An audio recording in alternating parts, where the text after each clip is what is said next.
Yo Shinobi fam, welcome back to Just a Shinobi. Today, we're diving into one of the wildest what-ifs.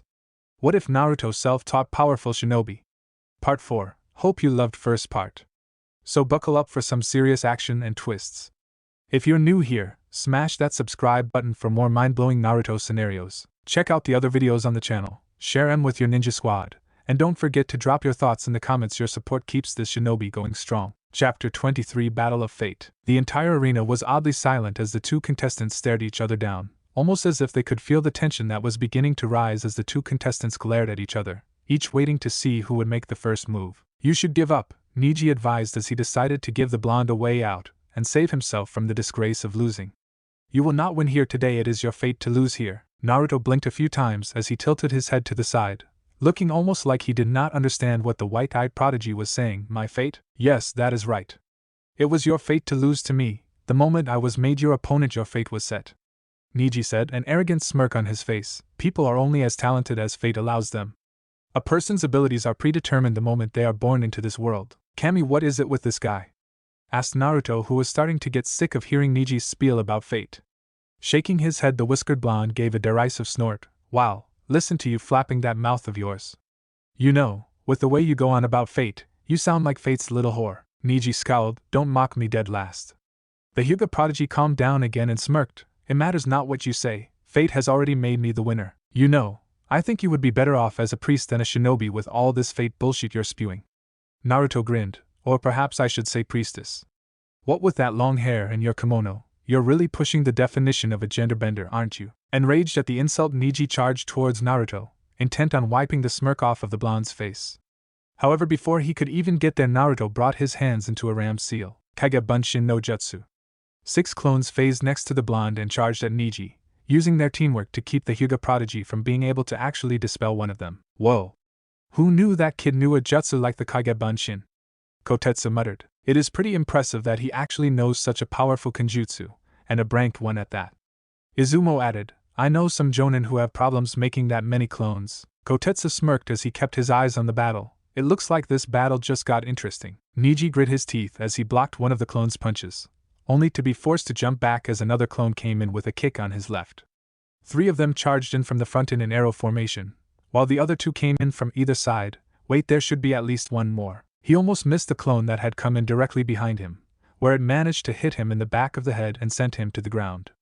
At the last second, he managed to lash out with a hand and dispel the clone before he landed on the ground with a dull thud. Neji was forced to his feet as the 5 others came at him. He blocked the first one coming in, then twisted his body to the right, dodging a kick from the clone on his left. The 3 clones in front came in, one with a high kick, one who swerved to the side and tried to launch an attack into his torso, and the last one who came in hoping to take his legs out with a kick. The Hyuga prodigy managed to jump over the low kick, while flipping backwards to avoid the high kick. He then landed on the third Naruto's outstretched hand and managed to strike out with a chakra-enhanced knife edge and hit him in the face. He then leapt back and waited for the rest of the clones to attack. It was to his surprise that all of the clones suddenly went up in a puff of smoke. Several shuriken came out of the smoke and towards Neji, who scoffed since he had seen them coming with his Byakugan. He blocked a few and dodged the last one that came out at him, letting it hit the ground a few feet away. It was then that Naruto decided to get into the battle himself. He charged at Neji and came in with right hook. Neji moved in to block it, but at the last second Naruto grabbed onto his wrist. The blonde yanked on the Hyuga prodigy and smashed a fist into his face. The crowd gaped as Neji skidded several feet back, holding a hand to his now split lip. You may think you've won some kind of victory with this hit, but I assure you it was only luck. Neji wiped the blood from his lip. Fate has already declared me the winner of this match, and no matter what you do, you cannot hope to defy it. So says the gender-confused priestess. Naruto shot back with a grin. Neji sneered as he charged in to assault the blonde. Grinning, Naruto began to duck, dodge and wave through Neji's attacks, using the untelegraphed and evasive moves of the Hebikan snake fist that he had picked up from his spars with Anko. Naruto was pleased to see all of the stretching he had done to be capable of the oddly angled and unpredictable movements had paid off. Neji seemed completely incapable of hitting him. The Hyuga prodigy nearly growled in frustration at not being able to hit the blonde. He increased the speed of his strikes, hoping at least one of them would wipe the blonde's smirk off his face. Naruto noticed that Neji's moves were getting sloppier and he decided to wait until he saw a good opening, one that came several seconds later. When Neji came in with a palm strike aimed at his chest, Naruto bent himself so far back he had to plant his hands on the ground for support. He used a foot to kick Neji in the wrist, knocking his attack off course. Then he came in with his other foot and managed to smash it into the Hyuga prodigy's chest. Neji let out a gasp of pain as he stumbled back a few steps, rubbing his chest to try and massage the pain out of it. Naruto came at him again, this time getting in close and attempting to land a devastating number of strikes on the Hyuga's torso. However, Neji had gotten used to fighting Naruto by now, and was able to avoid all of the blows while trying to get in his own. Naruto was able to dodge the attacks, however he was forced to back off when a few of them got a little too close for comfort. Jumping back, Naruto held up the wrist that held his gauntlet, and shot out several kunai in rapid succession, while at the same time was going through a set of one-handed seals with his other hand. Kunai Kage Bunshin no Jutsu. Several kunai soon multiplied into several dozen kunai, all of which were flying towards Neji. What the? One-handed seals? Is he for real? Yelled a shocked Tamari. Now that's impressive, Yujito murmured, having never seen anyone use one-handed seals before. While it is impressive, I wonder why he hasn't used any other abilities yet. Nibi mused. Or Kyubi, maybe he's trying to prove a point. Yujito commented as she watched the battle, or maybe he doesn't need to. I doubt this Hyuga child is much of a threat to Naruto-kun. What could he possibly want to prove? I don't know, I just saying it may be something like that. After all, Naruto-kun doesn't seem to get along with him. The two of them not getting along was an understatement from what Yujito could tell. Naruto seemed to have an extreme dislike towards the so-called Hyuga prodigy, and from what she had gathered from some of her conversations with her fellow blonde, it had started long before Neji's battle with the Yako during the preliminaries. Of course it could have something to do with the boy's attitude. Neji seemed to have some odd belief that fate controlled everything, and that fate somehow owed him because, at least according to Neji, fate was on his side for just about everything. At least that was the feeling Yujito got the few times she had listened to the Hyuga prodigy. Realizing there were too many to dodge or block, Neji began to pour chakra through his tenketsu points, forcing more and more chakra out of his body before he began to spin. Hakwesho Kaiten. He yelled out as a light blue dough of spinning chakra formed around him, blocking all of the kunai and making them harmlessly bounce off the blue spherical shield. Hanabi gasped as she looked up at her father. Tusama, that's. Yes, Hayasha said with a slight nod. The Kaiten, a technique of the main branch family. For Neji to have learned something like this on his own. Such talent is wasted in the branch family. Neji stopped spinning as the dome died down around him. He stood back up and smirked. You should have known such simple tricks wouldn't work on me. Naruto shrugged. I merely wanted to force you to use one of your trump cards. And in case you haven't realized yet, you have yet to land a single hit on me, so don't act so superior. Neji scowled before he charged back in, far faster than Naruto had expected since it was almost, but not quite as fast as Lee. When he had his weights on. It was because of this that Neji managed to get in close before Naruto snapped out of his stupor and blocked a strike that came in from the left. The blonde winced a bit as he blocked a Juken strike with his left hand, while the Yuki he was channeling through his body kept his tenketsu point from being closed. It still hurt. Naruto backpedaled as he tried to gain some distance, but that plan was put to a stop as Neji charged after him. The blonde Hanyu was forced to duck and weave in between strikes that were coming far faster and more fluidly than before, and it was obvious to Naruto that his opponent had been holding back. Obviously he had not been expecting Naruto to be such a fierce opponent. Not being able to see an opening this time, Naruto decided he had to take a strike in order to get one. When Neji came in with an attack towards the blonde's chest, he moved himself ever so slightly so that it hit his shoulder instead. Naruto winced a bit but was still able to launch a kick which hit Neji in the chest and sent him flying backwards. Neji landed on his back and skidded across the ground, grimacing as he held a hand to his chest. The blonde kicked hard, maybe even as hard as Lee, and that was saying something. He looked up in time to see Naruto coming in again, his fist striking out in a jab towards his face. The Hyuga waited until the last second, timing an attack of his own while swatting Naruto's attack away with a Juken strike. Naruto hissed a bit as he felt the sting from the attack. Thankfully it did not stop him from dodging the next strike from Neji. Before jumping back a bit to gain distance, he shot several Sanban from his gauntlet, forcing Neji to deflect them rather than charge in.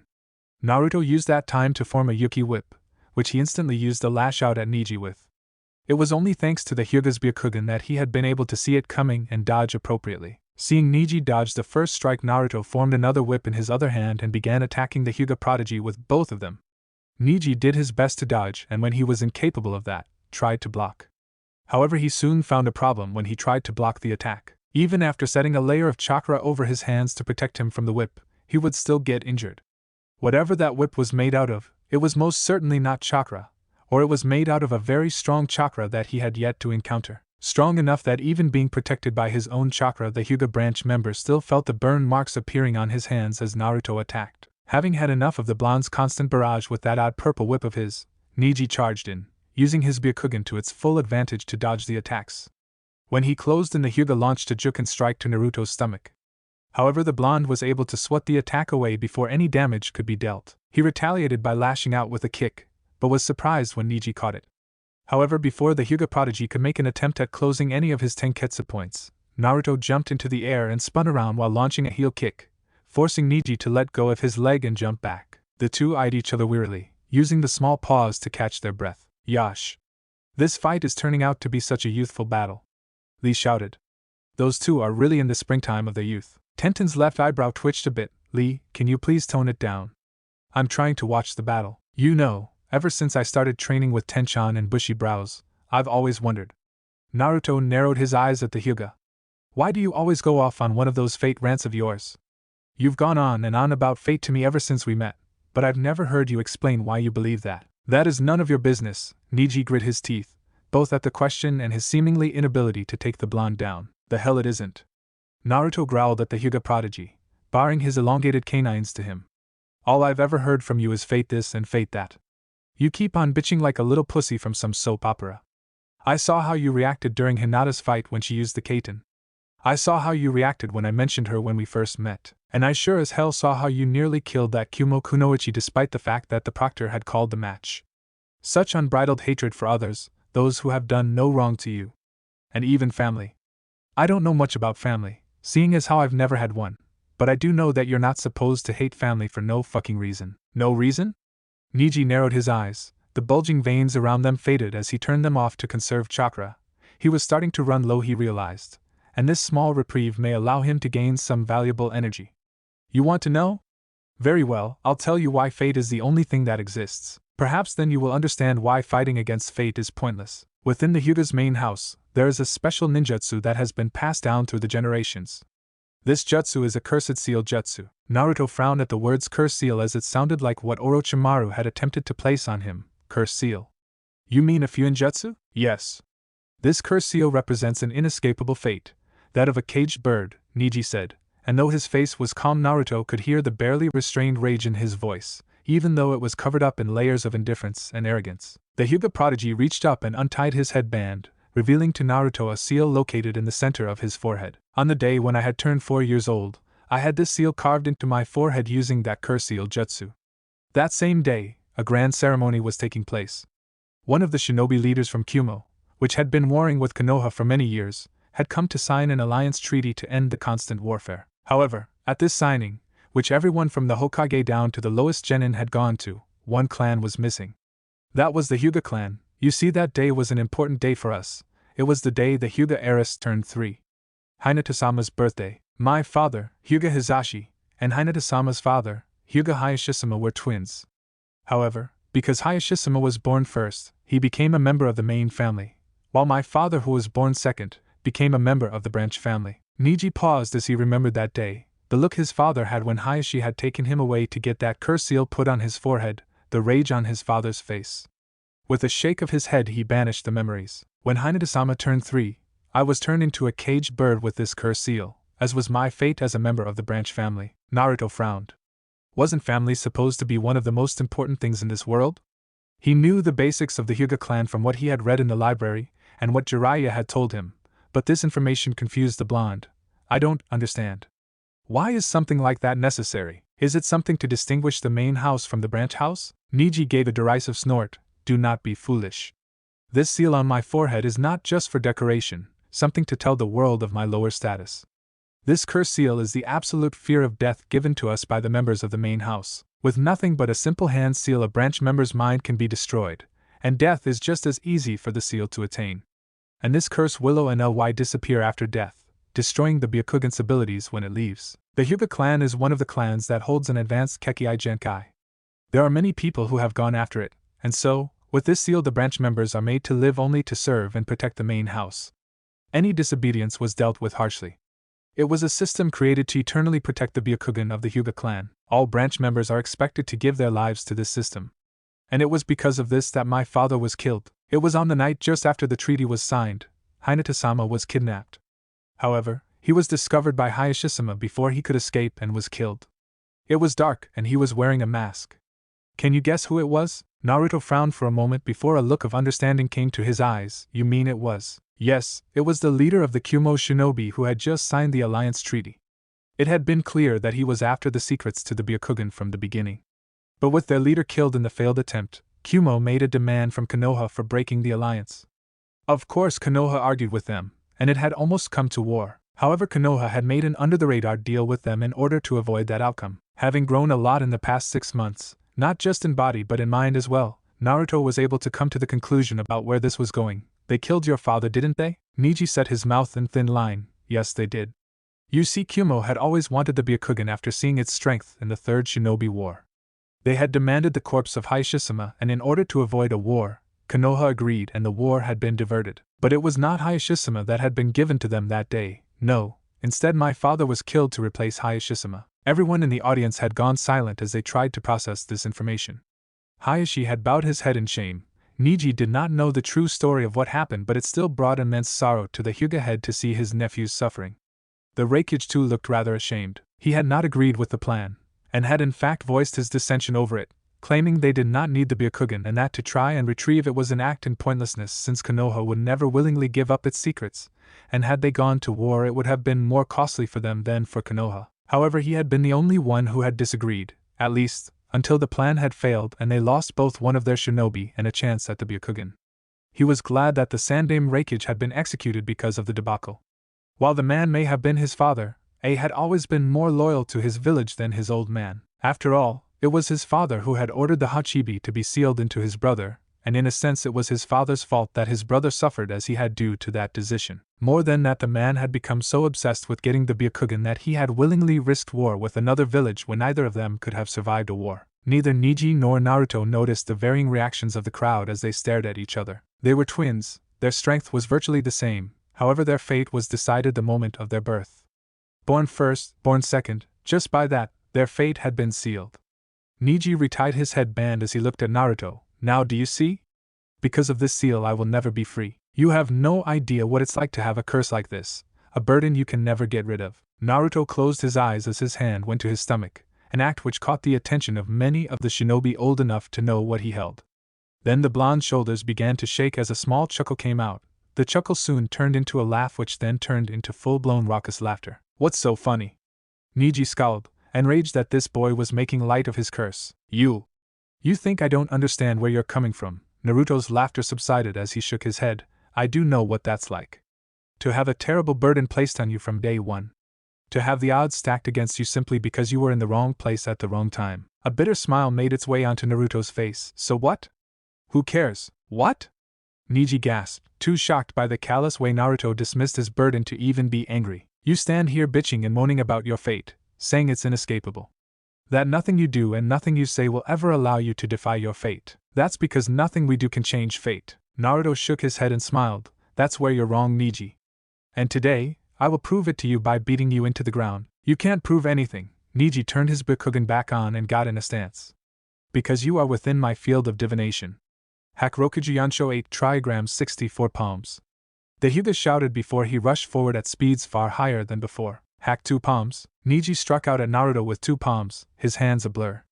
Naruto dodged them with relative ease. 4 palms. Neji launched out with 4 attacks, yet none of them hit as Naruto continued weaving around the attacks. 8 palms. Getting frustrated, Neji increased the speed of his attacks.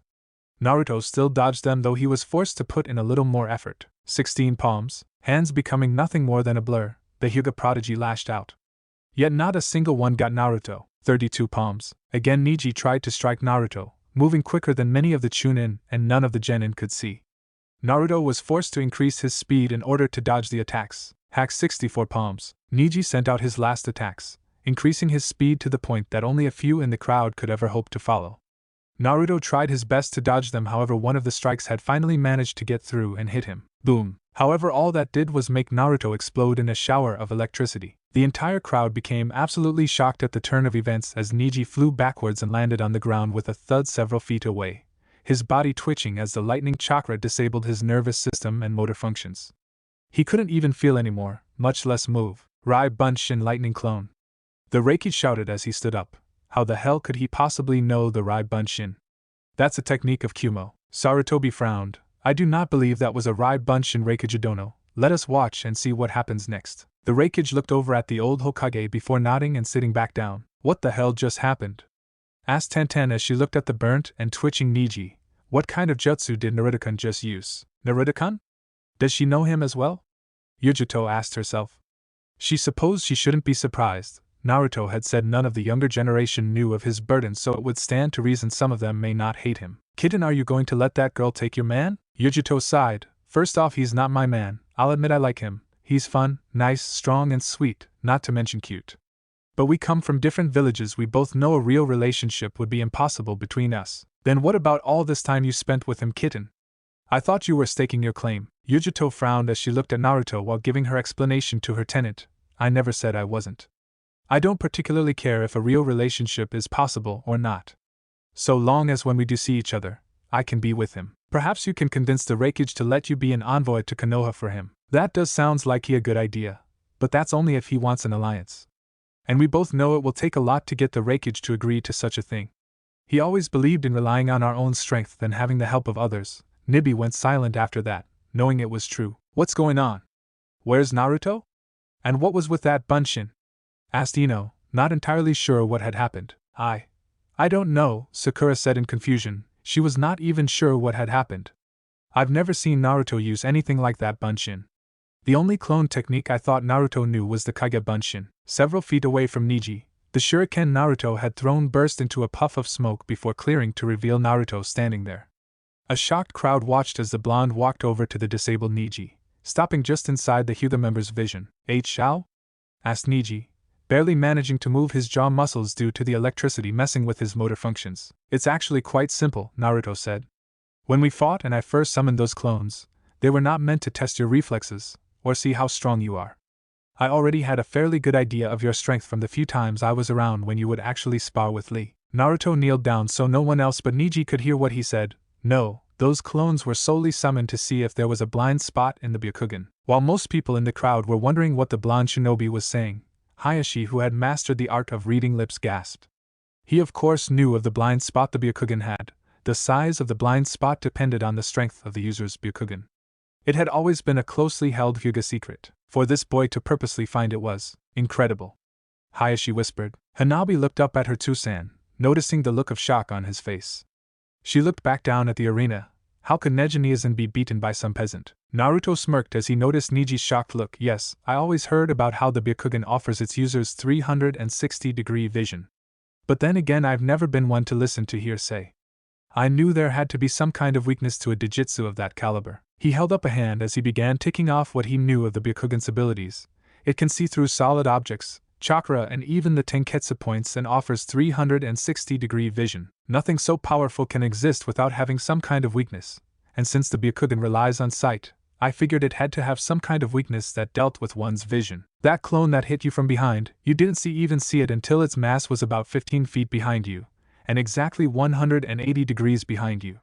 Your blind spot is located there and starts off with a 5-degree radius that slowly expands in a conical fashion. The further you get away from the Byakugan user, the larger the blind spot is. When my Kage Bunshin attacked you, it had actually used the wall to push off the wall so that it was horizontal to the ground, letting me know how large your blind spot was and how close it had to be in order for you to see it. Naruto stood back up. After that I threw those shuriken. All I needed was for you to dodge one of them, then make sure I got you to move until that shuriken was behind you.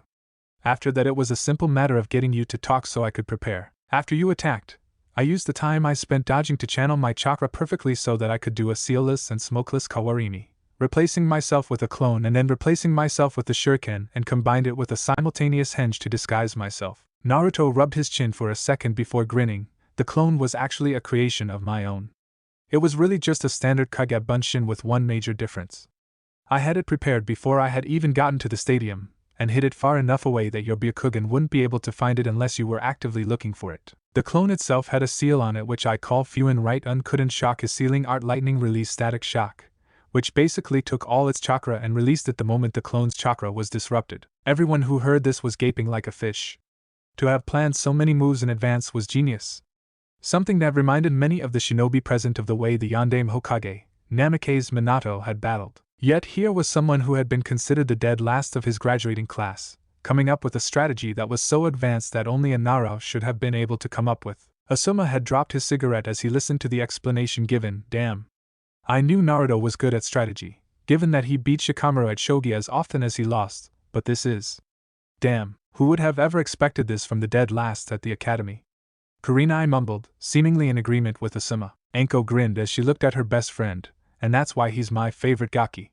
He just continues getting better and better. Unfucking believable, Kotetsu said with wide eyes and a gaping mouth. You can say that again, Izumo said, currently unsure what to think since his mind felt like it had been put into an oven and deep fried. Unfucking believable. Just so you know, I failed the academy a total of 3 times before I was able to graduate. If Neji could have gasped, he would have. Because every year, there was this one jutsu that I could never get down. Naruto looked at Neji. For some reason I was never able to do a bunshin. It was the most basic technique in the entire academy, and I could never do it.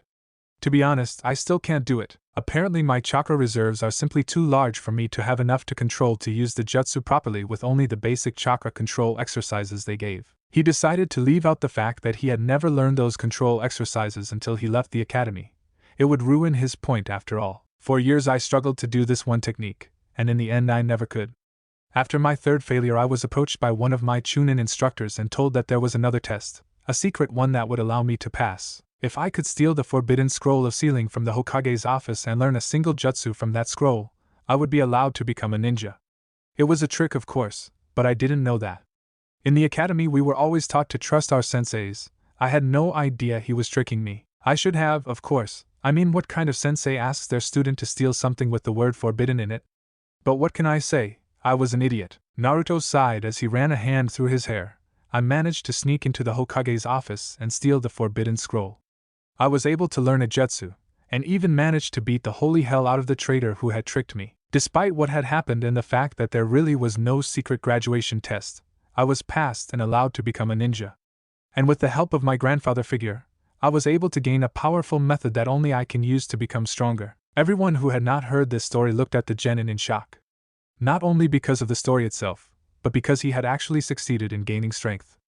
Neji himself just listened in shock as well, not sure what he would say even if he could talk. For the past 6 months, and with the help of some new people I met and made friends with, I was able to learn everything I had not at the academy, and then some. I worked hard, pushing myself to the limits every day. I experienced pain, hardship, and even learned what it felt like to lose someone important to me. It was here Naruto paused before deciding to press on. He had gone this far with his little story, so he might as well go all the way. On my first crank mission, my team and I went up against foes far beyond my team's capacity to deal with. And on that same mission, Naruto grit his teeth a bit and swiped a tear that threatened to fall from his eye. On that same mission I lost the only person who had ever truly professed her love for me. Up in the stands the eyes of Tenten, Sakura, Ino, Yujito, Lee, Tamari and several others had their eyes widen. Sakura finally realized why Naruto had been crying that day and was surprised to say the least. She was actually an enemy kunoichi who was working under a rank missing ninja from Kiri that we had been forced to fight in what should have been a simple crank protection detail. I had met her in the forest after I had passed out from exhaustion after an incident occurred with our client's grandchild. We talked for a while, and despite the fact that she knew I was her enemy, agreed to meet me there again. And she did, the next day, and the next day, and each day after that we would meet. We grew close. Having both shared a burden similar to each other's, we became far closer than most people do in that time frame. However, both of us knew it wouldn't last. And in the end, she had sacrificed her life for her master, taking a jutsu that had been meant for him. A jutsu that my own sensei had delivered. Several gasps came from the stadium. Shock rippled through the arena. No one knew how it felt to have your own sensei kill someone you fell in love with. Many wondered if the boy hated his sensei. Naruto closed his eye and sighed. So believe me, while I don't know what it's like to lose family, I do know what it's like to lose a loved one. And I do understand what it's like to bear a burden that you can never get rid of. Despite the pain I felt from her loss, I continued to persevere through everything, growing stronger from my experiences, gaining an understanding of the real world. And do you know what I learned? Naruto smiled at Neji, who was listening to every single word, along with the rest of the audience. I learned that fate doesn't exist.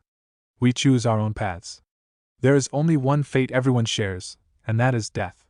Well, for most of us, Naruto thought bitterly, as he would never be given the choice to die unless someone killed him. but did not make that comment out loud. Shaking his head, he continued, "But how we die, and the purpose we die for. That is our choice." I had offered that Kunaki-achans to come with me, back to Konoha, and if she had, he would have lived. However, that was not her choice. She chose to give her life for someone else, to protect her precious person. Likewise, I do not believe your father was killed, but that he chose to die not to protect the Byakugan, not to protect the main house. Naruto paused here and gave Neji a smile, but to protect his brother, his family. He defied his fate by choosing to give his life for his brother.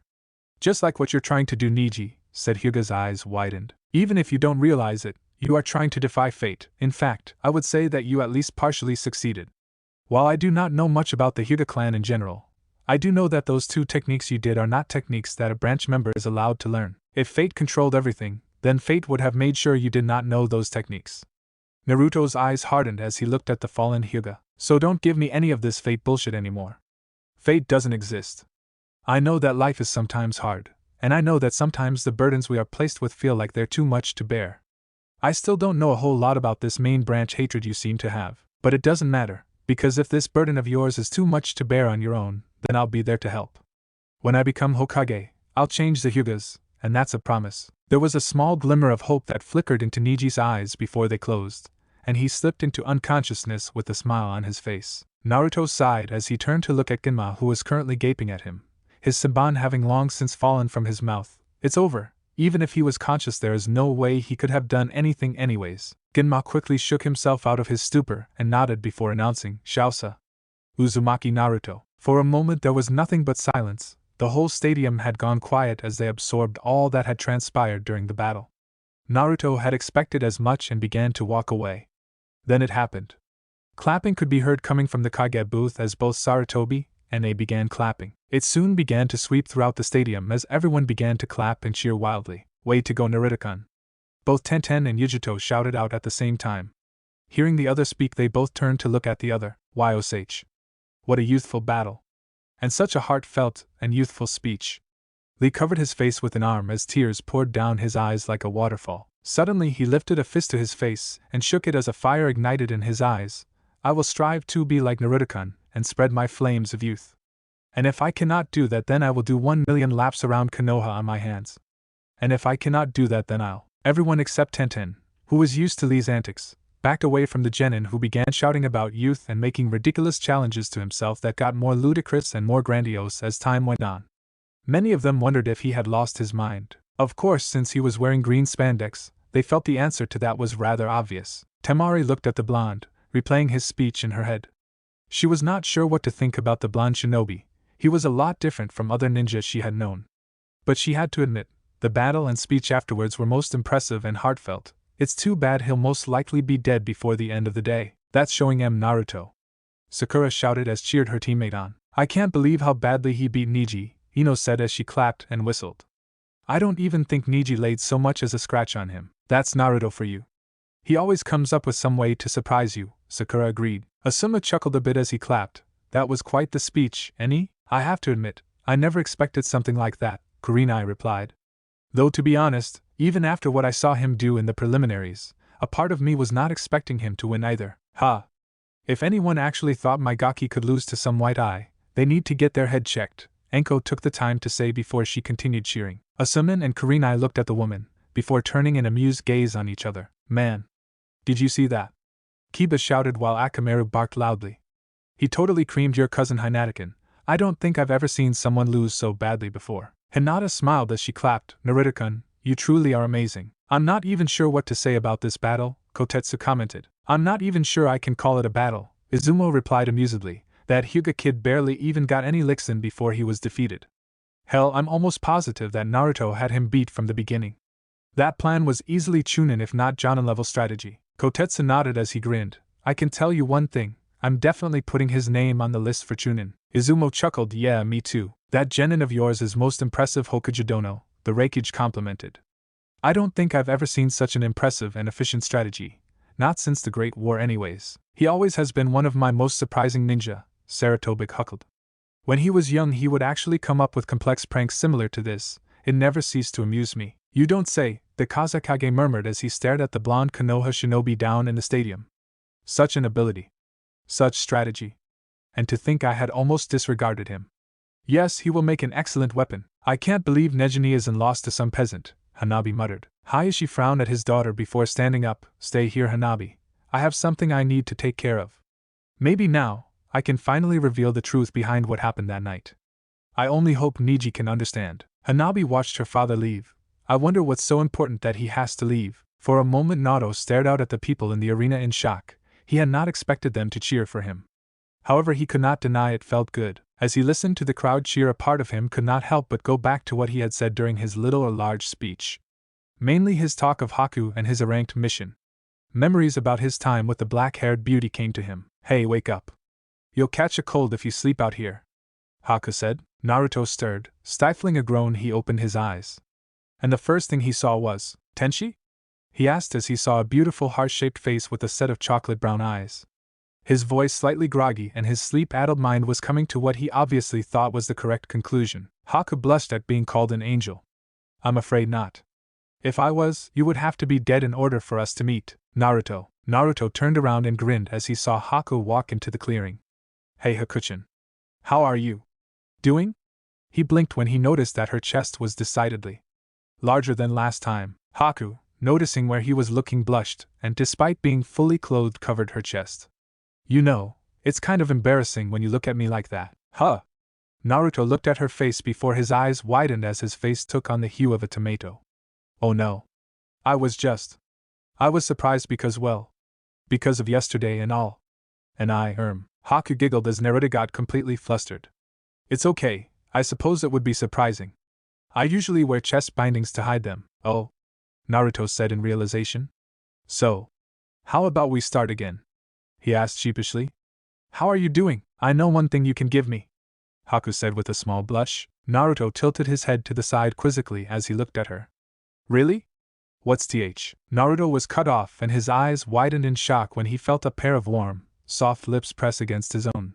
His entire body froze in place, and it felt like someone had lit him up with the Amaterasu flames. When she noticed Naruto was not responding, she pulled back and gave him a pout. You know when someone kisses you, you're supposed to kiss back. That is to say we. And you? Kiss. And Naruto tried, the red on his face increasing several shades. Haku sighed, even she knew how to kiss. Looks like this is something we're going to need to work on. With that she claimed his mouth with her own, and even after Naruto started to respond their lips had remained locked. He remembered all of the times they had shared before the battle on the bridge. However, unlike most times, none of these memories brought any pain, and he smiled as he remembered the good times he had with Haku. He felt an odd sense of relief sweep through him, almost like a gentle breeze or a calming rain that was cleansing his soul. Maybe there was something to all that talk about cleansing the soul by speaking about your past, though he doubted it meant telling the whole world about it. But hey, if you're going to do something you might as well go all the right? Why do anything half-assed, when you can go big? Naruto shook the thoughts and feelings away as grinned at the crowd and held up an arm to wave at everyone cheering for him. As he waved he became surrounded by a swirl of leaves and disappeared, using Shunshin to appear in the fighter's box.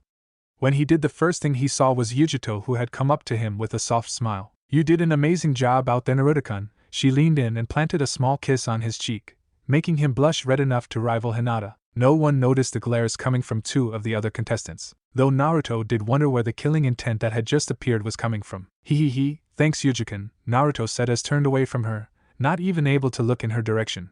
His reaction caused Yujito to smirk. Naruto-kun, who is this? Naruto turned to see Tenten giving him one of those sweet "if I don't get an answer from you right now I'm gonna stick you" full of kunai smiles. This is Yujito-kun, Naruto said, sweating nervously from the bun-haired girl's smile.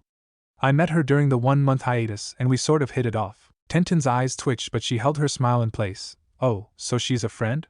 She stressed the word friend. That's right, Naruto said, not understanding what her tone meant. Is something wrong? Nope, nothing's wrong, Tenten chirped. She turned to Yujito and gave her a large smile as she held out her hand. I'm Tenten, Naruto's good friend. Yujito noticed the inflection in her voice and, unlike Naruto, who was still fairly oblivious, knew what it meant. So this girl wants to stake her claim on him, huh? Good luck with that. Yujito doubted that anyone could truly claim Naruto. Given what she knew of the boy, and what she had just learned from his speech, she doubted that Naruto would want a steady relationship anytime soon. Still, that was no reason to be rude to one of his friends, so she gave the girl a smile and shook her hand. Yujito, It's a pleasure to meet you, Tenten. Naruto's sweat dropped. Kyuchin? Is something wrong with Tenchan? She seems kind of angry. Kyubi sighed. Honestly, for someone so intelligent, he could really be dense. I have no idea, Naruto-kun. Maybe you should ask her. Well, she for one was not going to give him all the answers for his relationship problems, especially since none of these little girls were worthy of being with her container. Instead, she decided to focus on a different topic. You know, you really did a good job out there. I was actually impressed with your performance. Naruto felt a warm energy coming from the seal that he started associating with Kyubi feeling positive emotions towards him, a rare occurrence if there ever was one. It had only started happening sometime last week, and even then only 2 times before, but when he did something, or said something to Kyubi that was nice or made her proud, sometimes an odd but not unpleasant warmth would come out from the seal. He smiled even though she could not see it. Thanks, Kyubi, that means a lot coming from you. Within her seal, Kyubi smiled for a second before it left. She closed her eyes for a moment before heaving a sigh. Are you proud of him? There was a few moments of silence before the voice answered. Of course, he truly is his father's son. There was a slight pause before the voice spoke again. And what about you? Kyubi frowned. I don't know what you mean. I'm just glad that he has not proven to be a disappointment. I would have been rather upset if all that training I gave him went to waste. The voice gave off a laugh. I think you do know what I mean, but I won't be the one to tell you. You'll have to figure it out on your own. Kyubi scowled as she listened to the voice. Do not be so full of yourself. You know nothing about me. Do not presume to lecture me on how I might feel. However, the voice had already left, leaving Kyubi alone, much to her frustration. Several miles outside of Konoha, Jiraiya just finished disposing of another group of shinobi who were preparing a summoning seal, along with a handful of ANBU. He knew that he would not be able to find all of the enemy shinobi and summoning seal arrays that his snake of a former teammate had placed, but every little bit they could find helped. As he wiped the blood from a kunai he had used to slit the throat of one of the enemy ninja, he looked over at the stadium. I wonder how the Gaki's doing? His battle was first, so it should be finishing up soon. Jiraiya-sama, one of the ANBU, walked up to him. We have located another summoning seal array 1 mile east of here. Sighing, Jiraiya nodded. Then let's head out. The more of these summoning seals we destroy, the better off Konoha will be. Hi. The ANBU all gather around Jiraiya as they took off through the trees. A dozen miles away in a more secluded section of the forest, Gaara growled at anything and everything, especially the people who were taking his cage closer to Konoha. Had it not been for the seals on the cage that suppressed his chakra, he would have already killed everyone here so that he could find the one person who could prove his existence. Where is he? Where is Uzumaki? Mother must have his blood. I must prove my existence. Hack Rokuju Yansho 8 trigrams 64 palms. The 8 trigrams 64 palms is a maneuver of the gentle fist fighting style. It is reserved only for the main branch of the Hyuga clan, though capable branch members are able to reverse engineer it. This technique is used to close off the flow of chakra through 64 chakra points off an opponent's chakra pathway system. This eliminates their ability to use chakra for quite some time and makes it difficult for them to move. Once someone is within range of the user's field of divination, he or she assumes a gentle fist stance and begins to deliver the attack. First, 2 consecutive strikes to make 2. Second, another 2 consecutive strikes to make 4. Third, 4 consecutive strikes to make 8. Fourth, 8 consecutive strikes to make 16. Fifth, 16 consecutive strikes to make 32. Sixth, another 32 consecutive strikes in succession to make a total of 64 strikes. Each set of strikes is done at an exponentially increasing pace and strength. The attack not only disables the enemy, but also knocks them back with every set of strikes. In the anime, a minor version of this technique is called the 8 trigrams 32 palms technique, and the doubled version of this technique is called the 8 trigrams 128 palms technique. Chapter 24. Fight, fight, fight. Naruto looked back and forth between the 2 women who were on either side of him. Yujito was smiling, looking content, and nothing seemed to be bothering her. And this was in spite of the glares and slight killing intent Tenten was directing towards the blonde woman. Naruto had no clue what was going on. Even with all the time he had spent around members of the opposite sex, he had never been in a situation like this before. However, even though he was not sure why Tenten seemed so angry, he suspected that it had something to do with that kiss Yujito gave him. He looked over at Tenten, who was shooting Yujito a heated glare. The moment his eyes made contact with hers, however, she looked away. Naruto frowned for a moment before placing a hand on her and giving it a gentle squeeze. Even if he was not sure why she was so angry, the least he could do was let her know he was there for her. It seemed to work as Tenten's killing intent slowly vanished. Sighing, he looked over at Yujito, who noticed his gaze and turned a grateful smile on him, causing him to smile back. Naruto turned his gaze back to the arena where Lee was standing, waiting for Uchiha Sasuke to show up. Sir, Uchiha Sasuke still hasn't shown up, Reito whispered into his Hokage's ear. The crowd is starting to get restless. Sarutobi sighed in both disappointment and worry. Reito was right. The Hokage could hear boos being shouted out. People wanted action, especially after seeing such an incredible battle from the previous match. It seems we have no choice, Sarutobi said. Uchiha Sasuke is hereby disqualified from the Chunin exams for being late. The Kazekage turned to look at him. Hokage Dano, I think you should reconsider. Many of the people here came to see the Uchiha heir. Not showcasing him could cost you a lot of business. On the other side of Sarutobi, the Reikage raised an eyebrow. Why do you care if the Uchiha shows up so much? He's not your shinobi. If what you say is true, then this would give you more business opportunities.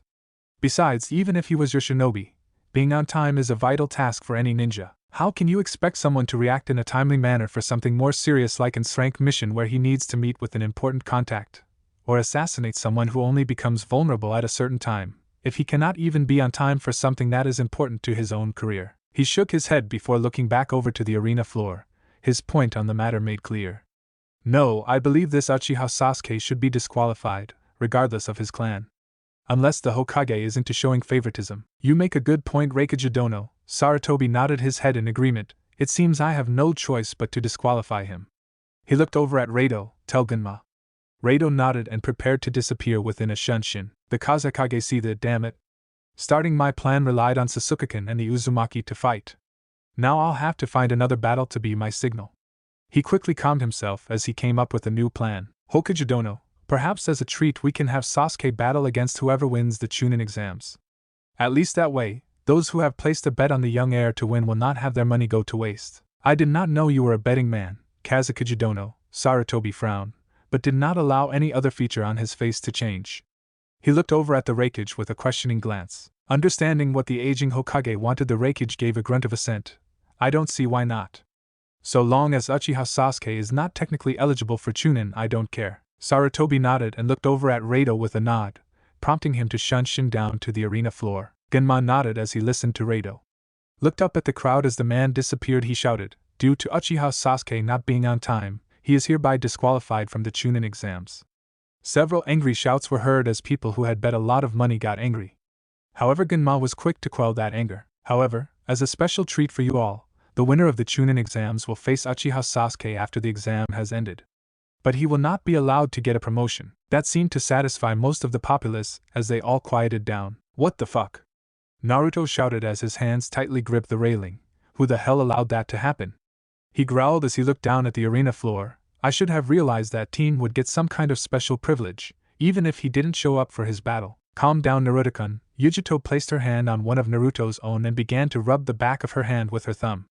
There's no sense in getting angry. And at least he's not going to be allowed to advance. That's not the point, Naruto grunted, though he loosened his grip on the railing all the same. If it were anyone else they would have just been disqualified, but because he's the last Uchiha he's still going to get to battle the winner, who by that point will likely be tired enough that they won't be able to put up as much of a fight. That damn team has had everything fed to him on a silver platter, because people like those bastards on the council are so enamored with that damned monkey eye of his. We're looking at favoritism at its finest. Honestly, it was times like these where he could truly say he disliked Sasuke and the council. The raven-haired genin was always receiving special privileges like this, even in the academy. Naruto could not recall the number of times Sasuke had been offered special training outside of school by instructors looking to gain favor. There had even been a rumor once that he was going to be allowed to graduate early, though that at least had proven to be just a rumor. Still, the fact that the people of Konoha continued to show such blatant favoritism over what Naruto thought was a ridiculous and overrated jujitsu was just frustrating. Not wanting to upstage by the blonde hussy from Kumo, Tenten grabbed his other hand and held it affectionately. That may be true, but Yujito-san is right, Naruto-kun. There is no sense in getting worked up over it. Naruto sighed, I guess. He gave them both a smile. Thanks. No problem. They both said before looking at each other, one looking amused while the other was angry. The three of them never noticed another set of jealous eyes on them. Will Tenten and Tamari please come down to the arena floor? Looks like you're up, Tenchan. Tenten grinned. Looks like it. Gonna wish me luck? Naruto chuckled before he pulled her into a hug. Good luck, he said into her ear, unintentionally making the bun-haired girl shiver and blush. Thanks.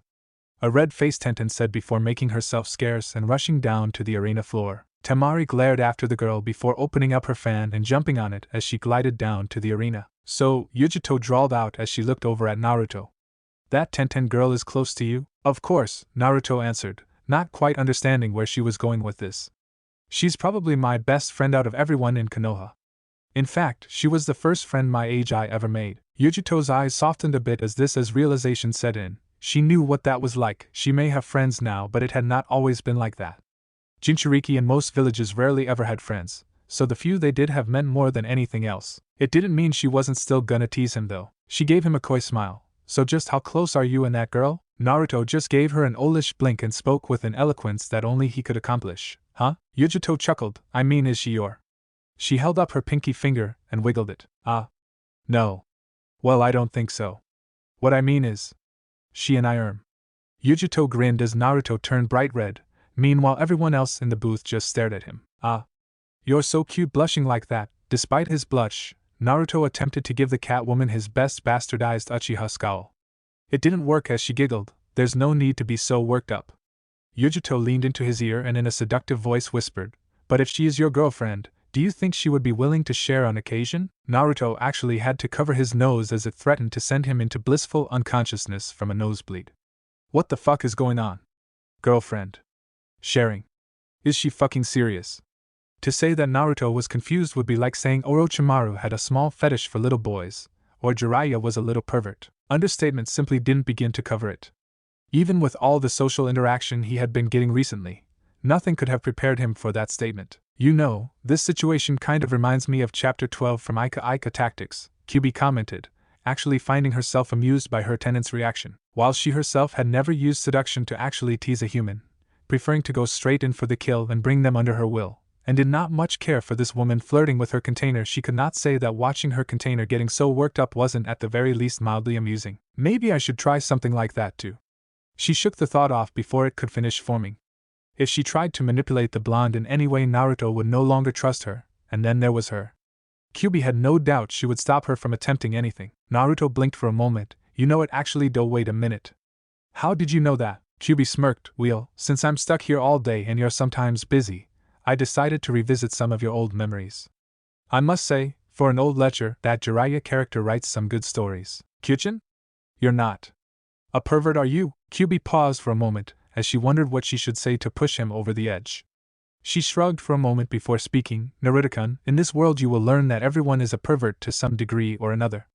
It's just a matter on how perverted. But to answer your question, no, I never really thought about having sex or being intimate with anyone.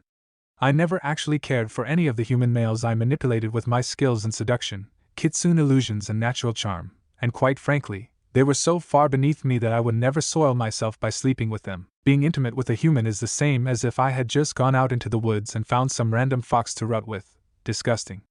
No human could ever be considered worthy of being near me, much less with me. Not really sure what that meant, he asked again. Kyubi sighed. Really, sometimes the boy was so bright it was frightening even to one such as her.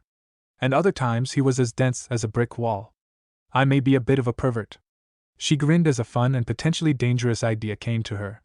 However, if I am, it's not for anyone except you, Naruto-sama. No matter what personal grudges he might still hold against Kyubi, he would never deny that she was the epitome of sex appeal. The fact that they were on more cordial terms now only added to the woman's natural charm, and it was because of this that Naruto had no chance to defend himself against the nosebleed that launched him away and into a wall where he hit his head, knocking him out cold. Everyone else looked over at him, and sweat dropped. Man, Naruto's so troublesome, Shikamaru muttered as he tried not to think about the now unconscious blonde. Yujito blinked before walking over to the passed-out blonde and attempting to wake him.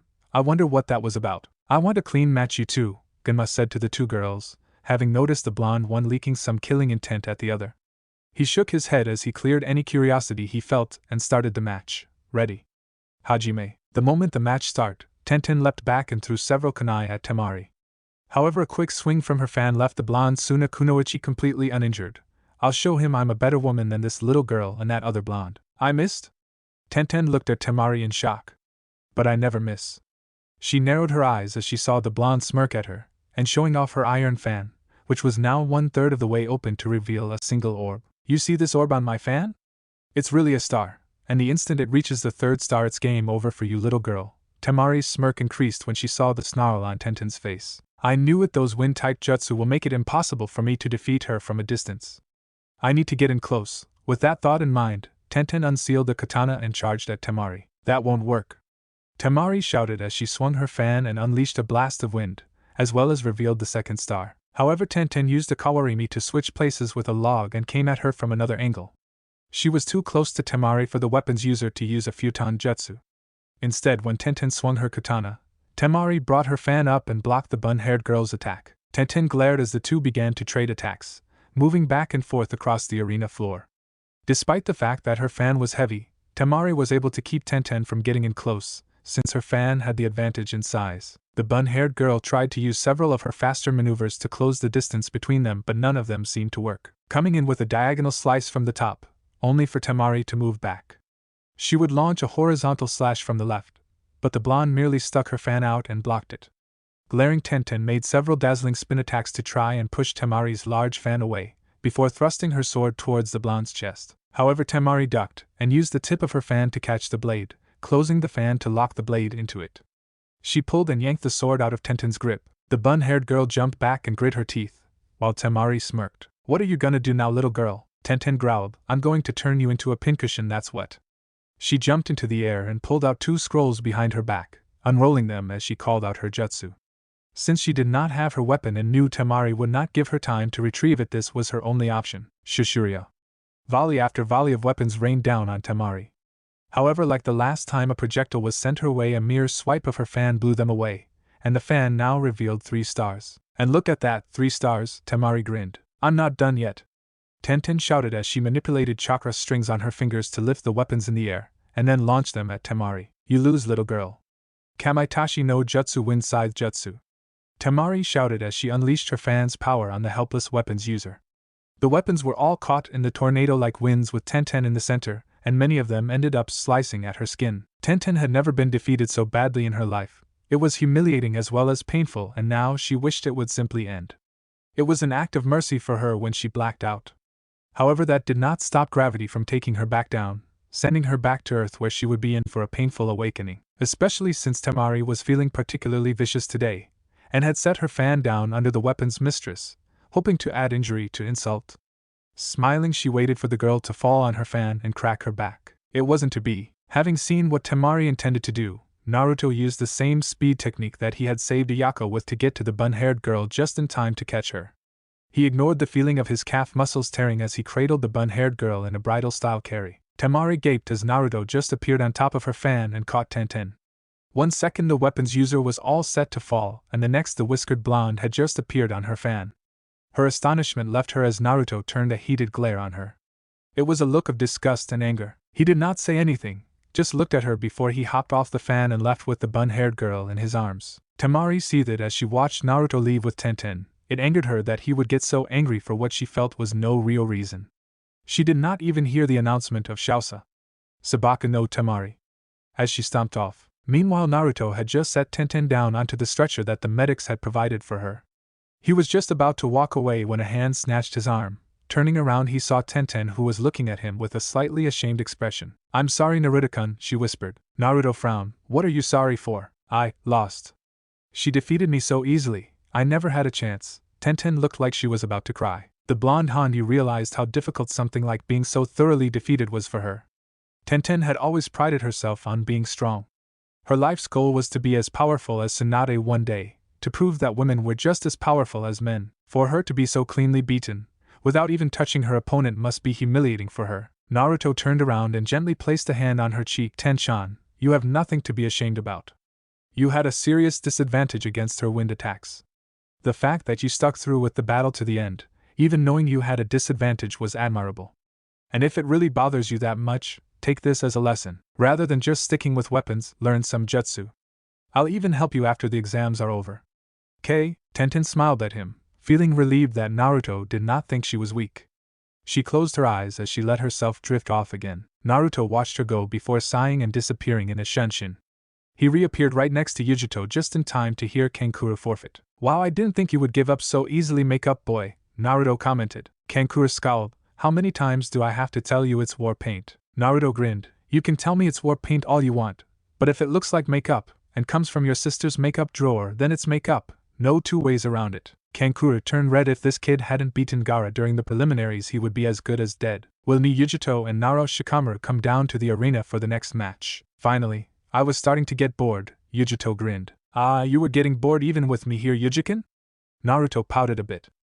I'm hurt, Yujito smiled. I just meant I wanted a good fight, Naruto-kun.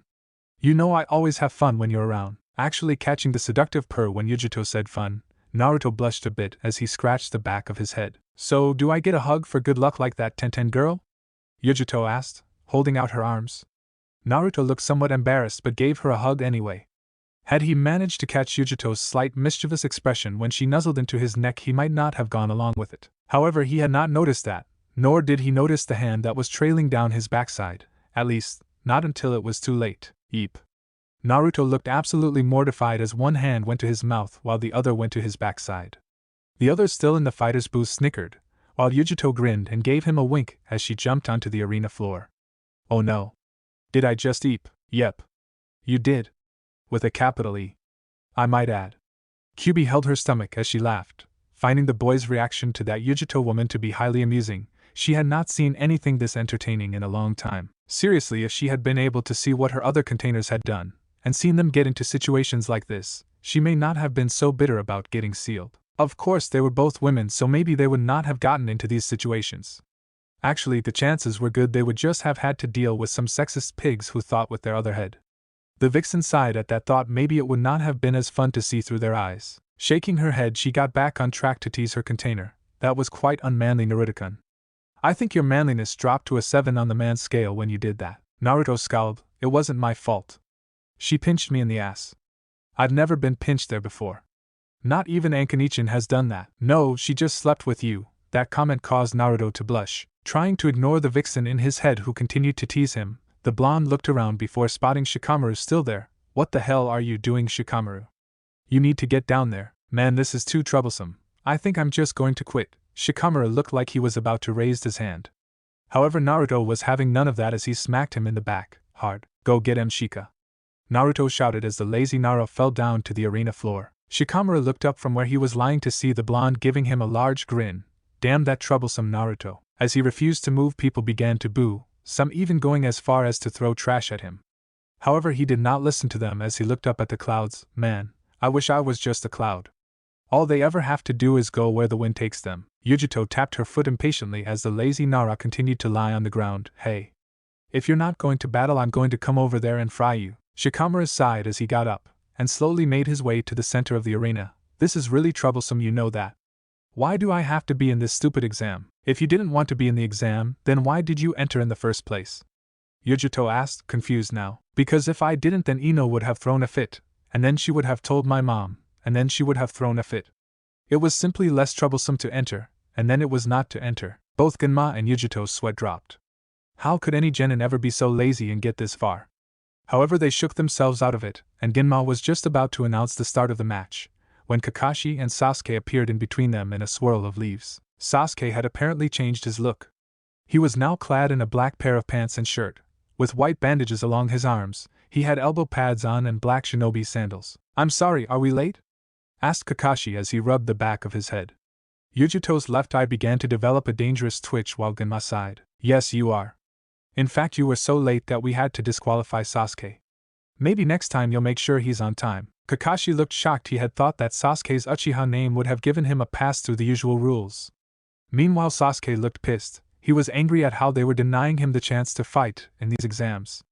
This was the surest way to test him in order to find out where he stood. How could he test his strength if he was not even given the chance to fight stronger opponents? Thankfully, before he could explode, Genma began speaking again. He will still get to fight at least.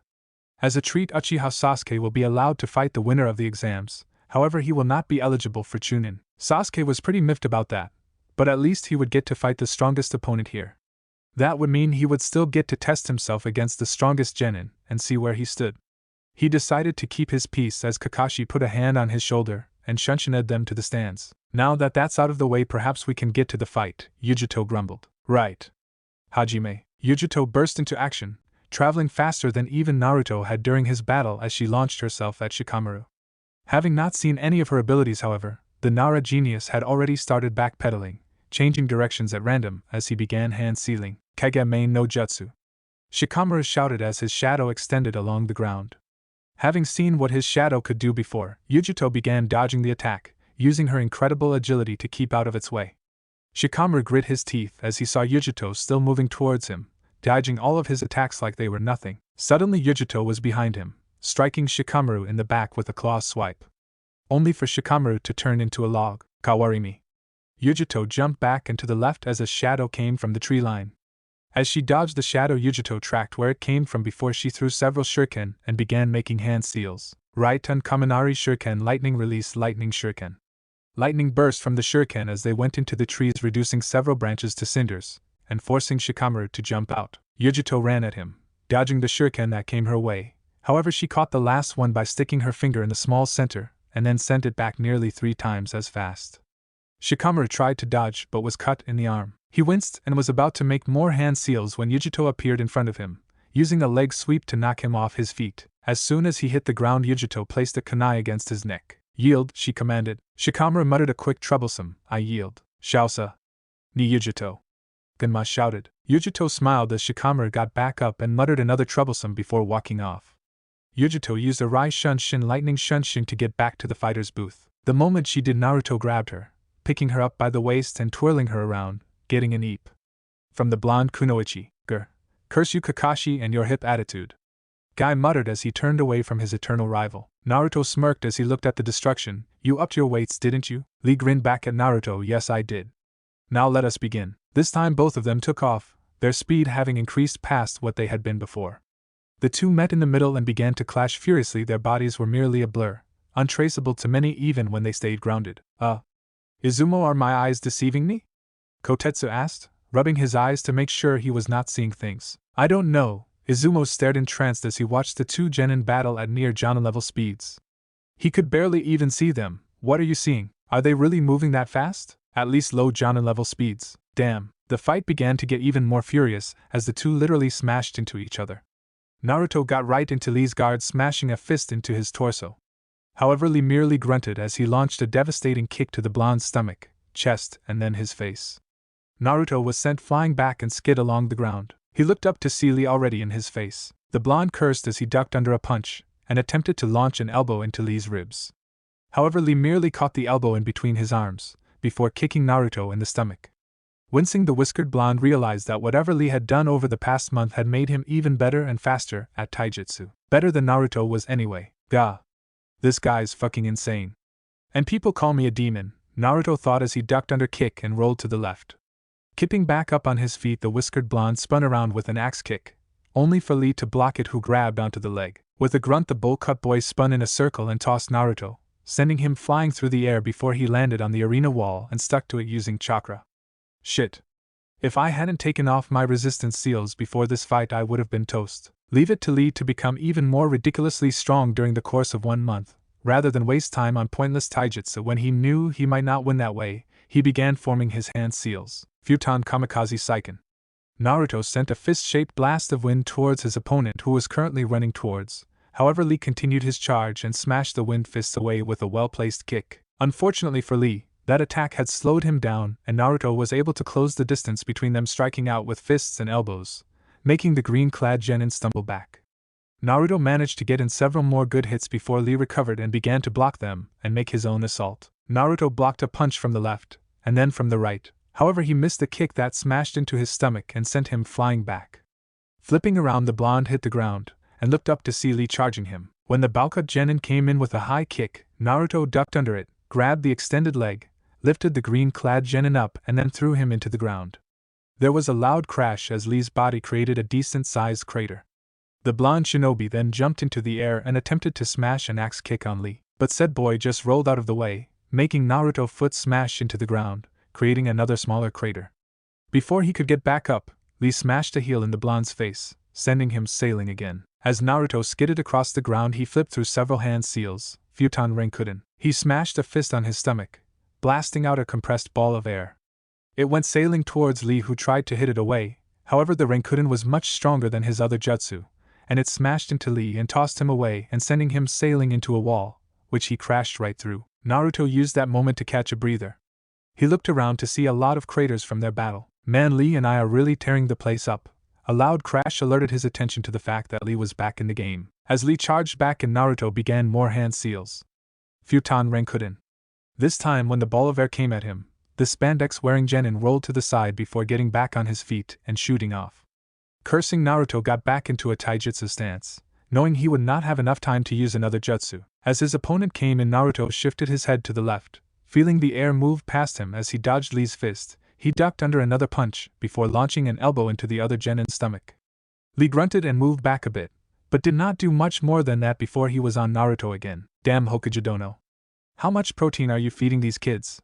The Raikage asked, looking at the battle going on in shock.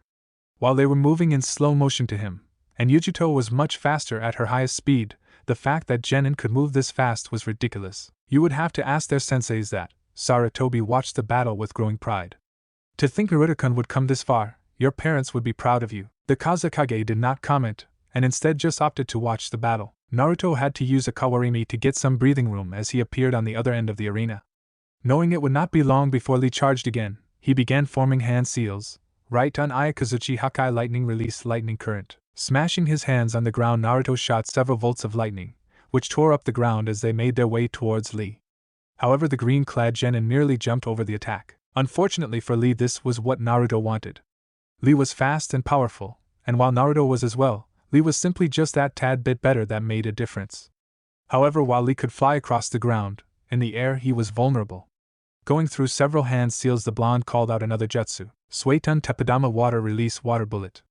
Naruto shot a cannon-sized bullet of water out of his mouth, and with Lee still in the air it connected, sending the boy even higher into the air. At the apex of Lee's ascent, Naruto appeared in a shunshin, dropping down on the genin with an axe kick. Lee was sent sailing back towards the ground where he smashed down and created a large cloud of dust.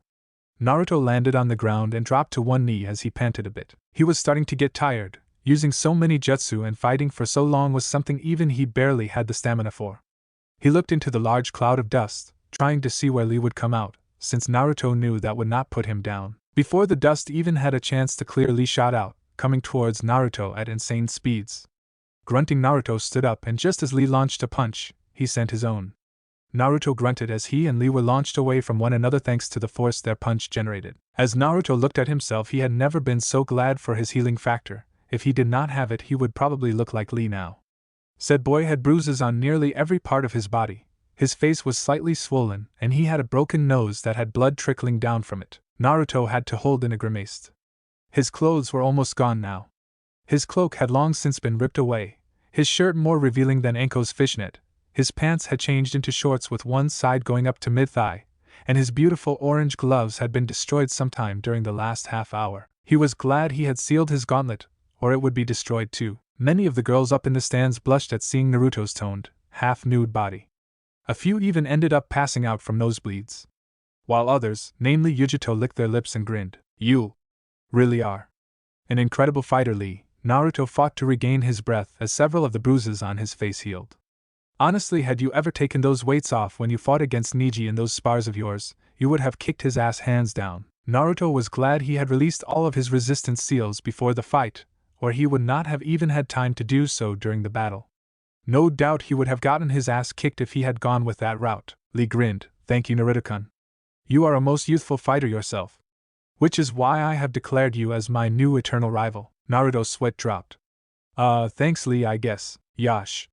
You are most welcome, my youthful comrade.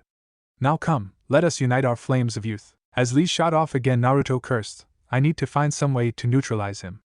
This is getting insane. Naruto made quick use of a kawarimi to dodge Lee's attack, and needing some time to think, Naruto put his hands in the ram sign, Tajua Kage Bunshin no Jutsu. There was a large puff of smoke before several hundred clones appeared on the arena floor.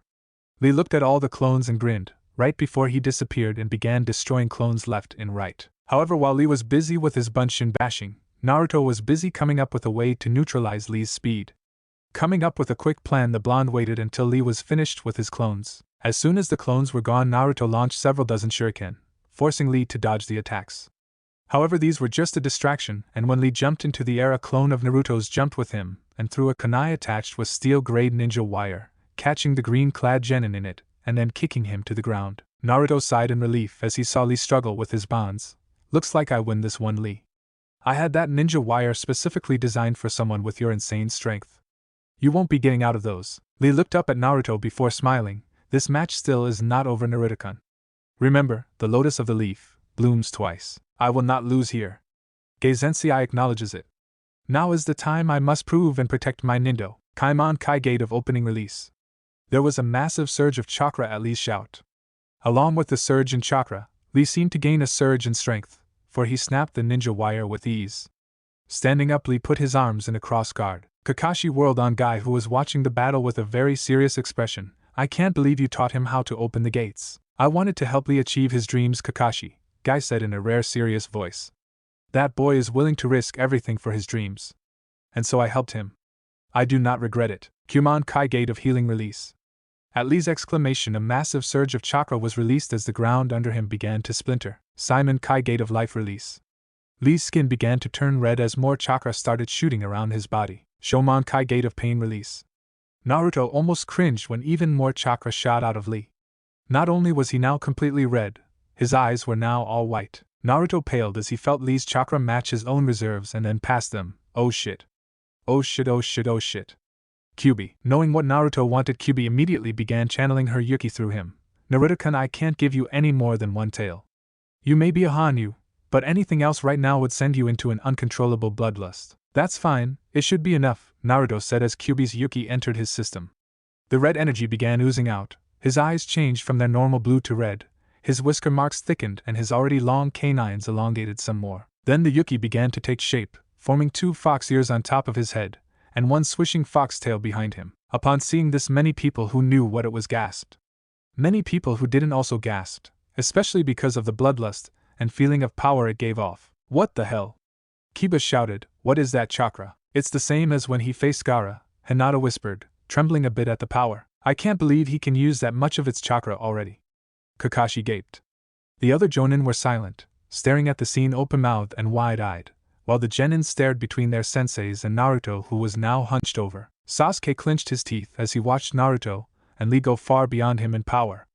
A part of him was confused. He had come to consider Naruto as something of a friend, or at least a begrudgingly respected rival. Yet at the same time, watching pure power pouring out of the blonde Genin was frustrating. Ever since he had joined this team, he had always felt inferior to Naruto, yet at the same time, it was Naruto who had helped him grow stronger several times in the past, tree climbing, trying to protect him against Orochimaru, because the blonde Genin was always helping him, at least, when he was not torturing him and Sakura. Sasuke did not know what to think, but he could not deny he was jealous. His cursed seal pulsed before the seal Naruto had created did its job. He's using even more than before, Yujito whispered as she looked at the blonde shinobi. I had not realized the boy could use that much of Kyubi's Yuki. Well, obviously he can. The others in the booth were also staring very intently at the blonde, some wondering what the hell that feeling was, while others were already starting to guess. You never told me that boy was a Jinchuriki Hokage dono, the Raikage said. Sarutobi watched Naruto intently. The same could be said for you and the Kazekage with Yujitosen and Garrison. The Raikage grunted as he conceded the point. Yes, I suppose that is true. Taman Kai Gate of Limit Release. Cracks began to burst from the ground. Chakra was pouring in all directions from both Genin. Many of the people in the stadium gawked at the sight of Genin being capable of releasing this much power. Naruto and Lee looked at each other one last time, then they disappeared. Explosions now began to sound all around the arena as the fighting reached an all-time high. The only ones now capable of even watching the battles were the Kages, Yujito, Kakashi, Guy, Asuma, Anko and a few other Jonin. Craters began forming in the landscape as the two destroyed everything in their path. Their strength was fairly even, and both of them pounded into each other with near reckless abandon, then had their wounds heal right back up. However, while the battle was even, there was a difference in power. Lee had opened the Hashiman gates, limiters placed on the body to keep a person's chakra from destroying them. His power, while amazing, was also completely human and had a limit for how long it would last before his body became incapable of handling that power. Naruto was using the power from Kyubi, a near unlimited source of energy that, so long as it was not above the limit where he could no longer control himself, could potentially last him forever. Lee's speed began to waver. His power began to fade, and his wounds began to ache. Finally, Lee collapsed, panting heavily from his efforts. Naruto stopped, cutting the flow of Kyubi's chakra and returned to normal near instantaneously. The feeling of power and bloodlust vanished as if it was never there. Walking over, Naruto kneeled down next to Lee. Hey, you alright, Lee? Lee looked over at Naruto and smiled. Of course, thank you for your concern. Naruto gave Lee a smile. You did an excellent job, Lee. You are truly a splendid ninja. Lee's smile widened even more. Thank you. His eyes closed and then he fell asleep. Naruto slumped to the ground, landing on his butt as he heaved a sigh. Holy shit. That was utterly ridiculous. Man, I'm spent. Screw this test, now I just want to go back to my shitty ass apartment and sleep. Hey. You okay, kid? Asked Genma, who had been forced to get the hell out of Dodge while the two had destroyed the arena. Naruto waved a hand. Other than being sore as hell and feeling like someone dropped the Hokage monument on my chest, I'm good. Genma chuckled in disbelief before announcing the winner, Shaosa. Uzumaki Naruto. Holy shit. Kotetsu said. Izumi didn't even look at his partner. You can say that again. These kids are getting ridiculous, Kotetsu said. First they have Jonin level speeds. That Lee kid can open 5 gates, a genin. Then the Uzumaki kid uses that chakra. Things are getting rather intense. I think Guy decided to make a clone of himself and hopped him up on steroids. And let's not even go into Uzumaki's performance. Who would have expected this from a pair of dead lasts? Izumo agreed. So what do you think? Well, Lee is definitely good, really good. He could easily be a Jonin even without ninjutsu or genjutsu. However, he didn't win. He used a last-ditch trump card. Granted, Uzumaki pulled out that chakra, but it was only after Lee started using the gates. Had this been a real battle, Lee would have died. Kotetsu looked at his partner. So, a no-go then? We'll put him on the maybe list. Naruto had taken to lying down on the arena field, ignoring the cheers that were coming. He was too tired to care. A shadow filtered across his vision, causing Naruto to look up. Hey Yujikin. Yujito looked at him in amusement. Hey there. You alright? You look like shit. Thanks for that, Yujikin. You always say such kind words to me, Naruto grunted. And I look like shit because I feel like shit. I knew Lee was strong, but damn, who would have thought he would have actually been able to open 5 of the Hashiman gates? Ugh. I'm friggin' exhausted, I need sleep. Well, you can't sleep here, there's another match coming up. Yujito bent over and grabbed onto Naruto's arms, helping him stand. She slung his arm around her shoulder and secured hers around his waist before beginning the trek back to the fighter's booth. As they walked up the stairs, Yujito could not help but cope a small feel of the blonde's body. She could not deny she rather liked the Adonis-like body. The kid was only around 13, but he had muscles that most people twice his age did not possess. Deciding to have some fun, she grinned and she leaned into his ear while whispering, "You know you've been putting on quite a show for me and the other girls out there." Naruto, despite not really knowing what she was talking about, blushed as her hot breath hit his ear. Huh? What show? You mean the fight? Yujito rolled her eyes. No, I mean. She let her eyes trailed up and down Naruto's body. He immediately got the hint and blushed bright red. Thankfully he had been dealing with her, Anko and Kyubi, so by now he was not nearly as affected as he had been. Perv, he muttered. Yujito grinned. You're one to talk. As the pair got into the fighter's booth, only Kankura's still there, Shino and Tamari were already on the field, and Shikamaru had decided it was too troublesome to stay. Yujikin, can you set me down over there? Naruto pointed over to the wall. Yujito nodded and moved him over to the wall and set him against it. Thanks, could I ask another favor? Yujito smiled. Sure. Wake me up when my turn is up. Naruto did not even wait for Yujito to agree before he passed out. The blonde Kumo Kunoichi stared at Naruto for a second, giving him a once-over. Her eyes then locked onto his face, or more specifically, the 6 whisker marks on it. She knew it was his symbol of being a Jinchuriki, much like her feline eyes. Ever since she had seen them, she wondered if they were like a scar of some kind, or if they were just perfectly smooth lines like tattoos. Reaching out a hand, she lightly brushed her fingers along one of his whiskers. It had a slightly rough texture, showing they were more like scars than anything. As she continued to stroke them, however, another thing caught her attention. Naruto was purring. Kawaii.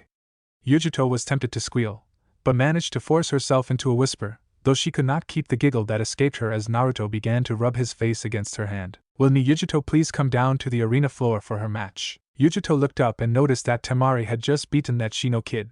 She sighed. Standing, she cast one last look at the peacefully asleep Naruto before heading out. The match between Tamari and Yujito was fairly one-sided. Though lightning was weak against wind, Yujito also had loads of fire jutsu as well. She was faster and stronger than Tamari, and had been trained since she was 3 to be a ninja, and so while Tamari was able to put up a decent fight, even managing to land a few hits on the blonde Kunoichi, she still lost in the end. Will Uzumaki Naruto come down so we can get the next match started? Genma shouted as he looked over at the fighter's booth. Yujito smirked as she looked up at the booth. He's still asleep, I'll go get him. She made her way back towards the fighter's booth and over to where Naruto was still sleeping. Naruto-kun, wake up. Yujito gently shook his shoulder. Come on, our fight's up, you need to get up. Naruto mumbled a bit, saying something about a tub of ramen, but otherwise remained impassive. Yujito sighed as she tried to think of a way to wake up Naruto. She thought about teasing him some to wake him up, but in the end she just decided to hit him on the head. Itai! Naruto shouted as he grabbed onto his head. Come on, Naruto-kun, it's time to get up, our battle is supposed to start now. Naruto looked up at Yujito before grinning. Alright, Naruto stood up and stretched himself out, unknowingly giving Yujito and Tamari, who had joined her brother, a good show. He looked over at Yujito and grinned. I hope you're ready for me, Yujiko. Yujito gulped a bit at her fellow blonde, unknowingly using double entendre, especially since he was still wearing his nearly destroyed clothes. However, she quickly shook it off and gave him a feral grin. I think the real question should be, are you ready for me, Naruto-kun? Naruto just looked at Yujito and smirked. I'm ready for anything you can throw at me, Nekikin. He looked down at himself and blushed. Just let me get into a change of clothes. Yujito laughed as Naruto rushed out of the booth, before making her way down to the arena. Chapter 25. The start of it all. The two fighters eyed each other as Genma stood between them. Naruto was back in a spare set of clothes that he always kept on hand. A pair of blue pants, blue sleeveless form-fitting shirt with bandages wrapped around his ankles and arms, a bracer on his left arm and his gauntlet on his right, with a set of black gloves covering his hands since his orange ones had met an unfortunate accident. He was not wearing a cloak for this battle, knowing it would most likely be destroyed. So, should we set any rules for this engagement? Asked Naruto as he rolled his shoulders in an attempt to keep them loose. While he was looking forward to this fight, he was feeling pretty tired and not at all sure how well he would do. Yujito was not only a Jinchuriki who had full control over her bijou, but technically a Jonin-level kunoichi even without its powers. And while Naruto himself was no slouch, he just wasn't at that level quite yet even when he was at his best. Though he had no intention of giving up without a fight, Yujito looked thoughtful for a moment before nodding. No Jinchuriki powers for this battle. The last thing we need is to utterly destroy the stadium. Today it will all be about skill. Naruto nodded very well. He smiled. I've actually been hoping we would get to fight. Oh? Yujito gave him a racy grin. Looking forward to fighting against someone as beautiful as me? Having talked with Yujito and dealt with her personality enough, he now had an idea on how to respond, and so not missing a beat he said, well, I was really just hoping that this spar would give me an excuse to get rid of your clothes. The spiky-haired blonde gave the female Jinchuriki a cheeky grin as she blushed. Heh, I think I'm getting the hang of this whole flirting scene. With all the jutsu that will be flying around, it would be rather easy to accidentally destroy them. And you called me a perv, Yujito shot back, giving a smirk after she had gotten her blush under control. I take it both fighters are ready? Genma mumbled a bit, trying to get the pair back on track. You know I am. Yujito got into a taijutsu stance. I've been ready since I got here. Naruto slid into his own stance. And maybe after this I can finally get some fucking sleep. He looked at Yujito and grinned. Care to join me when I do? Yujito smirked. Maybe if you win, Hajime. Almost as soon as the fight started, Yujito shot towards Naruto, who had thrown several shuriken and began doing a set of hand seals. Shuriken Kagebushin no Jutsu. The group of 5 shuriken multiplied into 50, however Yujito used her cat-like agility and reflexes to weave between them all without slowing down. When she got within range of Naruto, she lashed out with a claw swipe.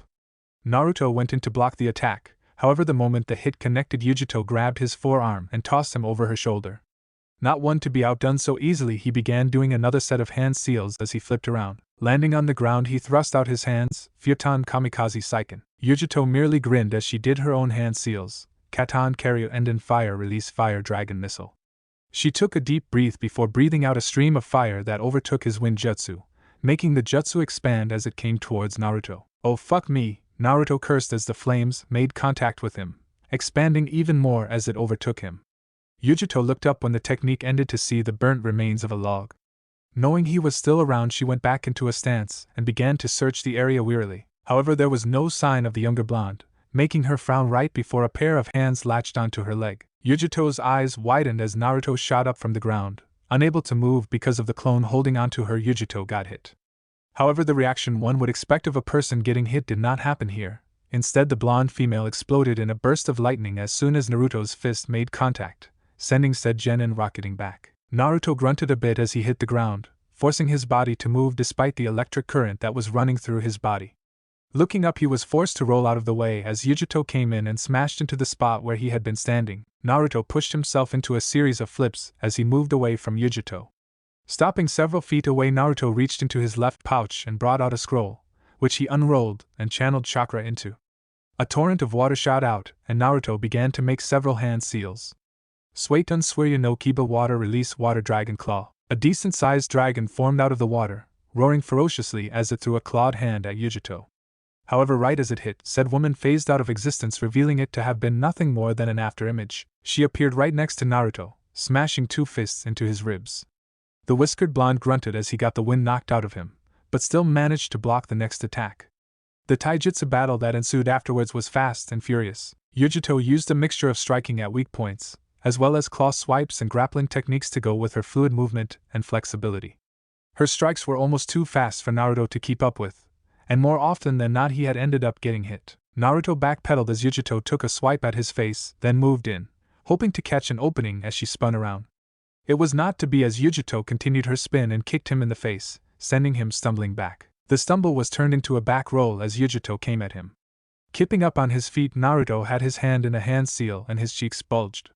He hit his stomach, Futon Renkuden. The ball of compressed air shot at Yujito. However, even though the attack was almost launched at point-blank range, the Kumo Kunoichi managed to bend herself so that the jutsu passed over her. As she got back up, Naruto managed to smash a foot in her chest, but before he could pull it back, Yujito caught a hold of it.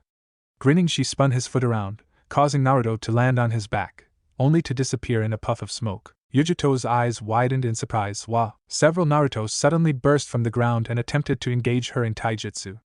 However, even with their combined teamwork, Yujito was able to move through the attacks fluidly, before lashing out with her own. In less than 5 seconds all the clones were dispelled. However, that was all the time Naruto needed as he appeared right next to her, Futon Kamikaze Saiken. He thrust his fist out and this time, he did hit Yujito.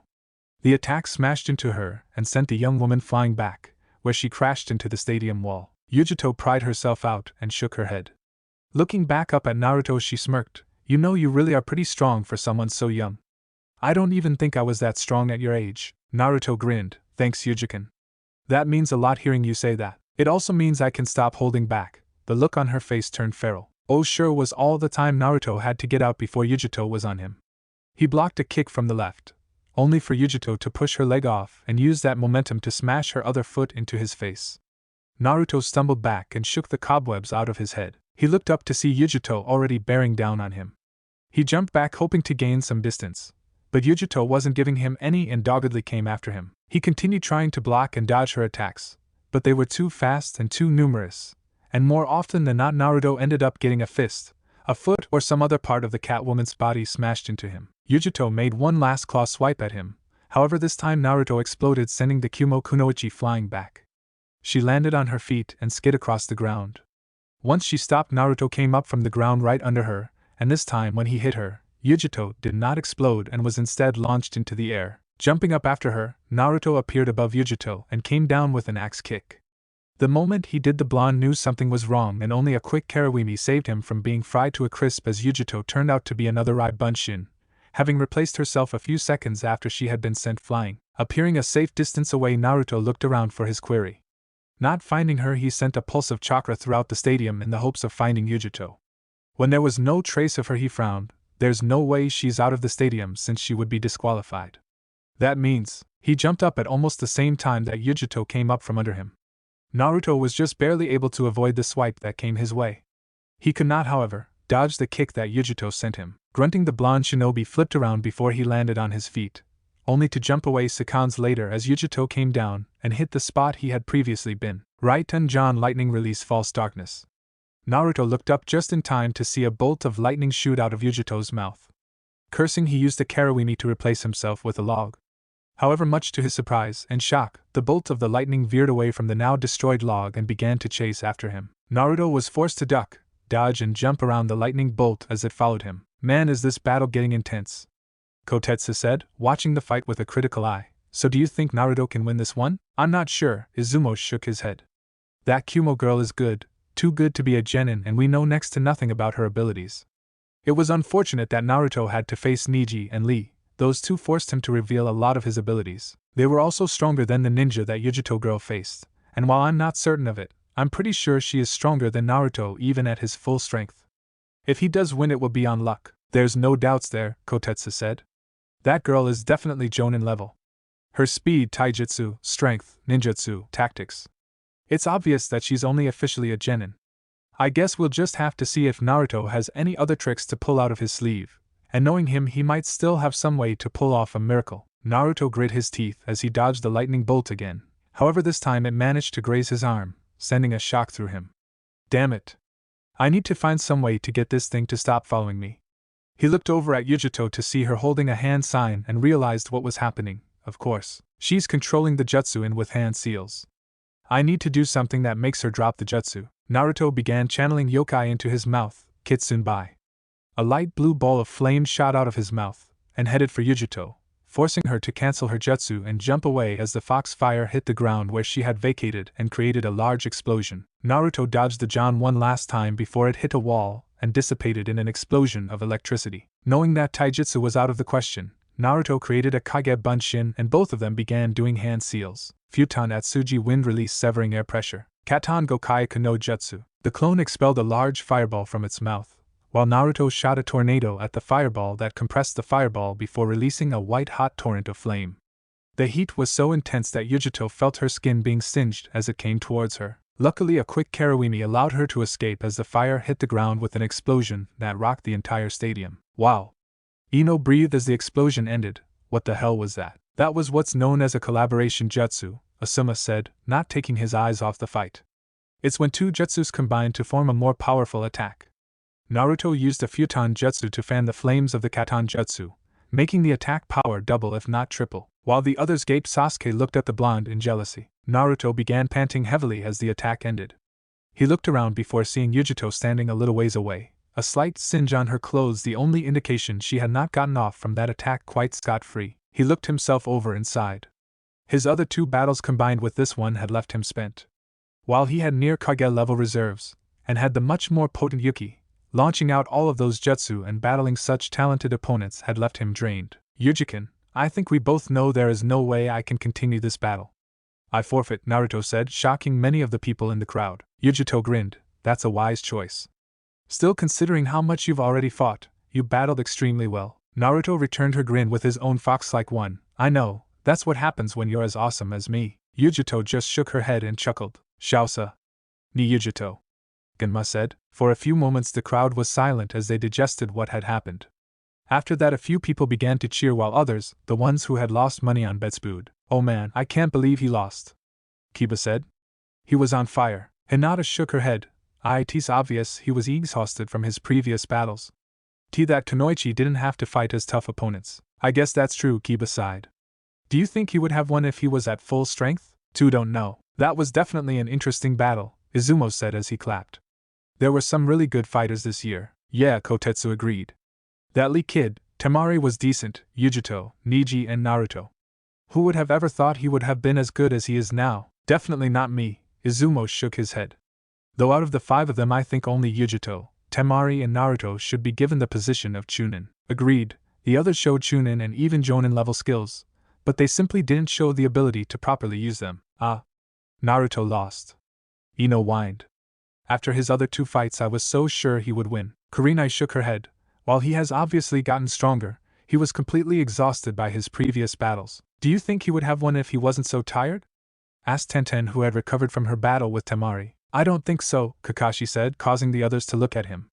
That girl is obviously far above Genin level, and while the same could be said for Naruto, I'm almost positive that girl is at least around the same strength as me. The other Jonin nodded their heads, knowing it was true, as well as knowing that she was a Jinchuriki like Naruto himself. Still, Munch, it was a really good battle, Munch. Choji spoke around a mouthful of chips. I have to agree, Asuma said, taking a drag of his cigarette. He's come a long way since the academy. The two fighters met in the center of the arena. Grinning, Naruto held out a hand. I've got to hand it to you. You really kicked my ass. Yujito snickered as she took his hand. I did, didn't I? Don't think it will be so easy the next time we spar, Naruto said. When I see you again, we'll see who's stronger. You'll never be able to catch up to me, Yujito said jokingly. Naruto smirked. Well, if I can, at least my ass will be getting kicked by a hot woman like you. Yujito blushed but was determined not to let her fellow blonde win in a battle she had started. Well, I'm glad to know what gets you off. Ouch, Naruto winced but his grin held. Just for that, the next time we meet I'm gonna show you what I would like to do to your ass instead of kicking it. This time Yujito did blush, and Naruto could finally say he had chalked up at least one definite victory for himself. I guess that pervert Jiraiya really was good for something other than his books and kicking my ass during our spars. Are you two with your verbal sparring? Asked Genma. The two turned to look at the proctor as if just now realizing he was there. They looked back at each other then, and turned to him again. Sorry, they said in an eerie synchronized fashion. Genma sighed before speaking up, and now for the special treat battle. Uchiha Sasuke would get to face Yujito. As soon as the announcement was made, said Uchiha appeared in the arena, an arrogant smirk on his face.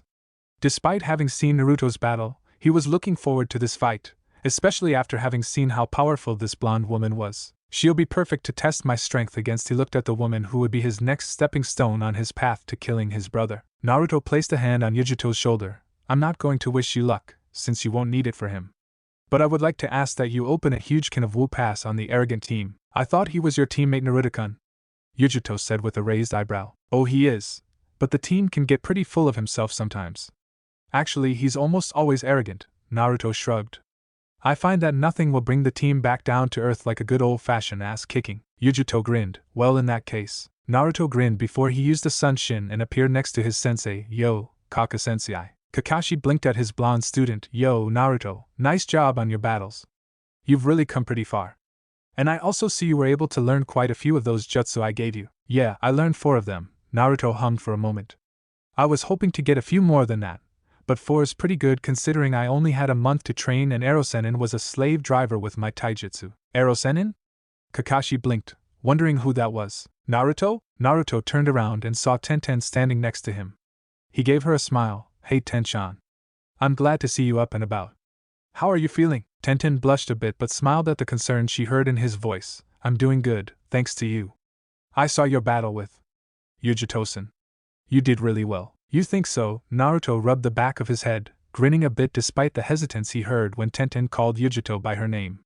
Thanks, she was a tough opponent. Honestly, I think she's probably the strongest person in this exam. From what I can tell, you're right, Kakashi said. In fact, I would have to say she is around my level if not stronger than me, so for you to battle her as long as you did was quite impressive. Naruto blushed a bit at the praise, as well as some of the gawking stares other people in the stands were giving him. Thanks, Kaka-sensei. Kakashi looked at him for a second as he heard the new apparent nickname. Ugh, great, now he's giving me nicknames like Kushina-san did.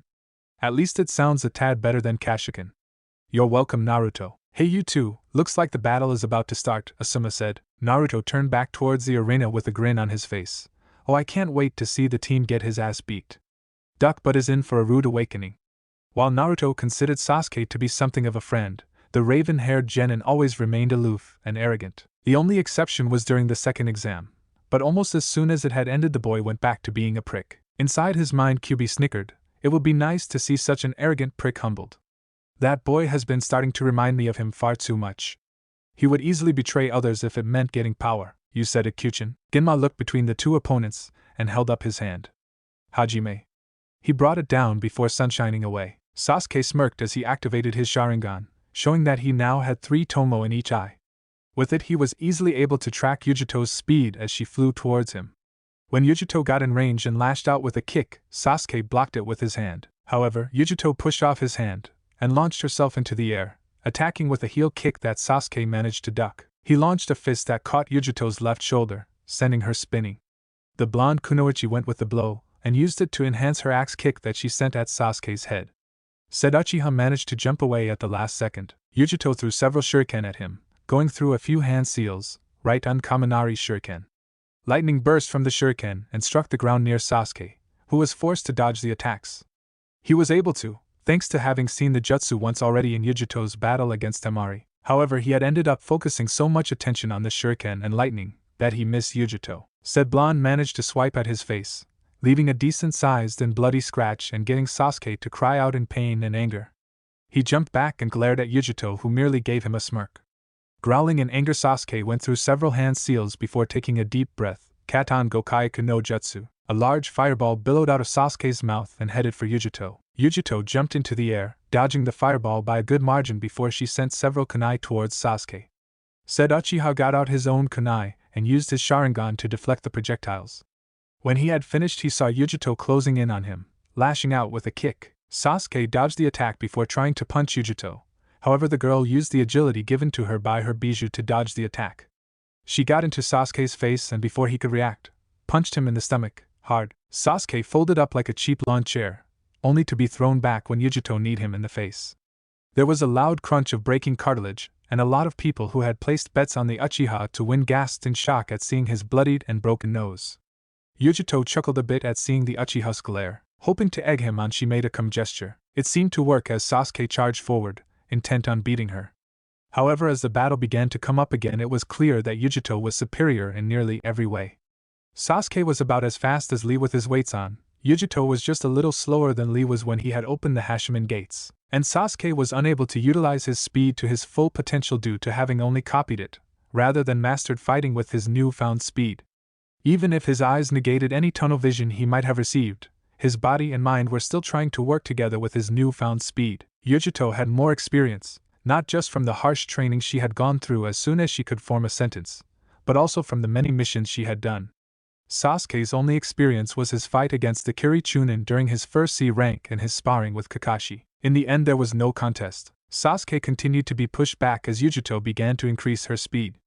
Sasuke's Sharingan was able to follow her movement, however, like when he had trained with Kakashi, he was unable to react in time. He received a kick to the face. Stumbling back, he tried to block a claw swipe, only to find it was a feint and received a foot in the torso. He jumped back hoping to gain some distance. However, Yujito merely followed him. Getting thoroughly frustrated, Sasuke used the Sunshin to get away, reappearing on the wall on the opposite side of Yujito. It would not give him much time, but it should be more than enough for what he wanted to do. He went through 3 hand seals and placed on hand pointed down while the other held onto his arm to stabilize it. Chidori 1000 birds. Lightning sparked from his hand and soon, the sounds of birds chirping filled the air. Kakashi, you didn't teach him that, did you? Guy asked in a serious voice. I thought you would have known better than to teach that to a genin. So says the man who taught his genin how to open 5 of the Hashimen, Kakashi retorted. I had promised him if he surpassed my expectations I would teach him a powerful jutsu. Sensei, isn't that the jutsu used in? Naruto trailed off as he looked away, remembering seeing his sensei's hand sticking through Haku's chest. Kakashi held in a wince. Yes, it is. That is Kakashi's only original technique, Guy said, not seeming to notice the tension between the two. Because of its sound, like that of 1,000 birds chirping, it's called Chidori. Chidori. Naruto muttered as he looked at the jutsu with narrowed eyes. Guy nodded. It's an A-ranked assassination jutsu. Kakashi had created it during the war, and he was said to have been able to cut a lightning bolt in half with it. Sakura looked at her sensei and Guy with a sweat drop. Great. Old men telling wives' tales. Sasuke ran down the wall, the lightning in his hand ripping through the concrete like paper. He jumped onto the ground and began to speed towards Yujito, who was standing completely still. Is this kid serious? Using an assassination jutsu like that despite the fact that I'm faster than he is? Yujito shook her head. That jutsu relied on being faster than your opponent, something that this kid certainly wasn't. She would just have to teach him what it meant to fight someone better and faster than he was. Yujito waited for Sasuke to come in range. When he did, the Uchiha thrust his fist out, hoping to impale the blonde through the chest. It wasn't to be, as Yujito Kawarimi with a Rai Bunshin. The clone exploded in a shower of sparks and electricity, shocking Sasuke and sending him sailing. The Uchiha genin hit the floor hard, rolling around on the ground before coming to a stop, completely unconscious. Shausa. Ni Yujito. Genma announced. Well, that was a totally obvious outcome. Naruto said, cracking his neck. Dear Kami, I'm so tired. Hopefully now I can get some sleep. Before anyone else could say something, feathers began falling from the sky. At the same time, a large explosion went up in the Hokage booth, and 2 figures shot out. What the people in the stadium began to fall asleep, dropping from their chairs one by one. All except the disguised Oto and Suna ninja, who were now getting up from their seats to attack the Konoha ninja. Kakashi, Guy, Asuma, Kurenai and several other ninja who were in the stadium began to battle it out with the Oto ninja. Kakashi had his Sharingan out and was using it to great effect, allowing its predicting abilities to defeat the ninja that came his way. Asuma's trench knives were blazing with green wind chakra as he cut down any opponent that stood before him. Guy became a literal hurricane as he launched devastating kicks and punches at his enemies, each attack shattering bones. Kurenai used her talent with genjutsu to confuse and sneak up on opponents, slitting their throats before they knew what was happening. Naruto and a few of the other genin realized it was a genjutsu, and quickly moved to dispel it. Kai. The feathers around them blew away, and the blonde took the opportunity to look around. Ino, Choji and Kiba were all asleep from the genjutsu's effects, meaning he and the others would have to protect them. He noticed one of the Oto ninja that were not engaging Kakashi and the other jonin, coming for him and the other genin. Without thinking, Naruto used his gauntlet and launched a kunai into the man's throat. Said man clutched at it as he gurgled and fell to the floor dead. What the hell? Why are we under attack? Naruto yelled. He did not get an answer, but he knew better than to actually expect one. Naruto grit his teeth as he summoned his bow staff and began to fight several of the Oto ninja who had appeared, using a dazzling spinning combination to block several attacks that had been sent his way. Spinning on his heels, the blonde Konoha shinobi twirled the staff around himself as he began smacking the Oto ninja away from his unconscious comrades. Sakura! Hinata! Naruto shouted, getting the two frightened girls' attention. I need you to inject the genin who are still out of it with your chakra. We can't afford to have them asleep for this. Tenten, I need you to help me protect them. Despite being scared out of their mind, the two rookie kunoichi did as told. As the two kunoichi began waking the other genin, Naruto continued defending them with Tenten joining in the fray. He landed a powerful blow on the head of one of the Oto ninja who had gotten too close to Sakura. Naruto heard the sickening crunch of the man's neck snapping. Since his battle in Nami he had refrained from killing, but with this battle he had now killed at least 2 enemy ninja. However, he had spoken with Enko, Sarutobi, Kakashi, Jiraiya and Yujito a lot about killing, and had steeled his mind, knowing he would have to kill again. It still sickened him, but he did not slow down. Beside him, Tenten was launching kunai after kunai at the ninja who were too far away for Naruto to strike. Each one she threw was a headshot, showing just how accurate she was with her weapons. As Naruto continued his assault, the genin were woken up one by one. When they did, the blonde turned to them. Hook up with your Jonin sensei and get your orders from them. Many of the other genin were shocked by Naruto's calm and commanding presence. However, due to his previous battles, they did not question him, each nodding before taking off. The blonde jabbed his staff into another ninja's face, not bothering to listen to it break with a sickening crunch as he turned to Sakura. Follow me. We're going to Kakashi Sensei to get our orders. But what about Sasuke-kun? Asked Sakura. Sasuke was down in the arena and probably still unconscious. He needed their help. Sasuke is with Yujito. Naruto resealed his staff and launched a wind blade at Asuna Kunoichi, nearly splitting the woman in half with the attack. She'll protect him right now. We need to get to Kakashi, however. Naruto moved away, forcing Sakura to follow him for protection. Oh great, Yujito said in an annoyed voice as she found herself surrounded by several Suna and Oto ninja. I so don't need this. She looked down at the still form of Sasuke and rolled her eyes. And now I've got to babysit too. Just hand over the Uchiha, and we may let you walk out of here, one of the Oto shinobi ordered. Orochimaru had said he wanted them to capture Sasuke sometime during the exams if possible, and right now seemed like the best time to get him. Unfortunately, they were facing off against Yujito, who not only had no intention of giving the raven-haired genin to them, but was also skilled enough to pull such a thing off. Well, while I would personally love to give the arrogant brat to you, he's kind of a teammate and friend to this guy that I've taken a liking to. So, I'm gonna have to decline your offer. She smirked as the ninja charged her. Sliding into her stance, she began to weave through the attacks her enemies sent. Dodging a kick to her side, she latched onto the leg and swung the Oto shinobi into a kunoichi from Suna. Bending herself backwards, she avoided a punch from a Suna shinobi, right before she came back up and with a kunai in hand and shoved it in his throat. Yujito kicked the dying ninja away and into another one that had tried to rush her. Spinning on the balls of her feet, she lashed out with a kick that connected at the throat of the Oto shinobi she had thrown earlier, crushing his windpipe. As the Oto ninja fell to the ground, clutching at his throat, Yujito ducked under a kunai swipe by a Suna kunoichi, before coming into said kunoichi's guard and stabbing her in the ribs with her own kunai, piercing the woman's heart. She grabbed the now dead Suna kunoichi by the arms and used her as a bat to smack another ninja away. Getting back into a stance, she looked at the ninja who were now eyeing her wearily and grinned. You know, compared to my battle with Naruto-kun, you guys are boring. The ninja looked at each other before charging back in. Several miles outside of Konoha, several dozen Oto and Suna ninjas sat around 3 summoning seal arrays. Always having been a meticulous planner, Orochimaru had made sure to set several decoy summoning arrays, so that, in case the invasion was found out and the Konoha ninja somehow managed to find his summoning arrays, he would still have several left in the wing. The 1 dozen ninja began going through a set of hand signs before slamming them into the array. Kuchios no Jutsu. 3 large puffs of smoke surrounded the area, and when it cleared there were 3 large snakes. The 2 on the left were fairly average looking, albeit nearly the size of the Hokage tower.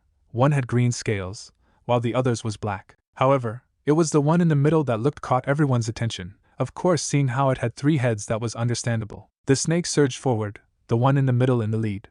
They crashed through one of the towering walls around Konoha and began to wreak havoc on the village. Jiraiya and the Umba looked up when they saw the giant snakes smashing into Konoha on the opposite side of where they were located. Damn it. It seems that damn Hebe set us up with decoys, Jiraiya muttered. He looked over at the Umbu. I want you all to start with the operation. I'll take care of the summons. Hi Jiraiya-sama. The Umbu saluted and took off. Jiraiya looked over at the stadium where Sarutobi and Naruto were probably fighting right now. I hope those two are safe. He turned his attention back to the snakes and took off. Kakashi-sensei. Naruto shouted as he redirected a punch sent his way, and then lashed out with his own, sending an Oto ninja stumbling back before he snap-kicked the shinobi in the head in such a way that it broke the man's neck. What are our orders? Kakashi looked over at his two genin as he finished snapping Asuna Kunoichi's neck. I want you two to hook up with the other genin. Group together and start defending the village while we fight here. But sensei, what about Sasuke-kun? Asked Sakura as she hid behind Naruto. Don't worry about him, a new voice spoke up. The trio turned to find Yujito standing there with a still unconscious Sasuke over her shoulder. She gave them a small smirk. He'll be fine in a couple of hours. Unfortunately, he won't be able to move for a while, even after he regains consciousness. Kakashi nodded as he threw a kunai into a nearby Suna shinobi's neck. In that case, I want him taken to the hospital where Hayashi is currently guarding the injured. He turned to look at the other jonin and their genin who were helping them fight. With Asuma, Shikamaru was using his Kage main no jutsu to hold down any ninja that got too close, while Choji smashed them by using his Bunbun Baika no jutsu partial multi-expansion jutsu. Meanwhile, Ino was using her Shintenshin no jutsu to enter the minds of her enemies, and use their bodies to kill her enemies and sow dissension among the ranks. Over a little ways away, Kiba and Akamaru were using the Getsuga to drill into enemy ninja left and right, their teamwork tearing through enemy ninja like butter. Hinata had her Byakugan blaring and had shown how much she had improved recently as she used the Juken-style taijutsu to attack her enemies. At the same time, Shino was using his bugs to take care of the enemies that were coming towards them before they got too close to his teammates. Tenten, despite being the only ninja in her squad who was there, used all manner of ranged weapons to take out enemy shinobi as she fought alongside her sensei, launching kunai and shuriken with great precision before most of the enemy ninja could even react. You guys mind if I borrow our genin? Kakashi asked as he ducked under a fist. He came back up and flicked a kunai into his hand, right before he impaled the Oto shinobi through the throat. Asuma grunted as he slashed apart another Oto ninja. Sure. I think we've got things here. The other jonin voiced their agreements, and Kakashi turned back to his team. Sakura, I want you to take Sasuke and go with Kiba, Shino and Hinata to the hospital, protect the ninja there. Sakura nodded and went over to Kurenai and her squad while Naruto made two clones to take Sasuke off of Yujito's hands. Naruto, I want you to go with Tenten and Squad 10, help the village evacuate any civilians who have not left for the shelters. Got it, sensei. Naruto took off towards Team 10. Kakashi looked over at Yujito. I can't order you to do anything, but if you can help out that would be appreciated. Don't worry. Yujito said, since this is Naruto-kun's home and my Kage is currently here, I will lend you a hand. Kakashi raised an eyebrow at the blonde's use of an affectionate suffix for his student. He filed it away in the tease students section of his mind before nodding and getting back to work. Sarutobi looked around at what was going on impassively. He was currently being held with a kunai to his neck by Orochimaru, who he knew had disguised himself as the Kazekage. There was a large purple barrier surrounding them, preventing anyone from coming in to aid him, as evidenced by the dead Umbu that had run into it and been fried to a crisp. Not that he wanted or needed help at the moment. I see you went through quite a bit of careful planning to get me alone. Orochimaru, Sarutobi pushed the kunai away and spun around with a kick. Orochimaru jumped back and chortled a bit. Kukuku, very good Sarutobi-sensei. I wonder, how did you know it was me?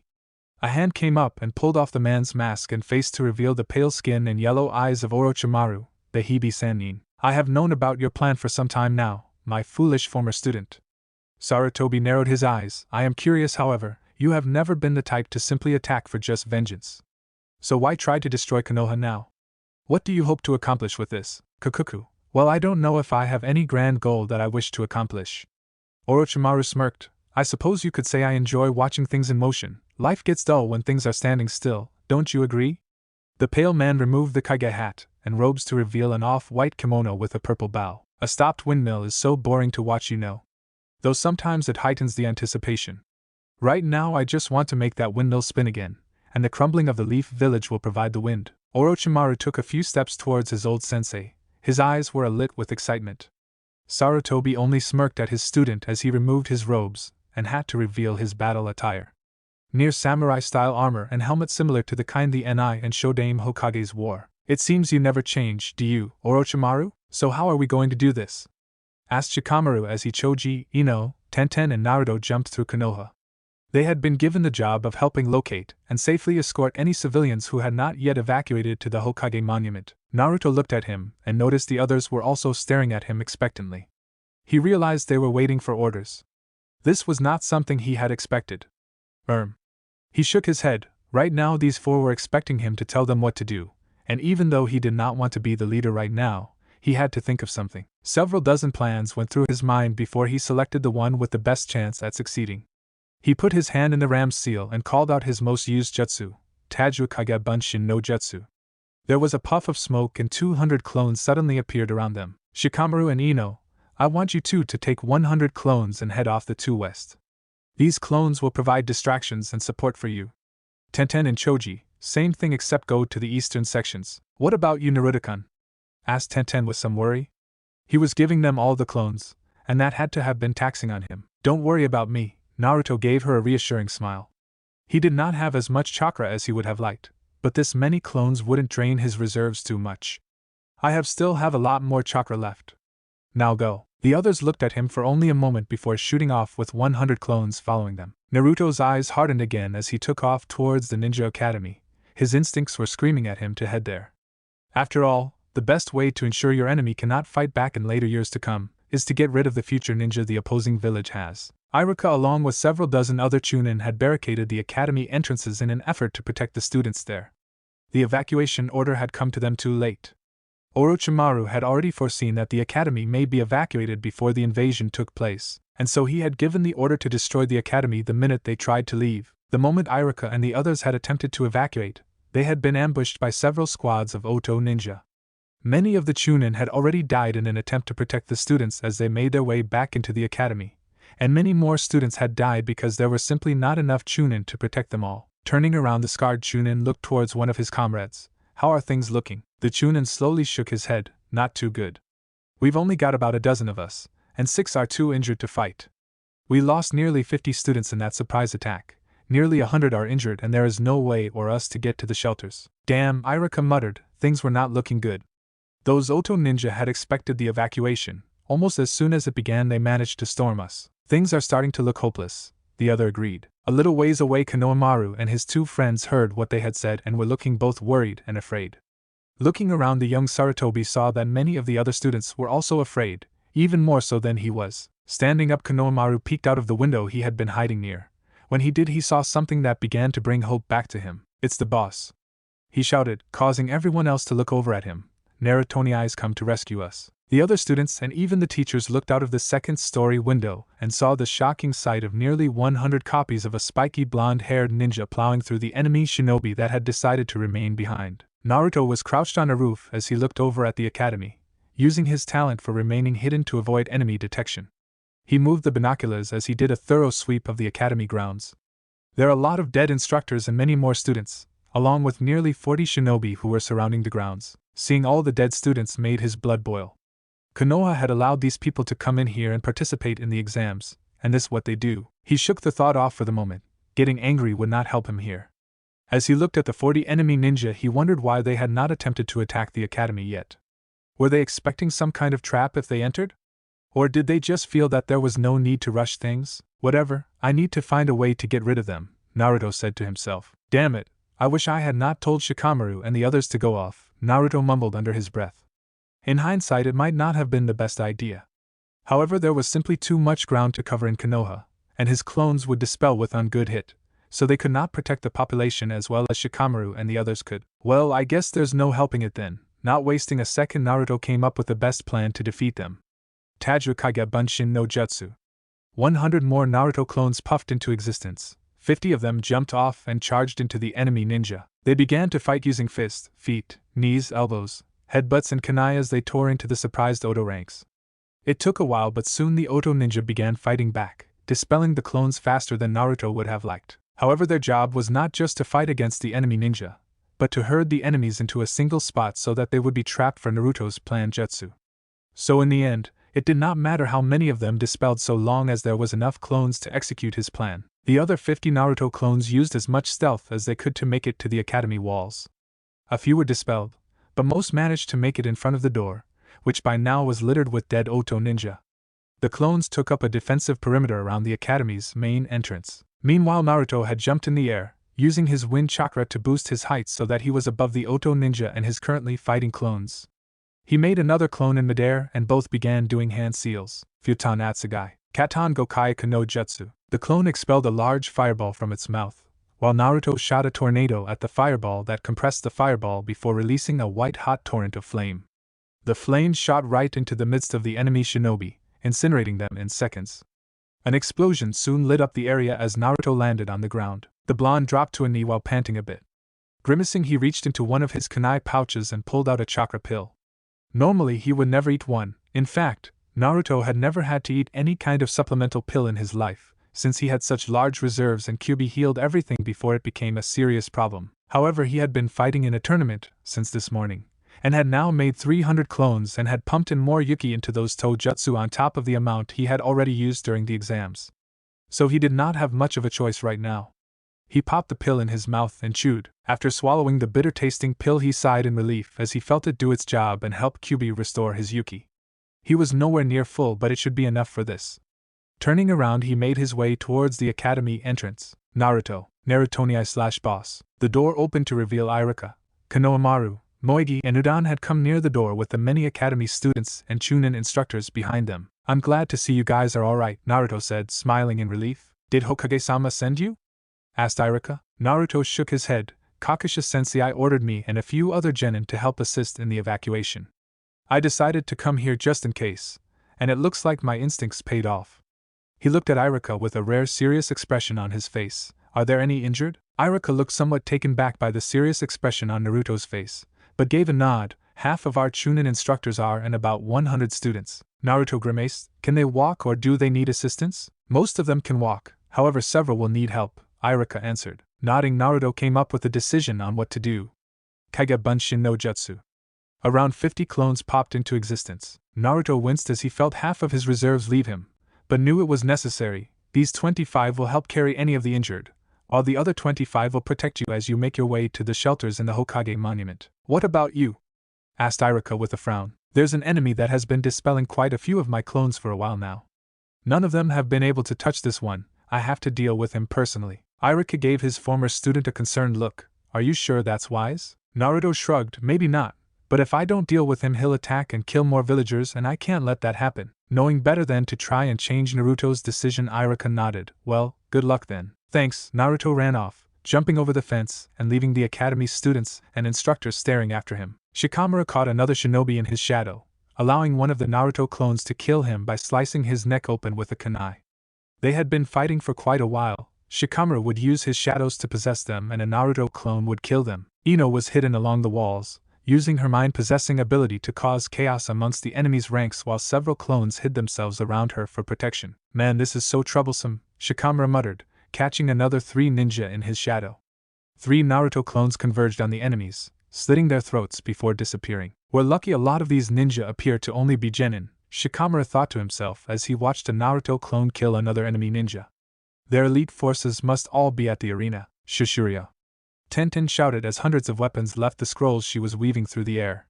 Each and every weapon managed to hit one of the Oto or Suna ninja below, making the groups that had been storming Konoha scream out in pain as they were impaled or bludgeoned. After exhausting her weapons, Tenten landed on the roof some distance away and used chakra strings to lift the weapons back up and send them to attack more ninja who had just gotten there. In another street just a little ways away, Choji was rolling over every enemy ninja he came across, smashing them like pancakes, while the Naruto clones were either fighting their own battles, rescuing the civilians that were in the area, or herding the enemy shinobi towards Choji. Within a sector of Konoha that looked near abandoned, a cage opened and Gaara stepped out.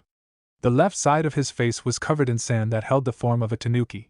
His teeth on that side was likewise fanged, while the other side held normal teeth. Drool was seeping down his mouth and his left eye no longer held the same green as his right. Instead it was yellow in color with a star-like pupil in the center. The sand seemed to stop at his torso, covering his arm as well and allowing it to take the form of a giant claw with 3 fingers. His head swished around as if looking for prey, the drool flying everywhere, as he glared at not seeing anything here.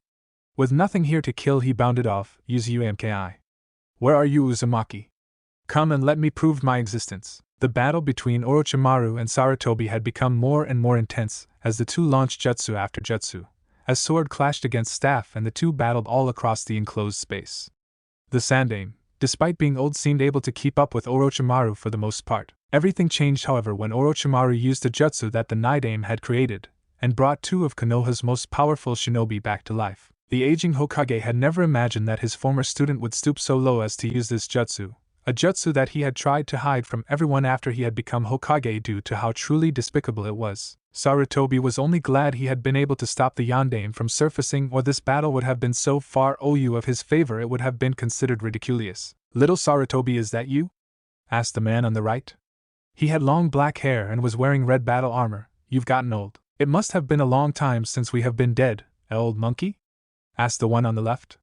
A man with white hair and blue battle armor. "I would have never thought we would meet again like this, Shodaime-sama, Nidaime-sama." Sarutobi spoke with a slight choke, both happy to see his old friends again, and appalled at the way he had to see them.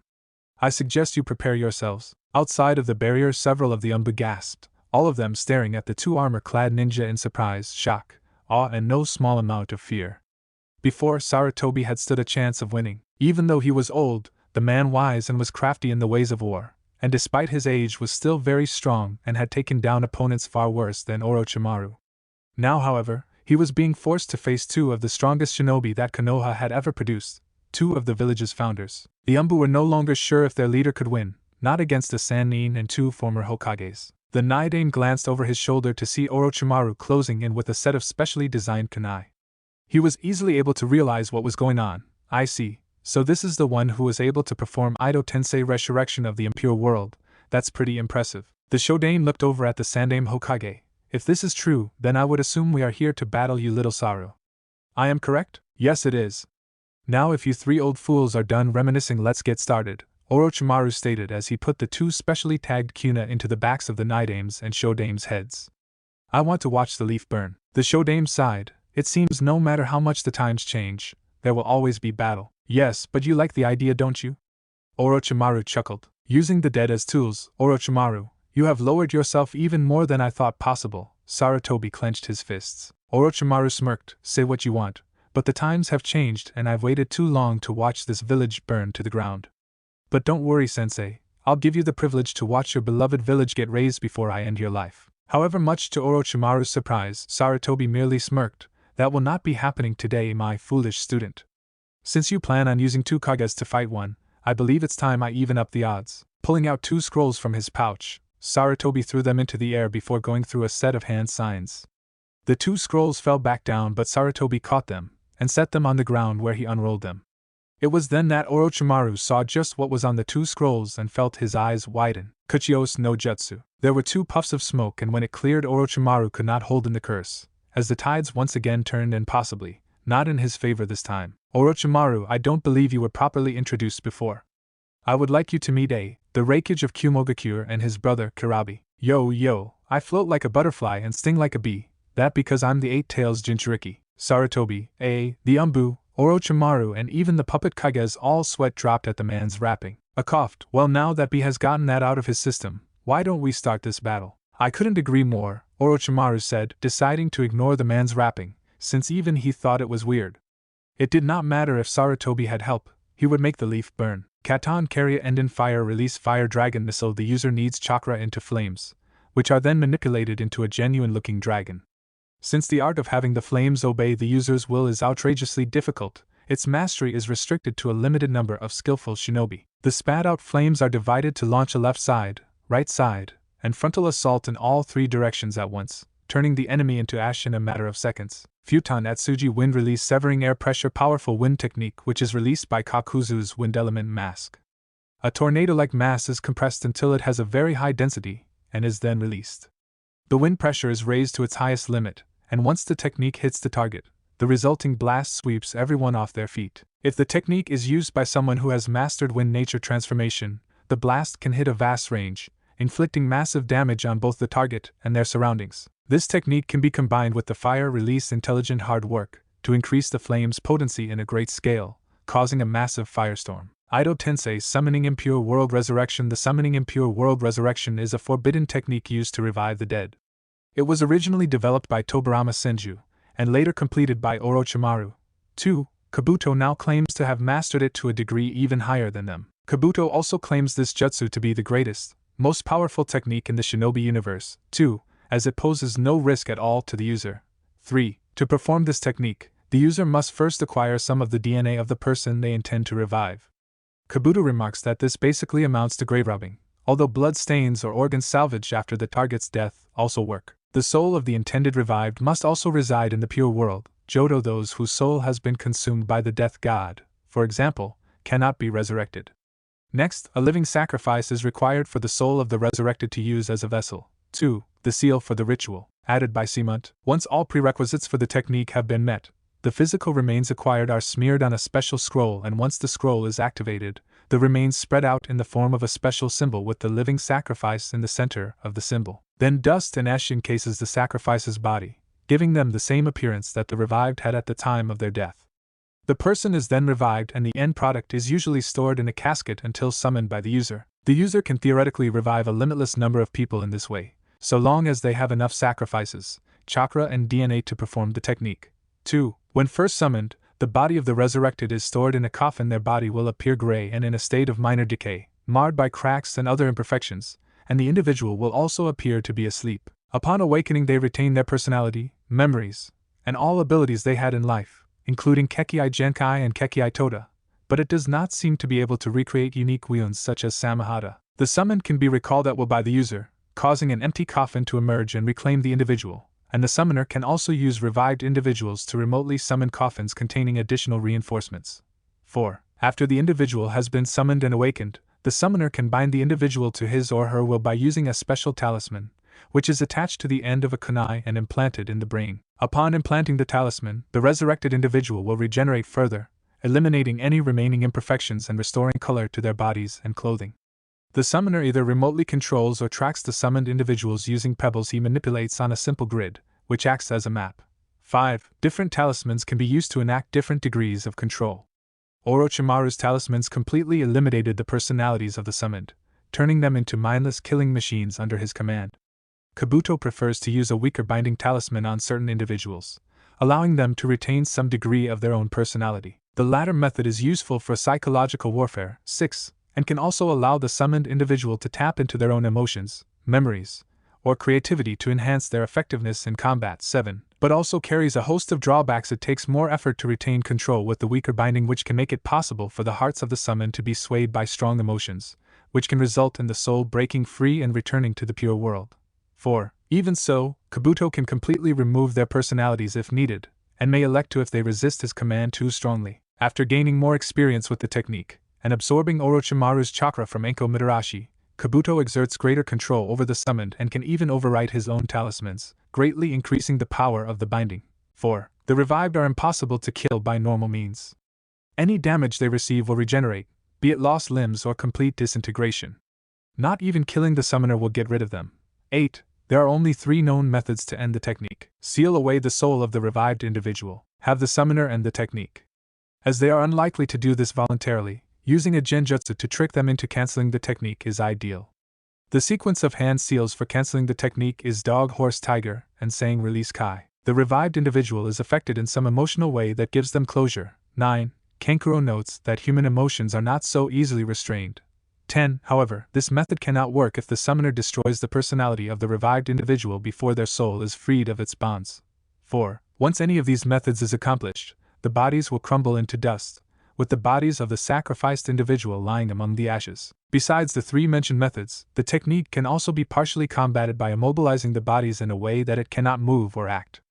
Although this does not truly defeat the summoning, it is effective at preventing the bodies from becoming a threat in battle. Chapter 26 Kage Level Battles. Orochimaru looked in anger at the 2 ninja that had appeared from the sealing scrolls.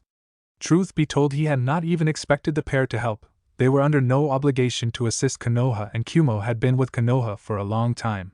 That had been part of the reason he had continued with his plan to attack regardless. Now his 2 greatest tools would be taken away to battle against the Raikage and his younger brother.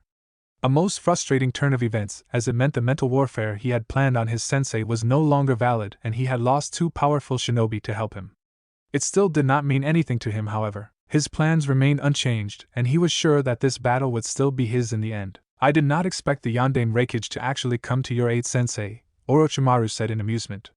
Still, this changes nothing. The Leaf Village will burn by the end of this battle. I think you are overestimating your chances, Orochimaru, Sarutobi shot back. The old monkey is right, yo. This battle is no longer in your favor since me and Big Bro have come onto this show. Aside at his brother's rap and resisted the urge to facepalm, thankfully having been dealing with it as long as he had, it was able to ignore it. I believe my brother is right. This battle will no longer be as easy as you think. Kukuku, perhaps, Orochimaru chortled. Though I am curious. You are not allies with Konoha, so why side with them in this fight? You would greatly benefit from its destruction. The Raikage shook his head. That's only a possibility. Their destruction does not guarantee my village more missions. In any case, when I heard I would get rid of a certain snake one who has caused quite an uproar in my village when he had his right-hand man kidnap several children with Kekkai Genkai from Kumo, I was more than happy to help him in this battle. I see. I suppose you would still be upset by that, Orochimaru hummed, not seeming to be bothered with admitting he to the particular atrocity he had committed. Well, it doesn't matter in the end. Hokage-san, I will take on the Shodai, since I get the feeling you wish to battle your old student, the Raikage said. Thank you, Raikage-san.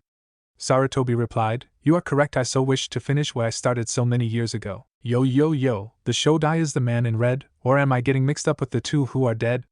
Asked Karabi. No, you are correct. Sarutobi did his best to ignore the man's raps by imagining it was no different from the times when Naruto would say Databayo. Then I guess that means I get the one in blue. He looks like he would be fun to fight to. Let's just get this battle started, the Raikage commented as he saw the two former Hokages charging in. He and Karabi immediately leapt in front of the pair, and with a twin shout of lariat, kicked two of the strongest ninja ever produced in the village away. As they ran after the pair of reanimated Kages, Sarutobi continued glaring at his former student. Sarutobi watched the pair move off to fight his two former senseis. He was now very glad he had decided to tell the Yondaime Raikage about Orochimaru's planned invasion. I had refused to tell him why he had agreed to help Sarutobi in this fight, but hearing about what his former student had done made him realize it was a matter of village security.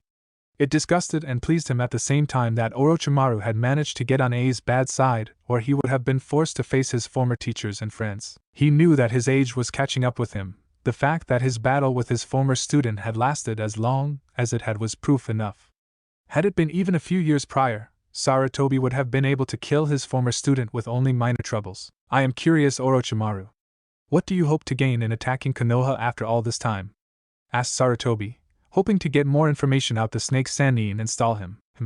Orochimaru hummed as a smirk adorned his face. I suppose I could tell you. The reason I postponed this village's destruction is really quite simple. I wanted something that would help me accomplish my ambitions of learning every jutsu in the world. What I want are the eyes that can turn even the great Kyuubi no Kitsune into nothing more than an obedient pet. The eyes that will allow me to copy jutsu with a single glance, that can break the will of others with by merely looking at them, that can bring forth black flames that will burn for 7 days without end. So, you want Uchiha Sasuke then? Sarutobi had already suspected this.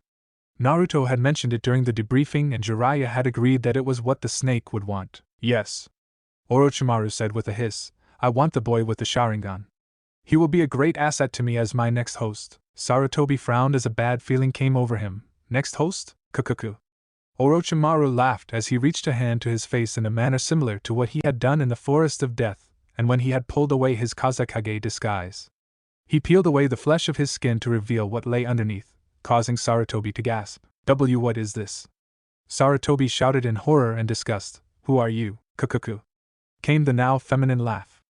The person standing before him no longer looked like his former student. Instead it was a woman, though her skin was as pale as Orochimaru's and she still contained yellow eyes and that unnaturally long tongue. However, everything else about this person was different. The woman gave Sarutobi a sick grin. Why don't you recognize me, sensei? It's me, Orochimaru. You. Sarutobi growled out in anger at seeing how far his student had now stooped to. To have fallen so low, you're a fiend, Orochimaru. Kukuku, do not be so angry, sensei. That look really doesn't suit you. Orochimaru chortled, you are old, sensei, and just by looking at you I can see that age has caught up to you. We both know, had you been younger you might have been able to defeat me. Age has made you weak. But I have gained the power of immortality. No sacrifice is too small for that power. I will never end up like you. Too weak and fragile to stand up against those I should have beaten. Sarutobi shook in a mixture of rage, regret and sorrow. To see his prized student fall so low, all for the desire of gaining immortality. This man was no longer worthy of being called his student. He was now a monster, someone who held no remorse or regret for the deaths he had needlessly caused in his quest for immortality. What made it worse was that Sarutobi knew he could have ended this man years ago, when he had first found out about his student's experiments on the people of Konoha. However, he had let his love for his student get in the way of the decision he could have made, the one he should have made. There were only a few things he had ever come to truly regret in his life. The first was how he had been unable to give Naruto the life he should have had for bearing the burden of the Kyuubi. The second was not being able to help Minato and Kushina when they had decided to make their son a Jinchuriki, not being able to sacrifice his own life so that they could have raised Naruto as he should have been. And the third was standing right in front of him. However, he would no longer run away from this decision. Today, he would either end his foolish former student, or die in the attempt. Orochimaru. Sarutobi snarled as he bit his thumb, smearing the blood along his other hand and beginning a sequence of hand seals. It was a mistake to let you live all those years ago. However, today, I will rectify that mistake. This is the day I end your ambitions, my foolish former student. Kuchios no Jutsu. Sarutobi slammed his hand into the ground, an array of seals appearing under it. There was a puff of smoke to signify the Hokage summoning something. When the smoke cleared, it was to reveal a large white ape with ninja attire and a Konoha headband secured around his forehead. The ape observed his new surroundings briefly, before his eyes locked onto the gold-slitted eyes of Orochimaru. So, it has come to this after all, the old ape ground out, turning his attention to Sarutobi. You're a pathetic fool for letting that man live, Saru.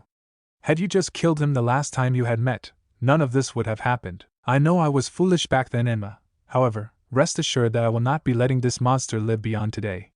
Sarutobi replied, knowing his summon had never been happy with his decision to let the snake Sannin go. This wouldn't have happened had you just finished him the first time you had the chance. Enma, use that so we can rid ourselves of this snake once and for all. Very well, the old ape said before forming a hand seal. Henge Kongoni adamantine staff. A puff of smoke later, a long black staff with golden-ended tips appeared in Enma's place. Sarutobi grasped the staff in his hand, twirling the weapon around expertly despite not having used it in battle for a few years. He settled himself into a stance and glared at his opponent. Smirking at his sensei, Orochimaru opened his mouth and allowed a snake to slither out of it. Said serpent hissed as it opened its jaws to reveal the hilt of a blade. Orochimaru grabbed onto the hilt and pulled it out of the snake, letting it retreat back into its master, the Kusanagi. The Enma transformed staff spoke, I may be tough, but that will injure me after a while. I will be sure to end it before that happens, Sarutobi replied. Orochimaru grinned as he swung the sword a few times. Well, shall we begin, sensei? Of course, my foolish former student, Sarutobi rushed forward. Let us begin. The Reikage held in a smirk as he looked at the Shodai Hokage. You know, I have always wanted to fight against an opponent of your caliber. His smirk turned into a frown when he did not receive an answer. Though in hindsight it was to be expected, after all, what did he expect a dead man under the control of a madman to say? Well, I suppose we should just get started, he mumbled. The dark-skinned man took off his robe and hat, throwing them away where they made a loud crashing sound to reveal they were weighted. Having never been patient enough for his opponents to make the first move, he charged at the Shodai. He sent a fist at the man, not at all bothered when it was blocked, and a fist was sent his way in return. He blocked the fist easily enough and pulled the man into a knee. However, the Shodai merely flipped over the man, spinning in mid-air to launch a kick at A. The Reikage managed to duck under the kick. Grabbing the Shodai by the foot, the Reikage managed to toss the armored ninja away. The Shodai flipped himself over, landing on his feet, and looked up to see a charging towards him. Hashirama placed his hands on the ground, causing several tree branches to sprout out and attempt to grab onto A. The Reikage tried to jump away from the attack, but a vine managed to wrap itself around his ankle. A grunted as he used his strength to rip the vine and continued his charge towards the Shodai. In response, Hashirama went through several hand seals. Afterwards he slammed them into the ground, causing multiple bamboo spikes to shoot out. Despite his size, the Reikage moved between the bamboo shafts with relative ease, and swatted away those few that he could not dodge. Finally closing the distance, A lashed out with a kick. However, Hashirama managed to jump over it, landing on the dark-skinned man's bulky shoulder. He attempted to kick A, but the Reikage threw him off before it could happen. He landed on the ground some distance away, and went through more hand seals. Slamming his hands in the ground caused multiple large wooden pillars to shoot out and smash into A. The Reikage grunted as he crossed his arms in a guard as the pillars slammed into him, using his strength to stay in the same spot. Keeping one hand on the branch he had, A used his other one to smash into the pillar. Said wooden pillar shattered as he hit it. A began doing his own hand seals before opening his mouth. Right on John. A large bolt of lightning shot out at Hashirama, who began his own hand sealing. A large wooden dome formed around him, protecting the Shodai from A's lightning attack. When the lightning dissipated, the dome came down. Hashirama looked around only to find no one. It was then that he received a powerful blow to the face, sending him flying backwards, where he smashed into the ground and skidded across it. Knowing that Hokage would never be defeated by only one hit, the Raikage began doing more hand seals. Right Unkaminari no Kamiken lightning release lightning god fist. A thrust out his fist, causing a large blast of lightning to shoot out at Hashirama. It soon took the shape of a fist, right before it crashed into the Shodai, causing him and the area he was in to explode in a shower of lightning. The Raikage frowned as he waited to see what had happened, knowing better than to let his guard down. His decision was soon shown to be a prudent choice, as several wooden stakes shot out of the dust and debris his jutsu had kicked up. The Raikage charged lightning chakra into his fists, bashing the stakes as they came towards him, destroying them. It was then that the Shodai came out of the dust himself, rushing towards the towering Raikage as he attacked. A blocked the fist that came his way, then lashed out with his own fist. Hashirama dodged the attack, jumping back a little before he came in with a kick. The Raikage managed to grab the kick, keeping Hashirama in place before he lifted the man above his head and slammed him back into the ground. A then jumped up and flipped himself over as he attempted to heel drop the Shodai. However, Hashirama managed to roll away, pushing himself into a flip and landing on his feet a few meters away. The Shodai went through more hand seals before thrusting his fists out, with said fists turning into large blocks of wood that launched themselves at A. The Raikage ran right towards them, using his strength to smash the wooden fists to pieces. He charged in and got close to Hashirama, using a left punch, right punch combination. When his attacks were blocked, A kicked the Shodai's legs out from under him. He would have stepped on the man, but Hashirama managed to twist around and kick the Raikage's foot, knocking him off balance. The Raikage landed on the ground with a heavy thud, the tiles of the roof breaking from his weight. He looked up to see Hashirama bearing down on him and rolled out of the way.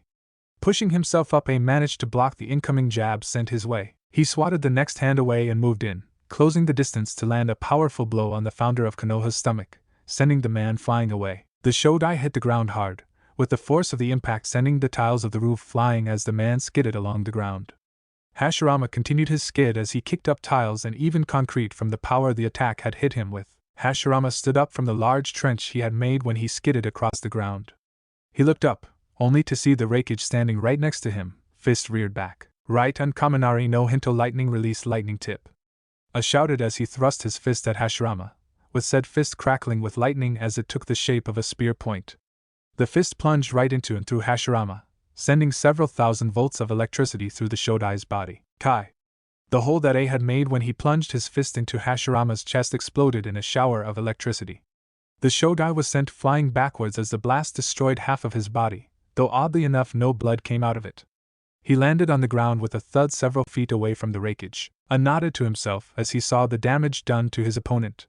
He was about to breathe a sigh of relief when he stopped, looked at Hashirama's body again, and then gaped. The area that his jutsu had destroyed was slowly reforming as ash began to cover the area, crawling along Hashirama's skin and leaving behind unmarred flesh, as if the wound had never happened. When all of the damage A's jutsu had done was healed, Hashirama stood up as if he had never been injured. Oh, what the fuck? I swore, this is great, I'm fighting an undead Kage. I'm beginning to regret offering my aid to the Hokage. A tensed when he saw Hashirama's left leg shift, a sure sign that the man was about to charge. His theory proved to be correct when the Shodai began speeding towards him. The Raikage growled in annoyance as he set himself in a stance, waiting for the Shodai to get near him. When the man was in range, A launched a fist at the man. It was blocked, of course, but A had anticipated this and grabbed onto the Shodai's forearm, using it to pull the man into a knee. Though that too proved unsuccessful when Hashirama managed to block the attack with his own knee. Still, it proved useful in getting close, and the Raikage was able to launch several successful hits on Hashirama. Using his powerful physical strength, A pummeled the man with his fists with bone-jarring force. If the Shodai was not already dead and incapable of feeling pain, he would have been howling at the amount of abuse his forearms and joints were taking. The amount of power in each of A's strikes were more than enough to break the bones of all but the most powerful of taijutsu users. Having had enough of the man blocking his attacks, A grabbed both of Hashirama's arms in his next combination. The Raikage then proceeded to jump into the air, and launched a devastating double-stomp kick on the Shodai's chest. The force of the assault was enough that Hashirama's arms, which were still in the grip of the Raikage, were ripped off at the sockets and the man himself was sent flying back, where he once again crashed into the tiled roof with enough force to send tiles and grout several dozen feet into the air. Through the arms he now held away, and looked towards where Hashirama was. He quickly let out a frustrated snarl as he saw the man once more getting up from his lethal attack, the Shodai's arms having already been regrown. Realized that he was going to have to really go all out on the guy if he wanted to win. Quite possibly, it would take having to destroy Hashirama's body entirely to defeat the man. He watched as Hashirama went through a set of hand seals and then slammed his hands on the ground. A large number of thick trunk-sized vines shot out of the ground, launching themselves towards A, who had already begun his own hand seals. Raitun Rariyuden Lightning released Lightning Dragon Jutsu. A large dragon made of lightning appeared in front of A, letting loose a fearsome roar before it charged towards Hashirama. The roots and vines that got in its way were utterly destroyed as it made its mad dash towards the Shodai. Before it could hit, a large dome of wood covered Hashirama's form, taking the brunt of the attack. However, unlike the first attack this jutsu blocked, the lightning dragon was too powerful to block entirely, and it ended up drilling straight through the wood dome. The explosion that followed was nothing short of spectacular as lightning arched out in all directions from the point of the jutsu's impact. When it cleared, it revealed the dome had been utterly destroyed, with chunks of wood lying around the area, and a large crater showing on the roof. A was already looking down at the destruction his jutsu had caused. Seeing there was nothing there, no corpse or anything, he was positive he had won. Still, he knew better than to let his guard down until he was sure that victory was his. His actions were shown to be a wise course of action when seconds later several vines shot out of the ground and began to wrap around him.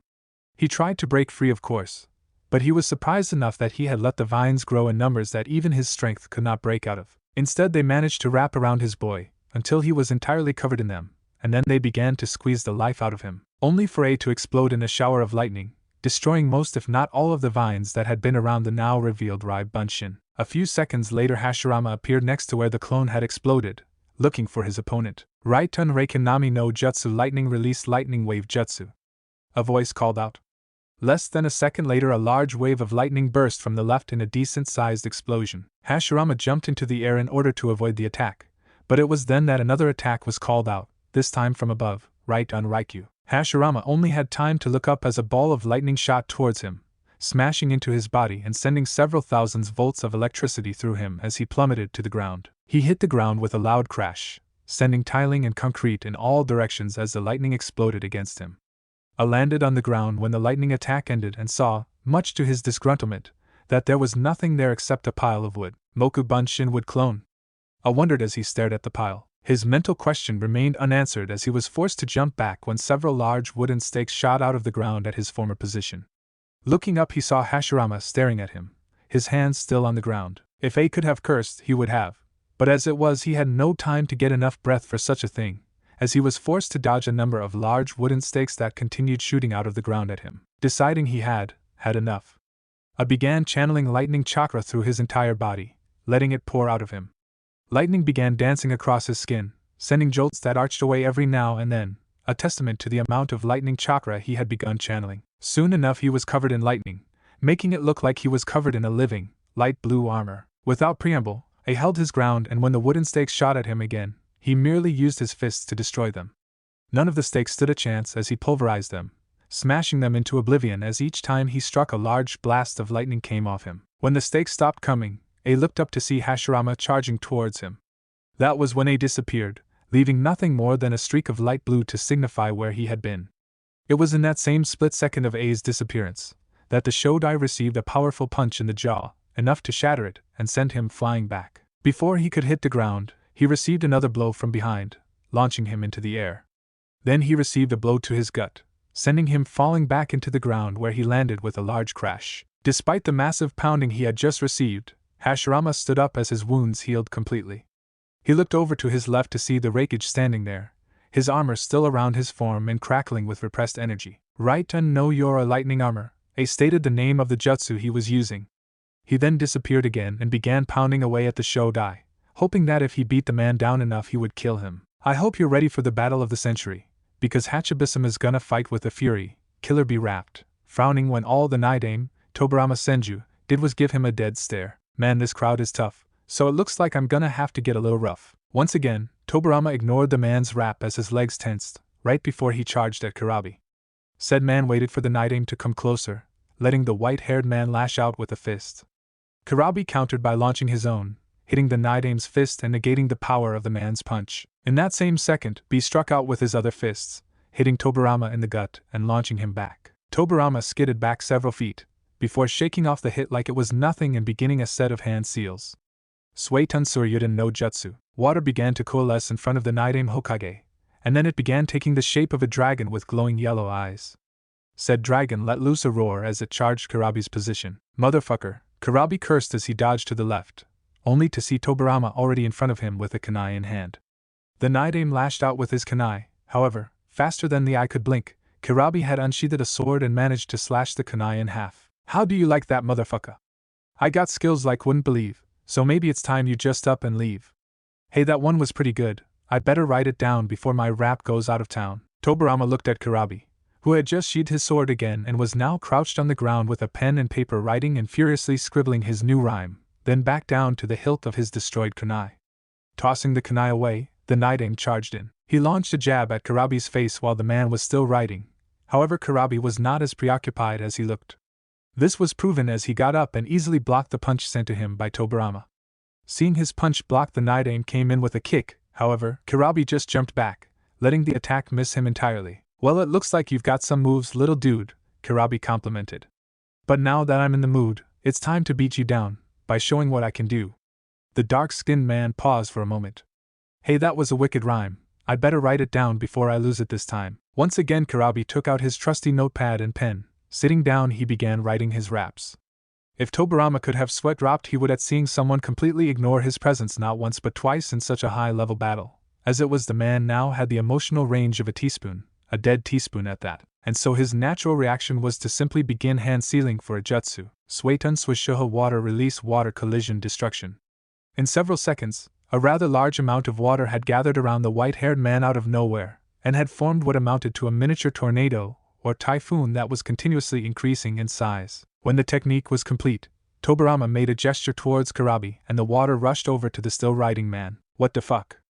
Karabi shouted as he put his writing utensils and notepad away, and began pumping chakra into his legs. He jumped into the air in order to avoid the large crashing wave. Karabi landed on top of the water and looked around to find his opponent. He frowned when he could not find the Nidame, and it was in that moment that a shadow appeared above him. Looking up he saw Tobirama bearing down on his position, with a kunai in hand. Karabi just smirked as he grabbed onto one of his swords, and when the Nidame was nearly on top of him he struck. Drawing his sword, Karabi lashed out with a horizontal slash that took the kunai and the arm holding the kunai off. The kunai's blade along with the arm up to the man's elbow slid off and fell into the water caused by the white-haired man's jutsu. Tobirama did not even have time to contemplate what had happened, not that he could in his deadened emotional state anyways, as he received a powerful kick to the chest and was sent flying. Now that's what I'm talking about, it's called taking the trash out. Karabi rapped. However, whatever else he might have said stopped when he saw his opponent getting up. Not only was he getting up, but his arm was starting to reform as what looked like ash swirled around it. Now that's just not cool, I'm really not liking this fool. He noticed that Tobirama was now fully healed and grunted in annoyance. It looks like I'm gonna have to get serious, if the dude regenerate like this. B, do you ever stop rapping? Karabi blinked at the annoyed voice in his head. Hachi? When did you wake up? I thought you was catching some Z's? I've been awake for nearly an hour, and you fool. I've been watching this battle the whole time. Karabi could practically feel his bijou rolling his eyes. Well, why didn't you say so? You know it's good to have more than one voice when I'm working my rhymes, Ado. Damn it, B. How many times have I told you not to call me that? Don't know, I lost count a long time ago. Karabi did not get the chance to hear his tenant's response as the Nidame charged him, forcing B to back away. Frowning, the dark-skinned man timed his attacks to that of his opponent's, lashing out and knocking the man's fist away, right before he sent his own into the man. Karabi's fist hit Tobirama full force in the face, sending the man flying back. This dude's starting to knock off my rhymes. It's time I showed him what happens to those who waste my time. Karabi grabbed his swords one by one and tossed them into the air. He took a crane position as he caught all 7 of the swords he had carried on his back. One in each hand, one in between the joints of each of his arms, one he caught and held in the joint of his upright lifted right knee, one held under his left armpit, and one in his mouth. As this happened, Tobirama charged at B, hoping to take him out before he could do whatever it was he was going to do. However, it was too late as Karabi began to bob his head to an unheard beat.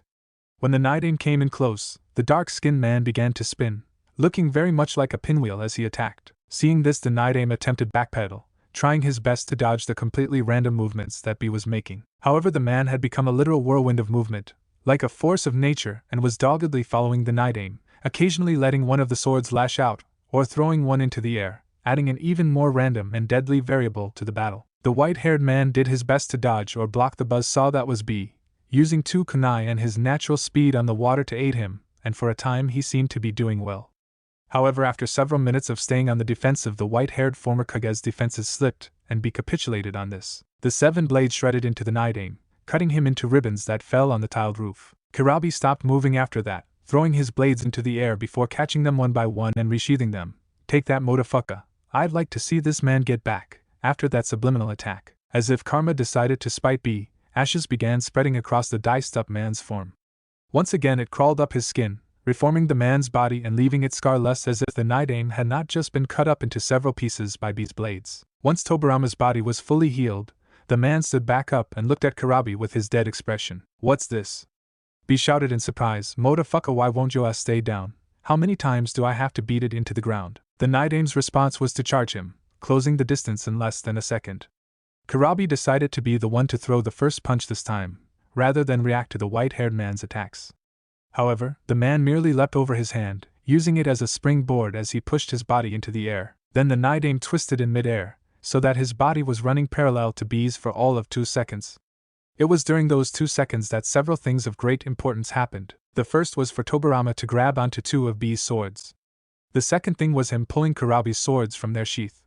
And last was him landing on the ground, spinning around and taking a 2-sword stance behind B, who had not moved since the entire thing happened. Oh motherfucker. He did not just grab my swords. Karabi shouted in his mind. Now in Kumo there were a few rules he had set that were known very well to all citizens of Kumo. The first was don't diss his raps. The second was don't diss his friends. The third, and probably the most important rule, was don't touch his swords. The one man who had not known that rule, a missing ninja he had fought once, had done just that and been on the ass end of the mother of all ass kickings. By the time B had been done with the man, he had been begging for death. You motherfucker better pray to whatever kami you worship, Karabi said, for once not being able to rap due to his anger. Cause I'm gonna be beating your fucking ass. Karabi then charged at Tobarama, grabbing a hold of 2 of his swords as he rushed the man. The Night Aim waited until B had gotten close enough to strike, and then sent out the sword in his left hand in a thrust, hoping to pierce the dark-skinned man in the heart. It wasn't to be as B twisted his body, spinning around as he brought his right sword up, slashing the man's arm off at the elbow. As he continued his spin, B sent a horizontal slash across the man's chest, slicing into it with relative ease, though it did not go as deep as it could have since Tobarama had jumped back, receiving only a light gash, one that quickly closed up. Bending down, Karabi retrieved his sword and then looked up. He felt himself getting angry at seeing the man already had his arm back. The fuck? How does this dude keep doing that? It's that ash-like substance around him, B. You say it's Dash Hachi? What is that shit anyways? How should I know, you idiot? All I know is that it gathers around him after he receives an injury. So this motherfucker is like some kind of invincible fool. So how do I kill him? He's already dead, moron. I don't think you can kill him. What you talking about, Ato? Anything can die. If he's already dead, I'll just kill him again. B heard a sigh in his mind as his inner demon went silent. It was just a little after talking with his inner demon that he heard the sound of a jutsu being called. Suetun Suigaten Water Release Water Fang Bullet. A circle of water spikes surrounded B before closing in, attempting to impale and crush him at the same time. However, B was already unsheathing one of his swords, channeling lightning chakra through it as he spun. He released the chakra, creating a shockwave of lightning that decimated the water spikes. Karabi looked over at the Night Aim with anger as he saw the man, a hand on his sword, and taking a stance. B grabbed and pulled out another blade and charged at the man. In response to this, the Night Aim charged him as well, meeting the dark-skinned man in the center of their battlefield. The sounds of steel clashing echoed throughout the area as the fierce Kenjutsu match picked up. The sound of steel on steel echoed across the battlefield as the two continued their fight. Despite his anger at someone else touching one of his swords, Karabi had to give the Night Aim grudging respect for his ability. The man was extremely good with a blade, able to easily keep up with the two that the Hachibi Jinchuriki was wielding. Ducking under a swing, Tobarama came up and attempted to bisect the larger man, only to be blocked as the blade he was using met one of Karabi's. Less than a second later, the blade in the Jinchuriki's other hand came in with a swing that would take off the Night Aim's head if it hit. However, the white-haired man bent back ever so slightly, letting the blade pass him by. Coming back up, Tobirama swung his blade, but it was blocked by the tube he was using. Said dark-skinned man grunted as he used his strength to push the Nidaime back, sending the man skidding across the floor. In response to this, Tobirama let up the pressure of his sword, dropping down and attempting to sweep the other man's legs out from under him. However, Kurabi had anticipated this and jumped over the leg sweep, spinning around in mid-air and sending an axe kick on Tobirama's head.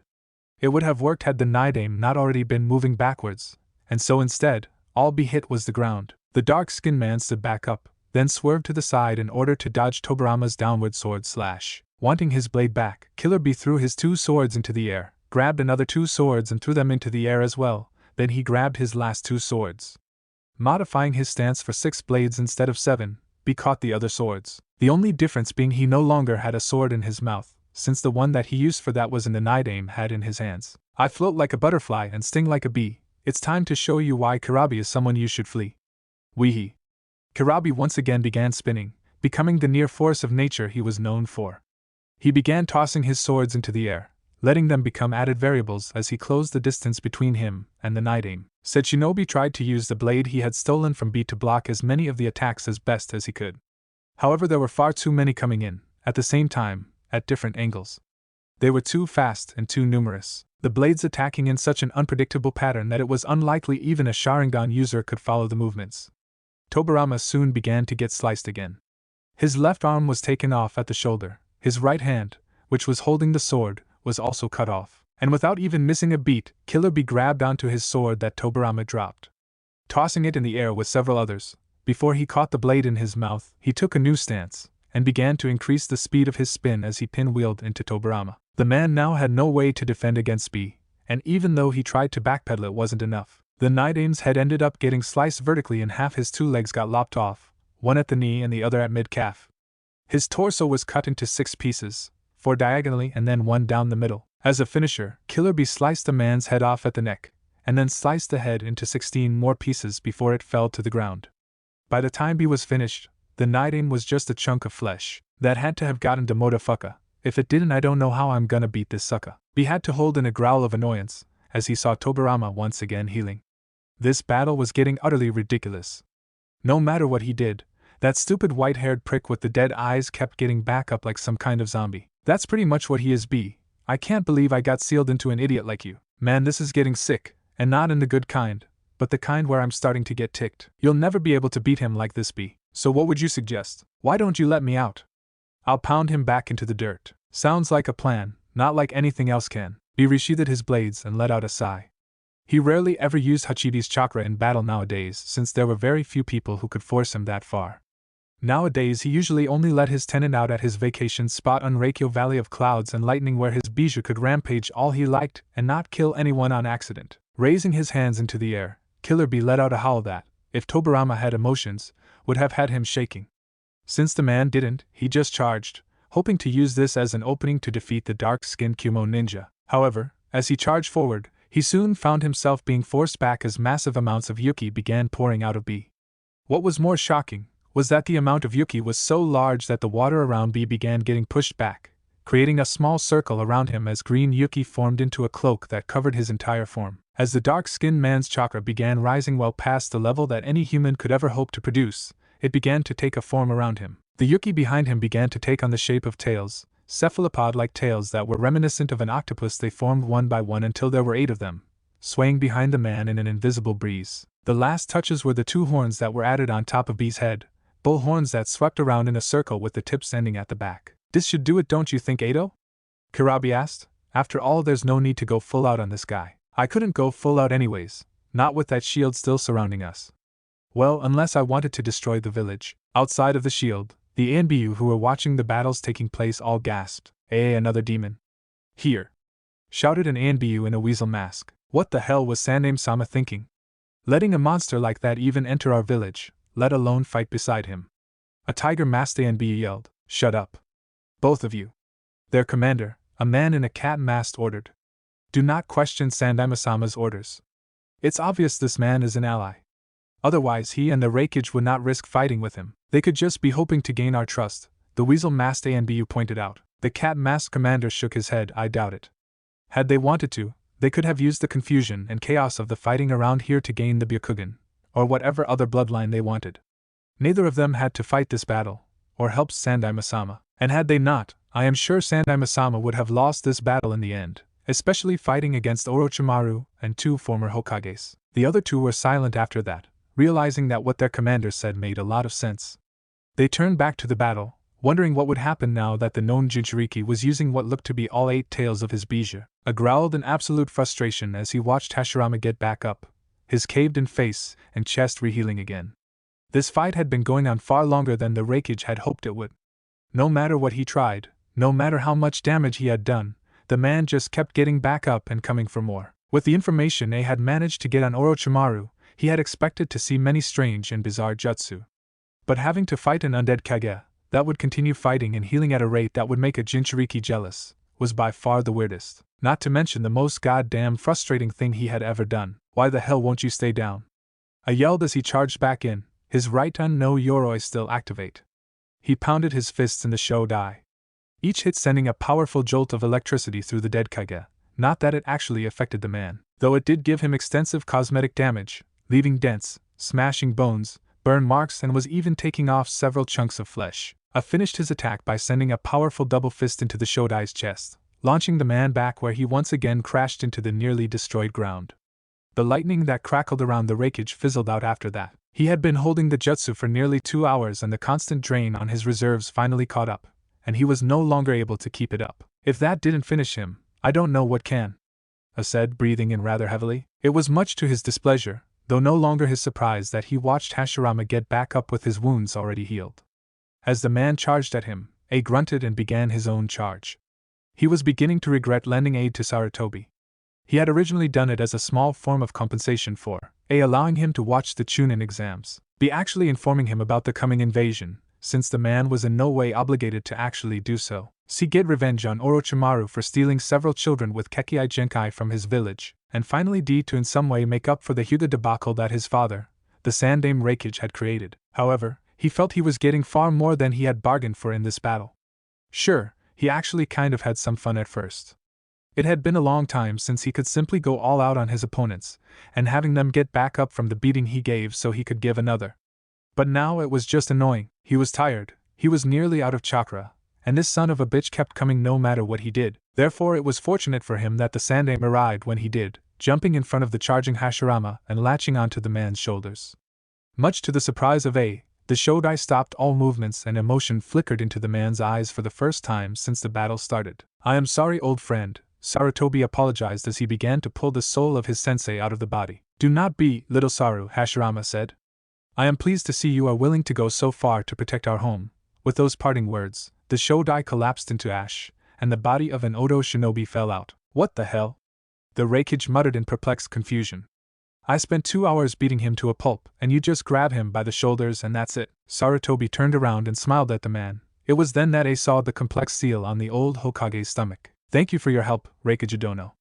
The old man then disappeared in a puff of smoke, revealing him to be a Kage Bunshin. Aside. Well, at least now I'm done fighting. I'm almost looking forward to getting back to paperwork. Kirabi crouched down as he began channeling Hachibi's Yuki into his legs in such massive quantities that the tiles under him began to crack. Then he shot forward, the power and speed being so much that the force caused the entire section of the roof he was on to explode and then collapse. This gave B several added benefits. The first was all the water now draining through the hole he had made. And the second was that his speed was so great, Tobirama could only just barely spot him as a green blur.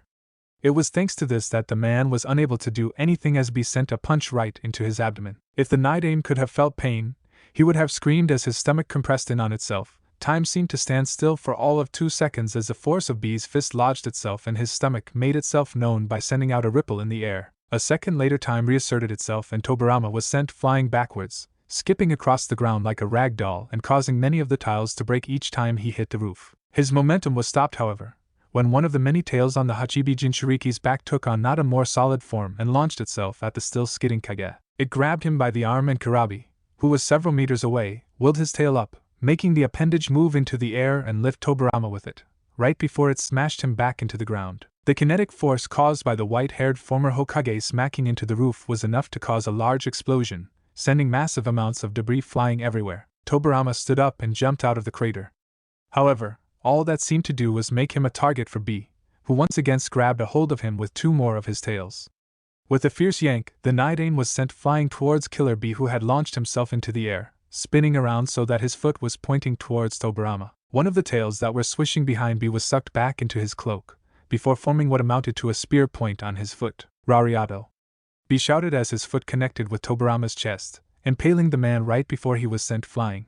Not quite done yet, Bee grabbed onto the Nidain's body again, this time when he was above the white-haired man. Kurabi yanked Tobirama upwards, while he was flying down, and proceeded to lay a double stomp kick into the Nidain's chest. The sheer force of this attack not only sent the Nidain back down, crashing into the ground with such force that it created a large crater, but also hard enough that Tobirama had lost nearly 2/3 of his body in the attack, leaving only his head and half of his torso and right arm. He landed on the ground and looked at the destruction he had caused with a smirk.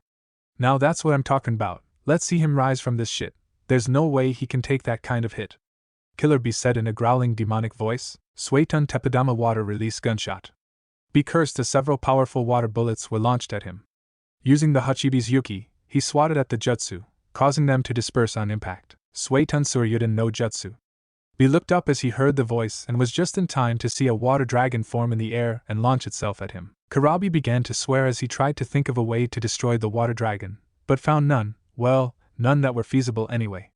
He had full control of his tenant's Yuki, so if he wanted to, he could go into his second stage where he took on the likeness of his Bijou. That would essentially increase his power by nearly 10 times, but it would also mean he would end up destroying half of Konoha in the process. And while this was not his village, there was not much point in helping fight off the invasion, if he ended up destroying half of the village that was being invaded while doing so. Unable to really come up with anything good, Kurabi sent all of the tails into his arms, forming 2 wicked-looking drills that vaguely resembled horns. He then rushed at the water dragon, thrusting his drill-covered fists out and plowing through the jutsu. Surprisingly enough, the jutsu gave with little resistance, and while he expected to have defeated it in the end, it was far easier than he thought it should be. Even more surprising was the sight of Sarutobi holding onto the Nidain by the shoulders. Kurabi could see the pair talking in a hushed tone, which was also surprising, given that the man had been dead to the world for their entire fight. After that, Tobirama seemed to turn into ash and a pale white Oto Kunoichi fell out of it. What just happened? How did you beat that fool, when I was unable to? Bee asked as he walked up to the old Sandaime. Sarutobi turned around and sighed. I beat him with the only way I could think of. Killer Bee blinked before noticing the seal on his stomach, a seal that was much like his Bijou containing one, only more complex. I see, not quite way I expected him to be beat, but it sure is good now that I get to turn off the heat. With those words, the Yuki cloak disappeared. Sarutobi looked at Bee with a smirk before disappearing in a burst of smoke. Kurabi looked at where the man had been, before turning his attention to the dead Kunoichi. Sighing, he knelt down and closed her eyes, feeling disgusted by Orochimaru, who would use his own ninja as pawns and sacrifices to further his goals. This was one of the few times he did not feel any desire to bust out in rhyme. Naruto's shifts in life. Chapter 27 One Bad Mother. Naruto continued running down the streets of Konoha, keeping out of sight for the most part. The only time he ever revealed himself were when he had to either save one of the villagers, whom his clones and the other genin had not found, or kill an enemy shinobi. Quite often those two came hand in hand. He continued to use the back alleys and side streets to get to the spot where some of his clones had started dispelling. As he turned the corner, he heard a voice cry out, "Tsubaki no my dance of the camellia." Naruto swore as he was forced to dodge what looked very similar to a spinal cord. The odd-looking weapon continued striking at the blonde as he continued to weave through the attacks. He winced a bit as one of the strikes managed to graze his shoulder. However, Kyubi and his own healing factor took care of the wound in a matter of seconds. Thankfully, he managed to jump back after the man stopped his attacks. Your ability to dodge my attacks is most impressive. I can see now why Orochimaru-sama wishes to have you. Naruto blinked at the teenager who looked a few years older than him. He was pale white with white hair, and 2 red dots on his forehead. He was wearing a white kimono with an open chest and a purple rope tying it together. Yeah, well, you can tell Orochimaru that he's not my type, the blonde responded as glibly as possible, not liking how wrong the pale teen's words sounded. Personally, I have no desire to get fucked in the rectal by some pedophiliac snake, or anyone else really. Kimimaro seemed to ignore the crass comment as he prepared another assault. I will be dragging you back with me to Orochimaru-sama, whether you wish it or not. It seems we're at a crossroads then, because there is no way in all 9 levels of hell that I'm getting dragged to that sick fuck, Naruto shot back. Damn. Naruto thought as he unsealed the katana. Judging from the way this guy holds that blade, He is definitely talented with it, maybe even a master swordsman. I doubt I could even beat Tenten right now with how tired I am, and I doubt Tenten could beat him. He could use his staff, of course. However, he also knew that using his staff would not work as well against this one. The key to successfully using the bow staff while in single combat was in the ability to keep an opponent out of range while you bombarded them with fast yet fluid attacks. Despite having been caught off guard, Naruto had seen the way the bone sword had dislocated themselves and given the white-haired teen a longer reach. Meaning keeping his distance with this guy would not matter, as his sword could just extend to attack him. You know, it's normally tradition for two warriors to give their names before their epic clash. Naruto slid into a Batajutsu stance. The name's Uzumaki Naruto. I suggest you remember it, since I'm the one who's gonna kick your ass. Kimimaro took up his own stance as he looked at the blonde. My name is Kage Kimimaro. With that he attacked. Naruto cursed as Kimimaro appeared right next to him and sent several powerful swings and jabs at him. Thankfully, while the teen was fast, Naruto was nearly just as fast and had lightning-fast reflexes that allowed him to keep up. As Kimimaro came in with a slash, the blonde shinobi drew his blade from its sheath faster than the eye could blink. Naruto locked his blade with Kimimaro's and twisted it so that both blades were on the ground. Using the two grounded swords as leverage, Naruto snapped a kick at Kimimaro that smashed into the white-haired teen's head. Kimimaro stumbled back a bit, but not by much, and regained his balance in time to dodge several thrusts and slashes from Naruto. It became very obvious that Kimimaro was faster, his attacks were more precise, while Naruto's style was more fluid, moving in from attack to block to parry. Every move was designed to set the blonde up for another, flowing much like water. Kimimaro came in with several powerful and precise thrusts, but Naruto backpedaled and used his blade to divert the attacks from himself. When the man had finished his attacks, Naruto launched his own. He came in with a right diagonal swing, one which Kimimaro managed to block. However, Naruto pushed off against Kimimaro's blade and used the force of the swing to spin around in another slashing attack. When that was also blocked, the blonde pushed Kimimaro back, while the blonde decided to disengage and jumped back. Not wanting to let up with his assault just yet, Naruto charged forward, sliding under an incoming swing from Kimimaro's bone sword. At the same time, he slashed at the white-haired teen's legs, hoping to take them out.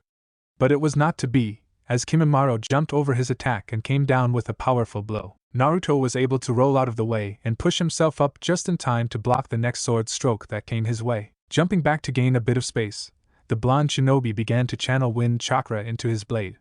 He rushed back in and made a thrust, hoping to impale Kimimaro in the chest. However, those hopes were dashed when his opponent used his own blade to knock the thrust off course, sidestepping at the same time, before spinning around in and spinning his bone sword in a swing that would likely take his head off. Naruto only just managed to duck under the swing, grimacing when he felt some of his hair get cut off to let him know just how close he had come to losing his head. He came back up and with an upward swing, one that Kimimaro dodged by jumping back. Naruto followed, however, staying on the white-haired teen's tail as he continued making several slashes and jabs at Kimimaro. In response, Kimimaro slid into a stance and began to dance around the blade, letting his own sword take the brunt of the damage. Seeing that he was going nowhere, Naruto jumped back and frowned. He looked at the bone blade, then at his glowing green sword in consternation. He had been channeling his wind chakra through his blade, so that should have been able to shear through that bone sword like it was paper. He knew he had to find whatever the reason was for his wind chakra not affecting that sword like it should, otherwise he would be at a serious disadvantage. With that mindset, Naruto began attacking again. The two continued their battle, yet neither was able to land a hit on the other. Whenever Naruto got the upper hand, Kimimaro would slip away before coming back into attack. When Kimimaro seemed to have the advantage, Naruto would pull some trick out of his ass and force the bone user back. Finally, Naruto saw a small opening and parried the next attack before lashing out with a kick. It was only instincts that saved Naruto, making him stop as Kimimaro tried to grab onto his leg. It was then that Naruto saw the bony points sticking out of his hands, and his knees, elbows, and shoulders. What the fuck is that? Are those bones? This is my bloodline, Kimimaro said as he studied his bony protrusions. It's called Shikatsumiyaka Dead Bone Pulse, and it allows me to use my bones as weapons and change their density. So that's how his bones were able to withstand my wind chakra. Naruto narrowed his eyes. He was able to change the density so much that it was simply too hard for even wind to cut through. I have to admit that is one freaky-ass bloodline, and considering I know this dude with red eyes, another one who uses bugs, and another kid who has white eyes, that's saying something. Naruto grinned cheekily as he got back into his stance. Well, come on, albino boy, show me what you've got. Very well. Kimimaro moved forward, intent on defeating this boy so that he could become Orochimaru's newest tool, Kage Bunshin no Jutsu. Several dozen clones popped into existence and charged the Kagaya. Normally Naruto would never resort to spamming clones and just sending them in. He much preferred to throw himself into the midst of battle and fight in one-on-one combat. However, like when he had fought Neji, Naruto knew he needed to know more about this enemy's fighting ability before he could come up with a solid plan. In hindsight, it was an excellent idea, since the moment Naruto's clones reached Kimimaro they were dispelled. With the new bones that Kimimaro had sticking out of his body, it was like sending his clones into a woodcutter factory. The Kagaya managed to cut and hack into the clones like a buzzsaw, seemingly walking straight through them without any noticeable effort. Naruto frowned and was just about to attack again, when a yellow, black and purple blur shot out of one of the streets and smashed into Kimimaro. The Kagaya was launched away and crashed into a building several feet away. That was when the blur stopped, and Naruto saw who it was, Yujito. A large smile broke out across Naruto's face. I thought you would have still been back at the stadium. Yujito looked at the spiky-haired blonde and gave him a grin. I figured Hitaisen and the other Jonin could handle the ninja there. I decided to see where I could help the most. She put her hands on her hips and gave Naruto a small pout. You know, it was pretty damn difficult to find you. I got out of the stadium looking for you, and lo and behold, what do I find? But nearly 300 Narutos running amok. And then I find the real you, only to see you've gotten yourself in a fight with someone else. The blonde woman gave a small shake of her head and a dramatic sigh. Really, what am I going to do with you? Naruto gave his fellow blonde a deadpan look. You can't blame this on me. Murphy's Law simply loves me like this. Besides, we are at war. I don't think I would be doing my job if I wasn't knee-deep in this kind of shit. Well, when you put it that way, Yujito was cut off when she was forced to dodge several odd-looking projectiles. Jumping away, she landed next to Naruto. Deciding that their little verbal sparring could wait, she looked at the blonde male she had taken a liking to. Why don't you head out? It looks like you have a previous engagement. Naruto grimaced. So you heard the screaming too, eh? He jumped onto one of the roofs and took off. I'll find some way to thank you afterwards. Oh, I could think of plenty of ways for you to thank me, Naruto-kun. Yujito muttered as she watched the albino step out of the wall. Do not think you will stop me from Orochimaru-sama's wish. Kimimaro whipped his sword arm around a few times. I will take that boy to Orochimaru-sama. Yujito smirked. I'm sorry, but I've taken something of a shine to him, so either you, nor your snake of a master will be laying a hand on him. Then I will have to kill you before I capture him. Kimimaro charged at Yujito, who merely widened the smirk that was gracing her features. As soon as the albino launched his attack, Yujito used her agility to dodge every single strike he sent, before lashing out with a kick that sent him flying. I'm sorry, but there is no way you're gonna be killing me, Yujito said as she slid into a combat stance. But I do so enjoy a good battle, so at least try not to die too quickly. Gaara snarled as he crushed another one of those infernal blondes, only for it to go up in smoke. Uzumaki. Where are you? Come out and fight me. Gaara jumped onto the roof and attempted to search for the blonde boy. He didn't get the chance. The moment he had landed, a foot met his face hard enough to send him flying off the roof and onto the ground. He stood up from the small crater that his body created and looked up. When he saw who it was, an insane grin came to his face. Ah, I'm so glad to see you here, Uzumaki. Now it's time I can prove my existence. I will kill you and prove my existence. Naruto would have made a comment, but Gaara had already shot off the ground and was coming at him with that powerful-looking sand claw. Naruto waited until Gaara attacked, and was not disappointed when the unstable Jinchuriki launched his clawed hand at him. However, Naruto neatly ducked under the attack, shooting forward as he began a set of hand seals. Once he reached the boy's torso, he made a slashing motion with his hand. Futon Kaze no Yaiba. A blade of wind hit Gaara point blank, however Naruto was surprised to see it did not penetrate the sand. What the fuck? That should have sliced straight through him. Naruto had made the discovery that his wind attacks were nearly twice as powerful when he used hand seals. He believed it had something to do with the hand seals automatically molding his attack, rather than him having to mold the attack with his own control when he was doing his freestyle wind jutsu. Whatever the case was, that attack should have sheared through Gaara, and since it did not, it meant that the sand he was wearing was infused with his tenet's Yuki. Not a very pleasant thought for the blonde. He was forced to use a kawarimi in order to escape the claw that came back towards him. He looked over at Gaara, who had not seemed to notice where he was yet, and tried to think of some way to defeat him. Sighing, he went through several more hand seals before sucking in a deep breath. Katan Gakakyu no Jutsu. The giant fireball slammed into Gaara, making the redhead scream in pain. Naruto was left panting as he finished his jutsu. He realized that he would not be able to use many more with the amount of Yuki he had been pumping out today. Even he had his limits. He was knocked out of his thoughts when he heard laughing. Looking over to where the smoke from his fireball was starting to dissipate, he saw Gaara, laughing maniacally as more sand began to cover his body, forming another clawed hand on his right and covering the rest of him. Naruto held in a curse as he saw that Gaara now looked like a miniature tanuki with only his legs not being uncovered. Yes. This feeling. This pain. Gaara shouted as he turned towards Naruto. This is what I've been waiting for. The chance to kill an opponent that can bring me such pain. This battle will be the one to truly prove my existence. I'm glad I can make you feel so special, Naruto replied in a voice that was laden in sarcasm. However, you won't be killing me anytime soon. But tell you what, I'll make this ass kicking I give you extra special so that you'll feel more alive. Ha ha. You truly are an amusing one, Uzumaki. Gaara howled in laughter. I'm sure your death will truly make me feel alive. Gaara jumped at Naruto faster than the blonde thought possible, given the fact that the redhead was covered in sand. Thankfully, it still wasn't fast enough to warrant any serious concern, and Naruto was able to dodge the redhead. Unfortunately, Naruto had missed a small flash of a tail, and he was unable to dodge that as it smacked him in the side. Naruto was sent flying away from Gaara and crashed into one of the many stores that lined the street of this sector. Groaning, he sat up and pulled off the fabric that was on his head. He brought it to his dazed eyes and blinked as he saw that he was holding a black lacy bra. Great! Of all the stores I crashed into, it just happens to be a women's apparel store. Something tells me karma is trying to play a joke. He threw the bras away and stood up, shaking the debris off before making his way outside. He jumped back up on one of the roofs and found Gaara coming at him, still laughing like a maniac.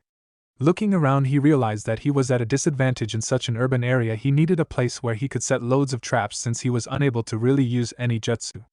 Decision made, he took off towards one of the many parks in Konoha. Shikamaru grunted as he was kicked away from the blonde woman again.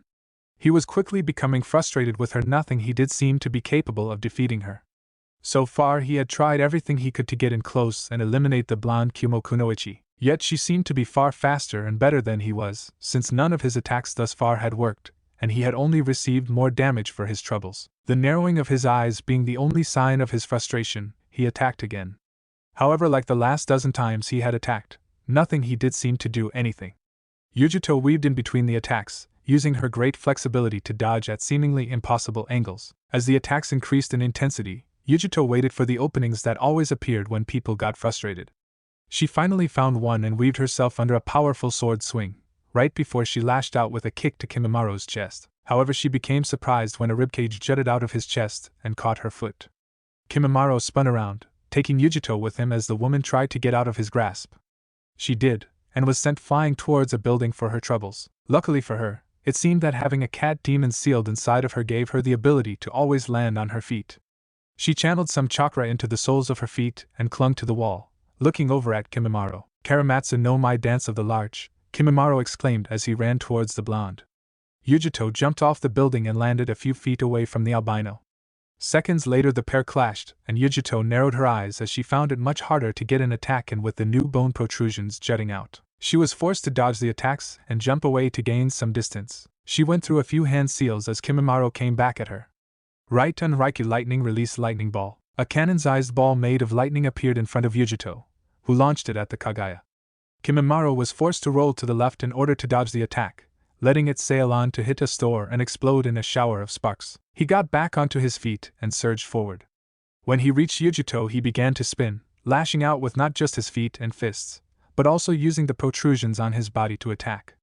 Yujito had to backpedal since nearly every part of the Kaguya was now a weapon. She was forced to continue moving until she saw a small opening. Yujito timed her attack to Shikamaru's, dodging his first attack before smashing her fist into his face. As the Kaguya stumbled back, Yujito gave him a kick to the ribs, before spinning and launching a snap kick to his shoulder. As Shikamaru tumbled back, Yujito came in with another kick, this one to the head. Shikamaru's head snapped up, looking almost like he had broken it as his body jerked the opposite way. He landed in a heap a little ways away, only to get back up a moment later. Yujito charged in again, her attacks increasing in power, speed and viciousness as she attempted to do some kind of damage. Shikamaru became hard-pressed to avoid her attacks. The intensity of her assault was actually making him stagger back. He tried to attack several times, however Yujito was always able to dodge the attack and launched one of her own. He received a snap kick to the face that sent him stumbling back, allowing Yujito room to perform several hand seals. Katan Horinganiko Howling Cats. Yujito slammed her hands on the ground, causing fire to burst up and take the shape of several tiger-sized fire cats with two tails. They hissed as they launched themselves at Shikamaru, who did his best to dodge. However, they seemed to have an intelligence of their own, since they would follow him wherever he went. It only got worse when Yujito came into the picture, as the cats seemed to utilize teamwork with her. Several times Shikamaru would either get burned, or get a fist or foot to the face for his troubles. Trying to gain some distance, Shikamaru jumped onto the building. Thankfully 2 of the cats hit the building, causing them to explode. However, the others managed to leap up and follow him, forcing him to jump around the village rooftops so as to keep his distance. He was very lucky when he managed to lead the other 4 fire cats to their demise, using the village's building against them. However, before he had time to breathe a sigh of relief, Yujito came at him again. Shikamaru was forced to dodge Yujito's next barrage of attacks, weaving between strikes as he tried to get a strike in edgewise, only to fail as Yujito's strikes came in fast and hard. Shikamaru blocked the kick sent his way with the bony outcroppings on his elbow. However, Yujito pushed herself off of Shikamaru's elbow. Spinning around, she slammed her foot into the albino's face, knocking Shikamaru back. Yujito used the new space to begin going through several hand seals. Katan Haniko Fire Release Ash Cat. A large cloud of ash blew out of Yujito's mouth, taking the shape of a 2-tailed cat. It charged towards Shikamaru, who only had time to look up as the ash flew towards him. It began to cut into his skin before settling down. However, that was not the end of it, and soon Shikamaru began to feel the ash burning his body. His skin began to burn off, making the Kagaya hard-pressed not to scream in pain. Yujito paused in her attack to see if she had killed the Kagaya clan member, only to be shocked when she saw Shikamaru was still alive, albeit a lot of his skin was melted off and burnt, showing the bones of his ribcage, his jaw, and the bones of his arms and legs. That was a most intense attack, Shikamaru commented. Had I been anyone else, I am sure that would have killed me. This time, I'll make sure my next attack does kill you. Yujito ground out, getting annoyed at the amount of punishment this guy was taking. She rushed towards him, launching strike after strike on Shikamaru's body. She noticed that despite the amount of hits she rained down on him, the boy's body did not seem to be getting any real damage. Yujito launched a snap kick to Shikamaru's head, before twisting around and jumping in midair as she smashed one foot into his chest and the other ground against his pelvis. Shikamaru tried to come in with several spinning and jabbing maneuvers, but like always, Yujito weaved through the attacks with cat-like grace. As she danced around the slashes and jabs, Yujito got in close and landed several powerful blows along Shikamaru's torso, sending the white-haired team stumbling back. He continued to get pushed back, taking hits everywhere on his body. He did his best to dodge the blonde woman, hoping he could attack her when she left an opening. It came when Yujito attempted to get in close and land a heel kick on him. He spun around hoping one of his bony outcroppings would catch her unawares. Unfortunately for him, Yujito, even though she was caught slightly by surprise, was more than capable to dodging his attack. Taking a chance, Yujito came forward again and rolled under a leg, before twisting herself into a spin and doing to the splits. Yujito's feet smashed into Shikamaru's face, knocking him off balance and sending him stumbling back. Yujito used the opportunity and jumped back up, pulling out a kunai as she began to assault the Kagaya. Shikamaru soon found himself unable to do nothing more than dodge as Yujito viciously slashed into him, making several cuts on the albino when he was not fast enough to dodge. Shikamaru was very thankful for his bloodline, knowing that many of these cuts would have killed others. Yujito saw that her cuts did not seem to be doing much of anything, and began to channel lightning chakra through her kunai. The next time she made a gash on Shikamaru's form, the albino was shocked to see it actually leave markings on one of his ribs. He was forced to jump back as he received several more cuts along his body. Unfortunately for him, Yujito had moved faster than he had been able to follow, dropping on the ground and landing a vicious double stomp kick to him. The young Kagaya was sent flying backwards, crashing through the door to a building several feet away. Shikamaru stood back up and looked out of the building to see Yujito still standing there. He walked out and looked at her with a blank expression. "You are strong." The black marks of his curse seal began to spread along his body, to cut my bones even a little bit. Had you been fighting anyone else, I believe you would have won. However, do not think that just because you have been able to keep me from killing you so far, means you can defeat me. I have not even begun to get started. It's time I revealed my true power. Great. Yujito groaned. I should have realized you would be some kind of freak since you work for Orochimaru. However, I hope you don't believe that whatever you are doing will allow you to beat me. I'm not considered the second strongest ninja in Kumo for nothing. Come back here, Uzumaki. Come back and face me. Gaara yelled as he chased Naruto into one of the many parks that were in Konoha. It had been hard to get here.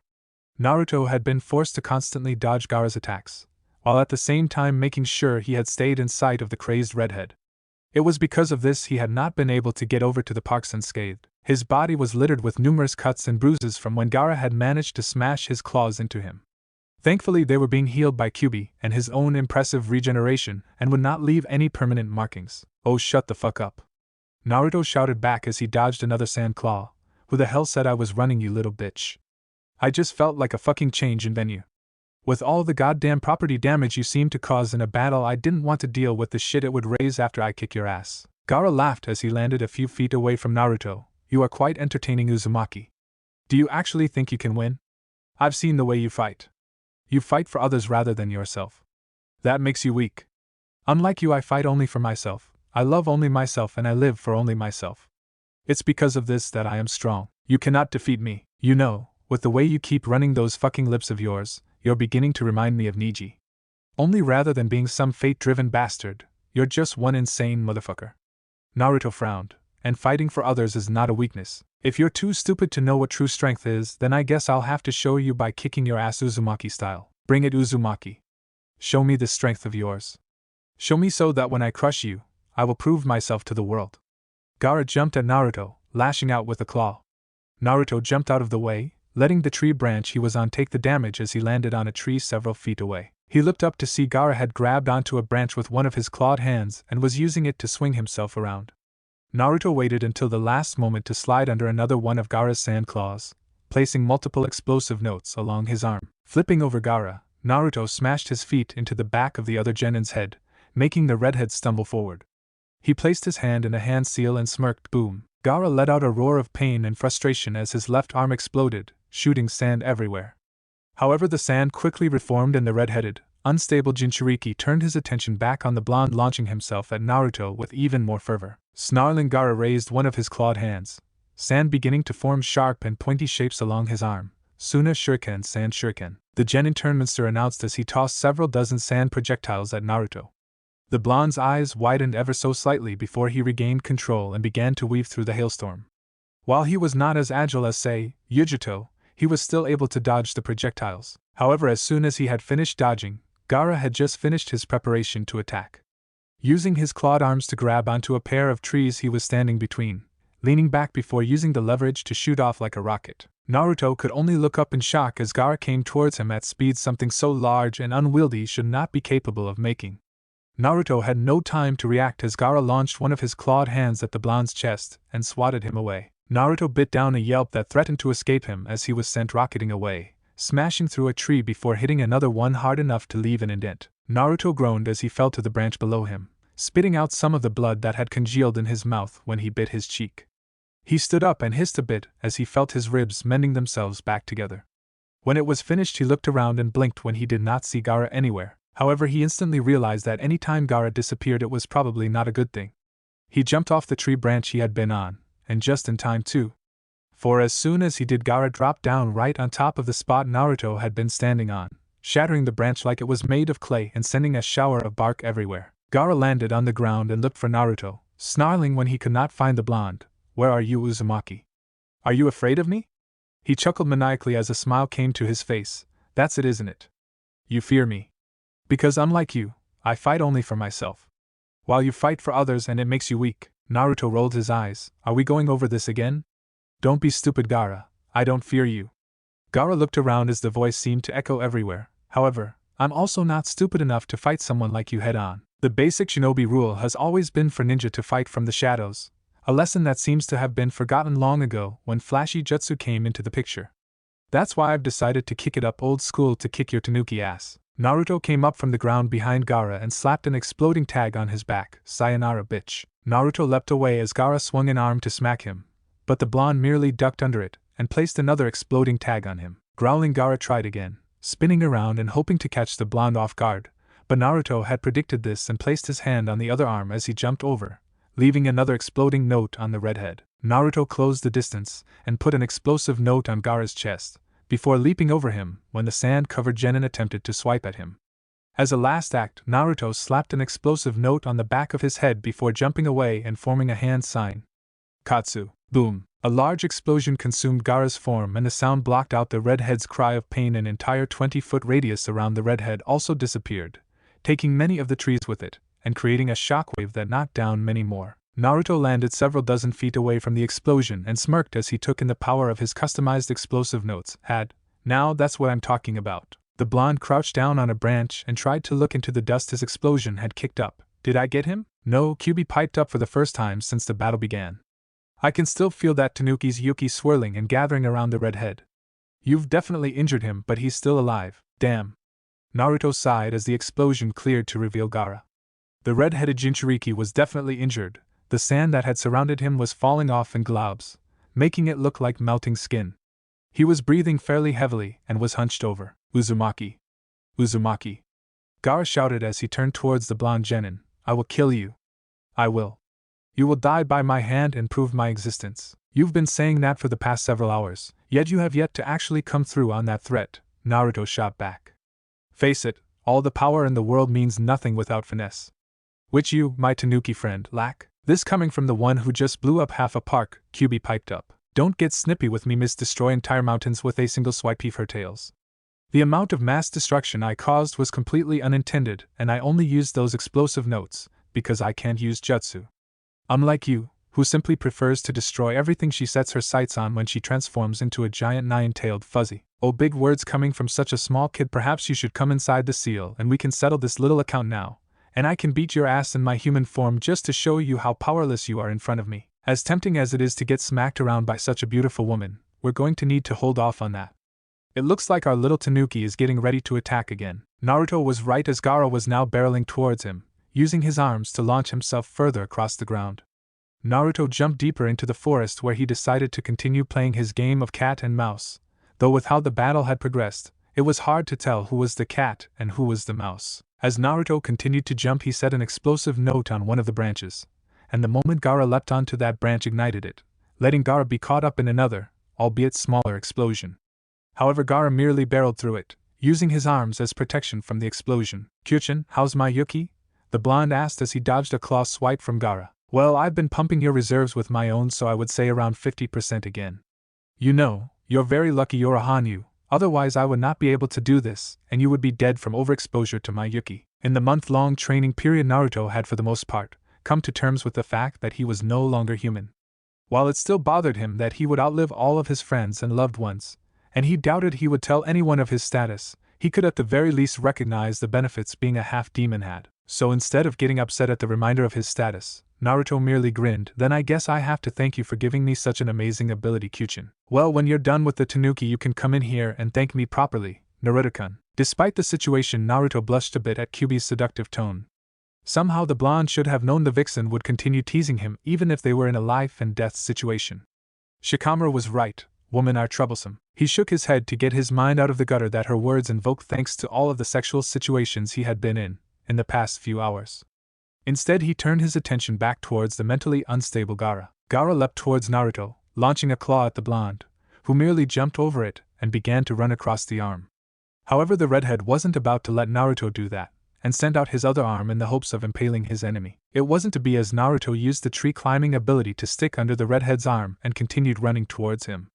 The blonde began doing several hand seals, and as soon as he was right in Gaara's face, he thrust his linked fists towards the redhead. Futon Kamikaze Seiken.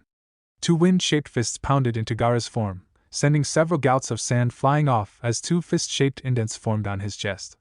However, other than make the redhead stumble back, nothing else seemed to happen.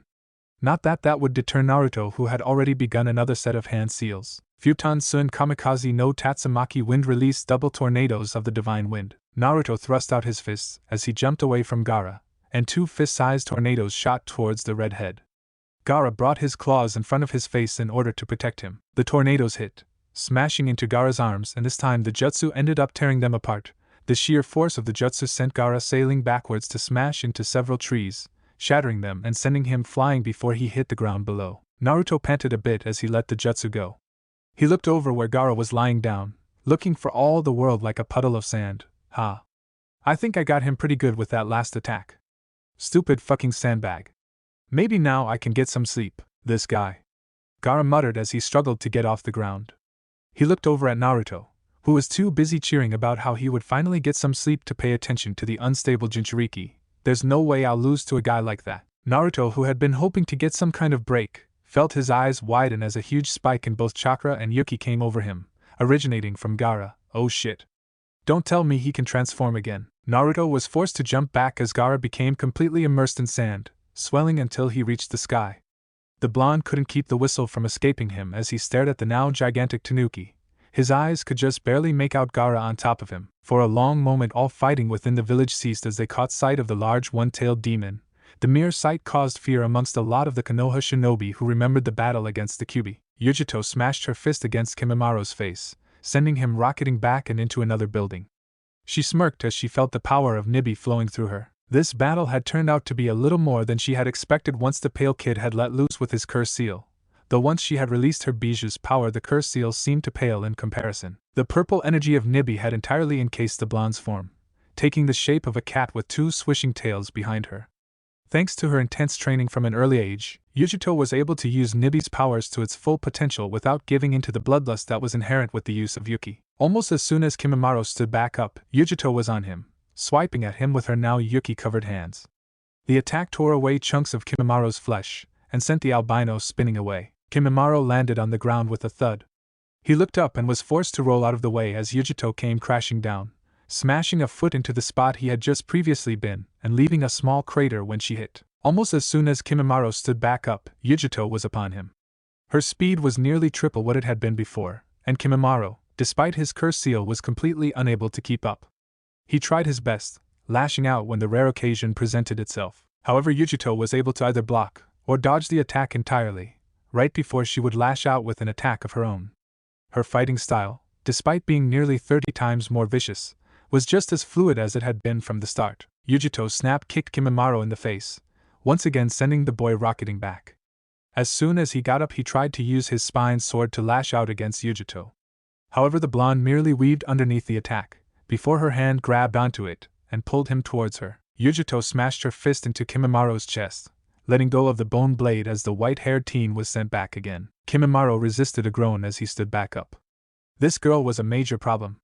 Their battle had been going on for the better part of 3 hours now, and he had yet to do anything more than scratch her. Even with the power of his curse seal, he had been unable to do anything. Since the moment he laid that one scratch on her, she had activated her Jinchuriki cloak, which acted as shield against most blunt damage. Not that he had been able to hit her again anyways, since her speed, strength, and reflexes had tripled.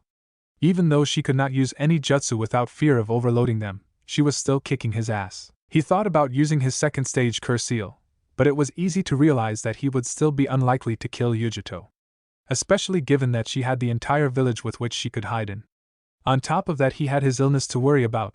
The more he used his curse seal, the worse it got. He could not afford to let himself die here when Orochimaru may still need him. All thoughts from the two of them were cut off by the appearance of Shikaku in one of Konoha's parks. It was then that Kabuto appeared next to Kimamaru. Orochimaru-sama has ordered your withdrawal, Kimamaru-san. What?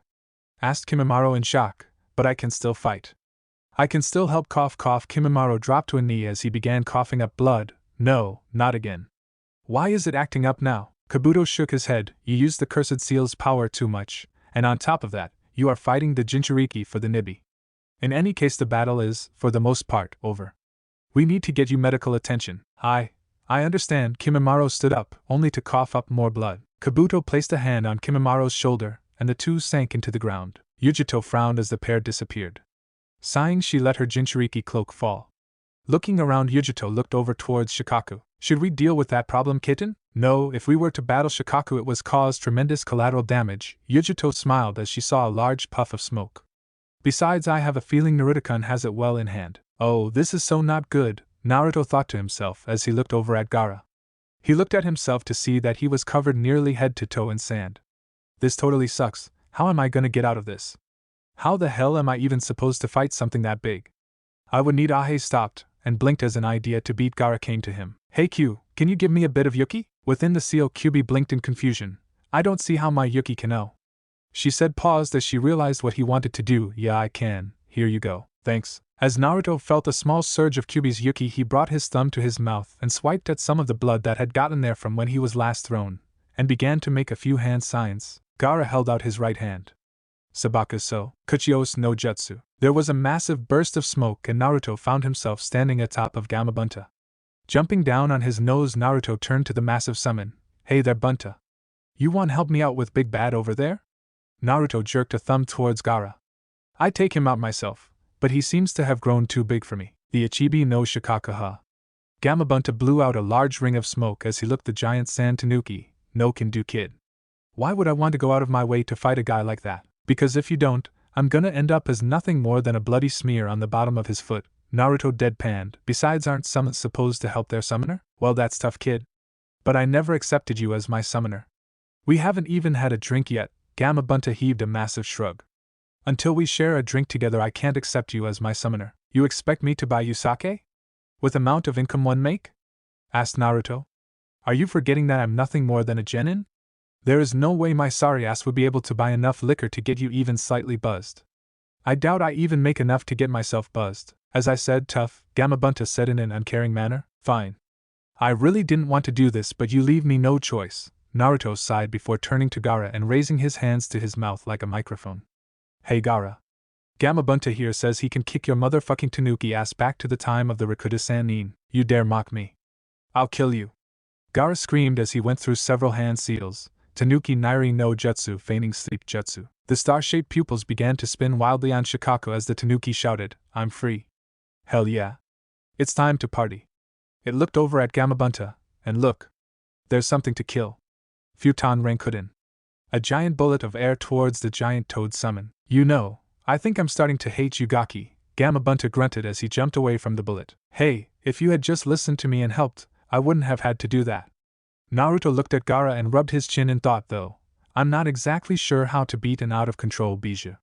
Any ideas, Boss Toad? Shikaku inhaled a deep breath. Futon Rankuden.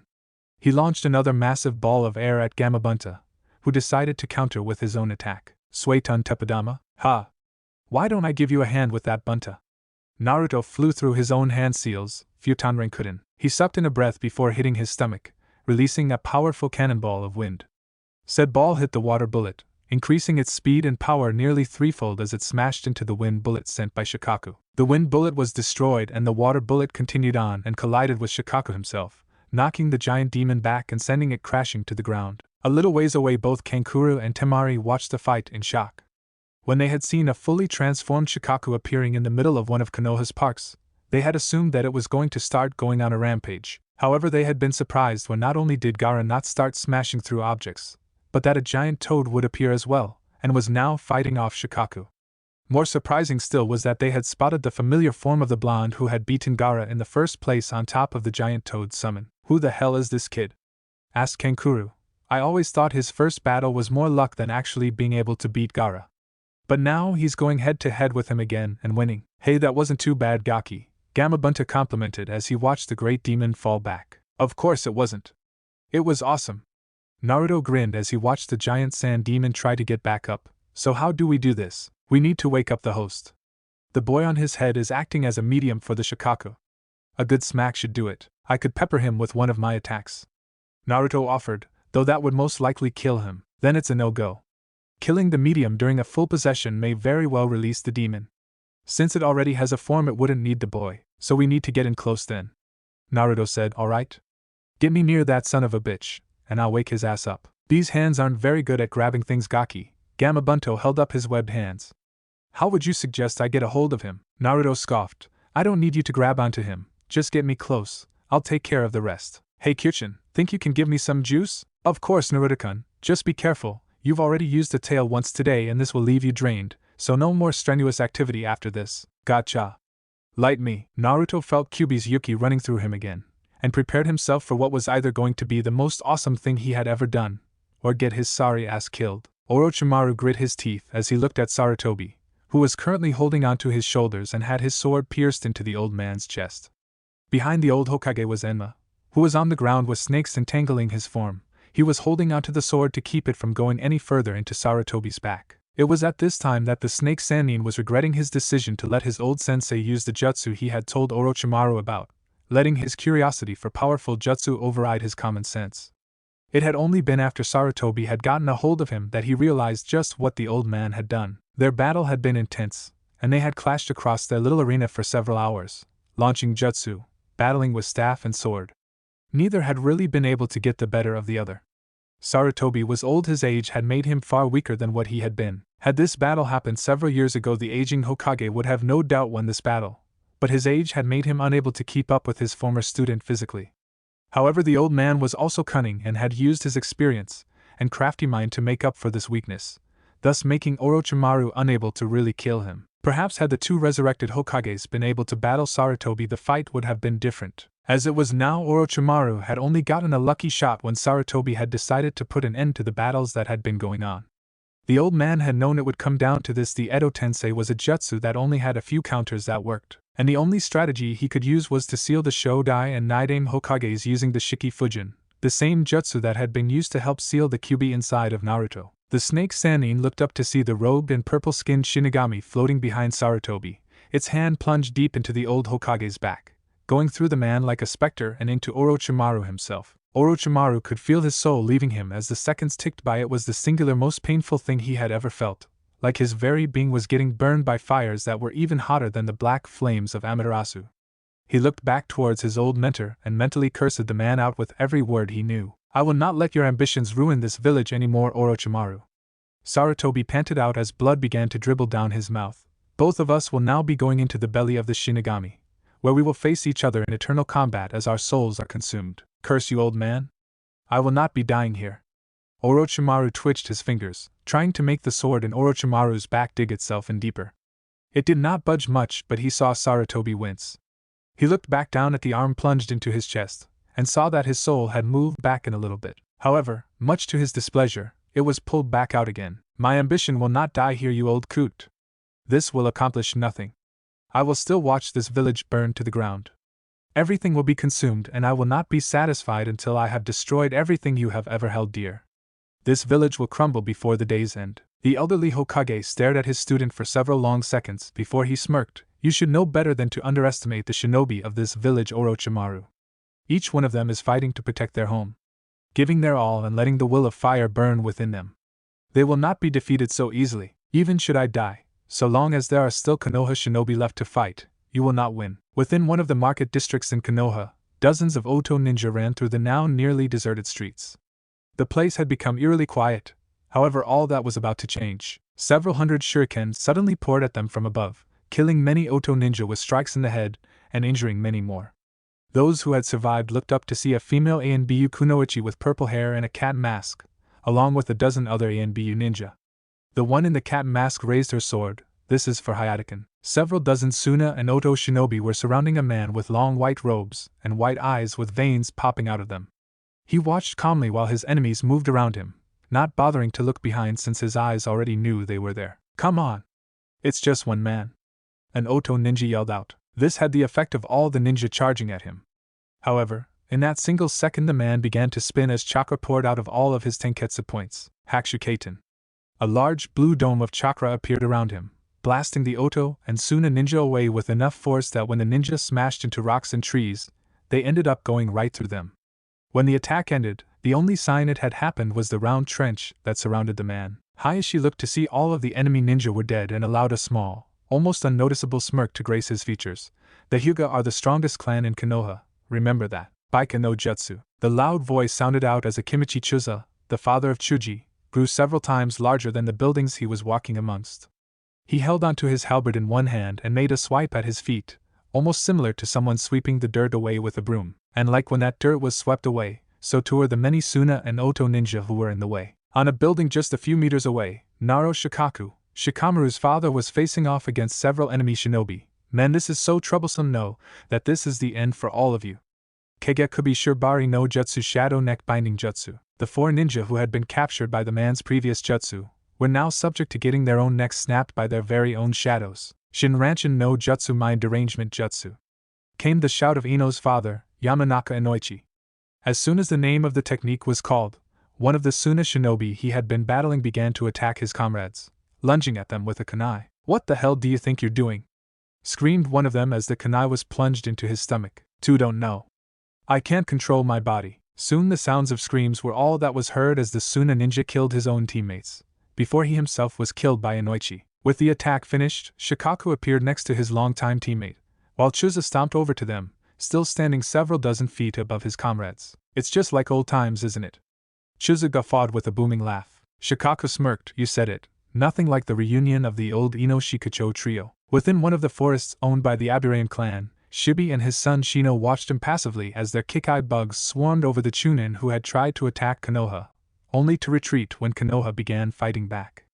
They did not let the screams of their enemies bother them, whilst their bugs sucked the enemy ninja dry of chakra. When all of the ninja were dead, Shibi turned to his son. "You have done well, son." "Thank you, father," Shino said, his tone impassive, much like his dad's. "Gutsuga."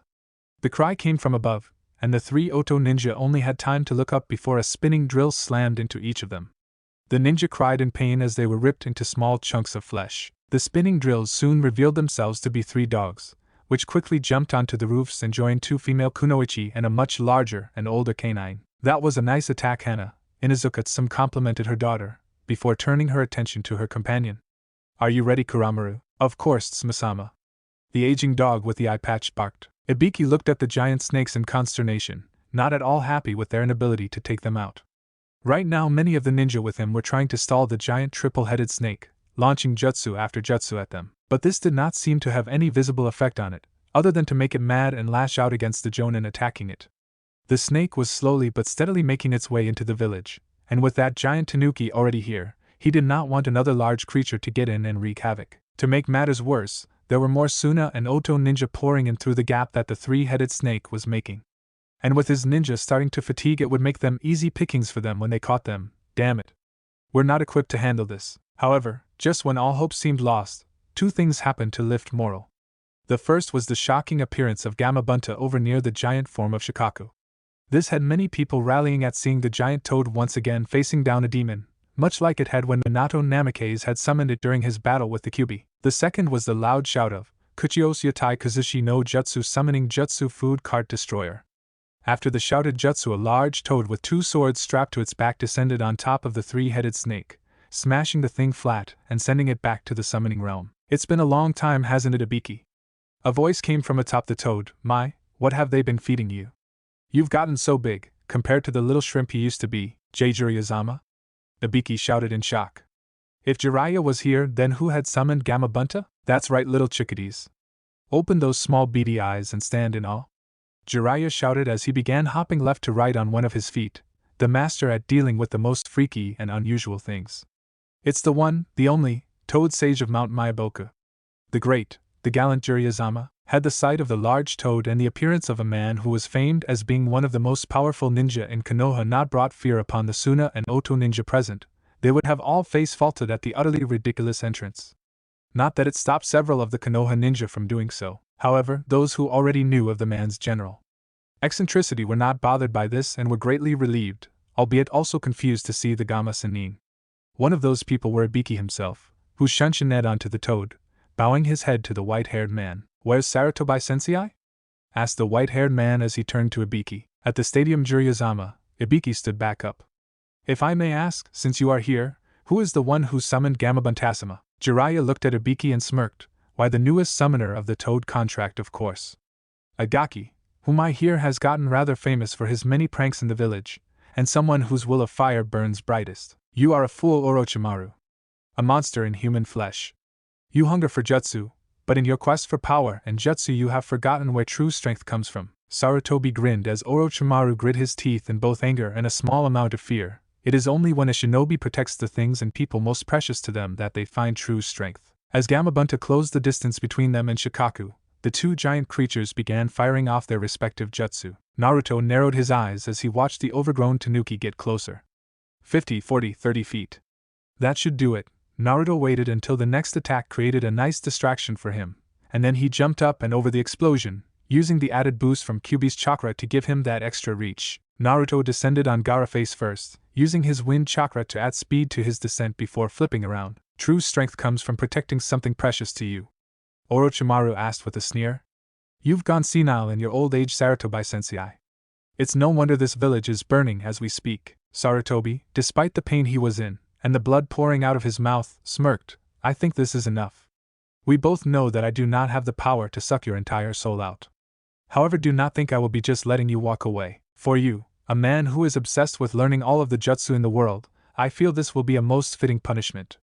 I will strip you of your ability to use jutsu." Orochimaru's eyes widened as he stared in shock and fear as he watched the Shinigami pull his soul taut, stretching his soul out, and pulling out both of his arms until they were visible. Then the spectral god took his knife and raised it above his head, a final crescendo to Orochimaru's punishment, right before he brought the knife down. No.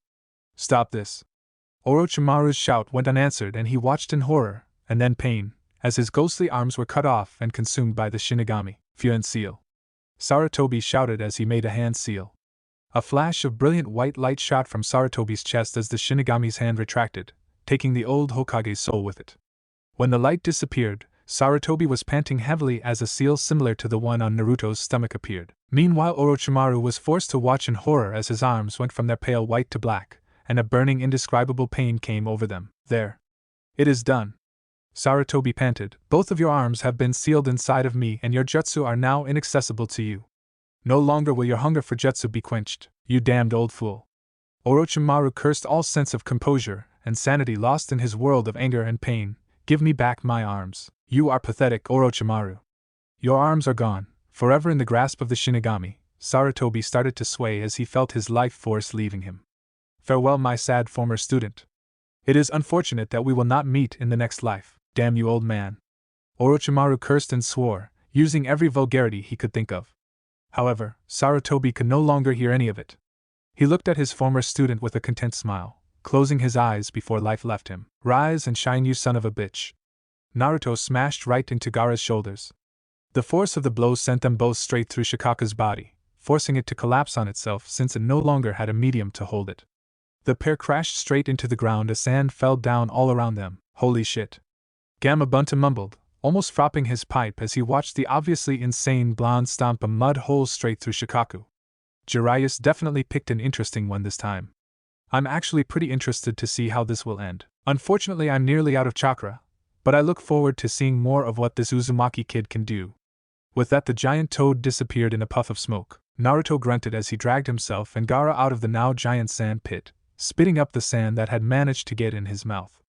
Kami, I'm beginning to fucking hate sand. Naruto spit up more sand as he dropped Gaara and watched the other genin back away. No. Stay away. You will not end my existence.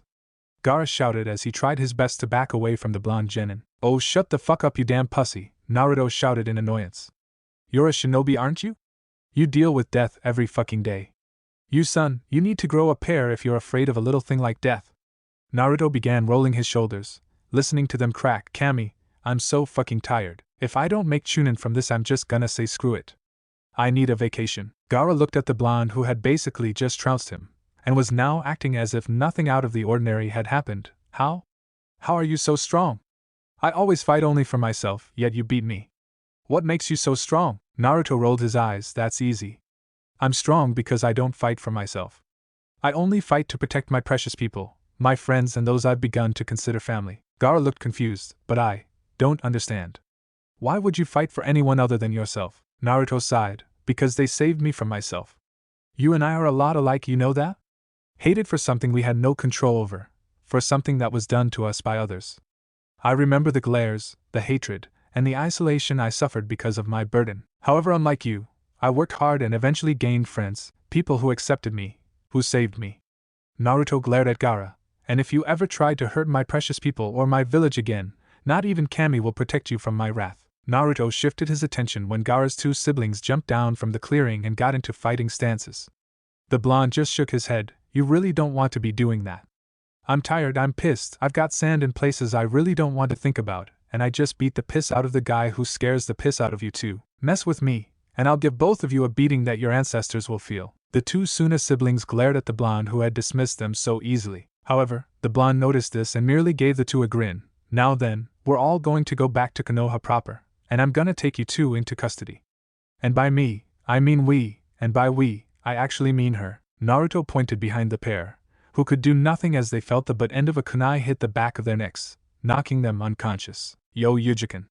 Naruto grinned as he made 3 Kage Bunshins to carry the Sand siblings. Come to congratulate me on my awesome fight? Yujito shook her head and smiled. That had to be the craziest and most reckless attack I have ever seen in my life. At least it would give your grandkids something to talk about for years to come.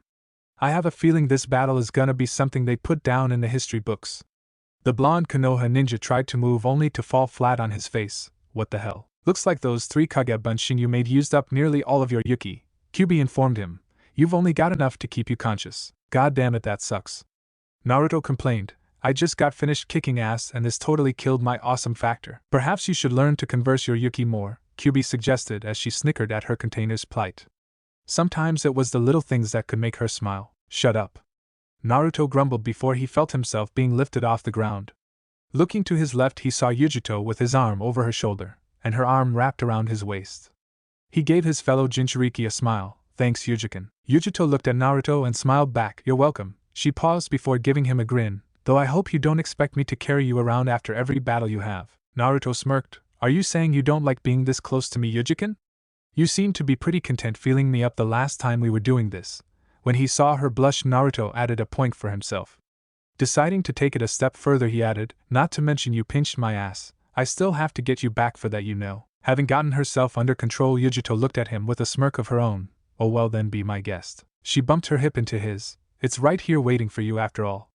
She gave him a grin. Of course, since you can't move, that's kind of a moot point, isn't it? Naruto gave her a mock glare. Once I recover, I'm seriously going to make you regret making fun of me, Yujikin.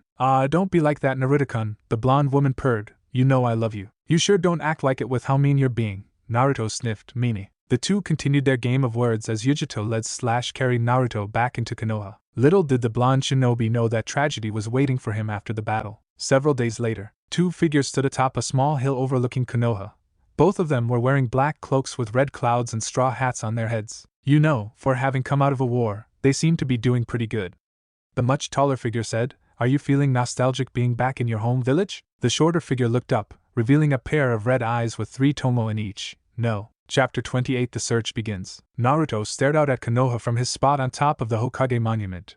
His mind completely blank as he felt an emptiness he had not felt since Haku's death engulfed him. It had been about 4 days since the battle for Konoha had ended, and the council had taken stock of the situation and all the reports on how much damage and casualties Konoha had suffered. And it had been 3 days since word spread that the Sandaime was dead, having been killed by Orochimaru during the invasion. 1 day since the funeral for Sarutobi had occurred, and 3 days since Naruto had been able to get any sleep. Like the time when Haku had died, the blonde had been unable to get a moment's rest, since whenever he had, even if only for a few moments, the images of those he had lost replayed in his mind. Only now they were images of both Haku and Sarutobi, letting him know just how badly he failed.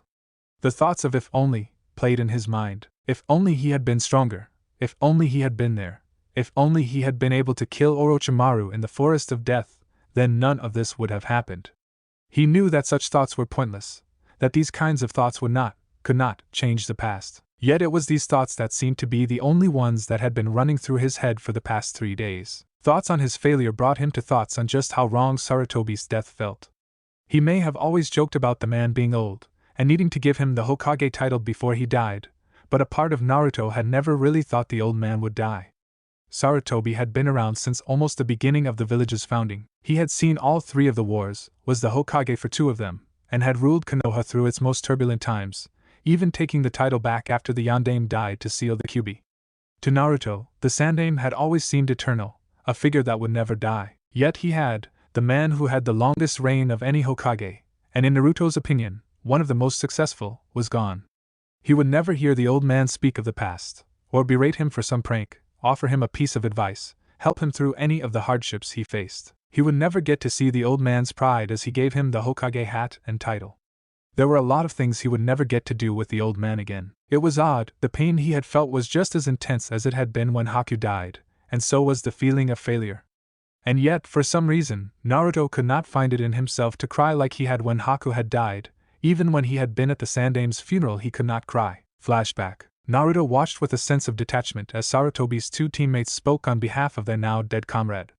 He couldn't really hear the words that were being spoken. It was like there was an odd buzz in his ear that kept him from hearing anything, and it had been like that since he had heard of the Sandaime's death. He looked over to his left, and saw Konohamaru crying his eyes out, with Iruka placing a protective arm around the young Sarutobi. He could see the boy's lips moving, but like with the speeches, his mind could not pick up what was being said. As he continued to let his eyes travel, he found them coming to a stop right next to the figure on his right. Tenten was holding onto his arm, clutching it in between hers, and had her head leaning on his shoulder. He could see the tears in her eyes, and a part of him wondered if she had been close to the old Hokage. Probably not, he shook his head.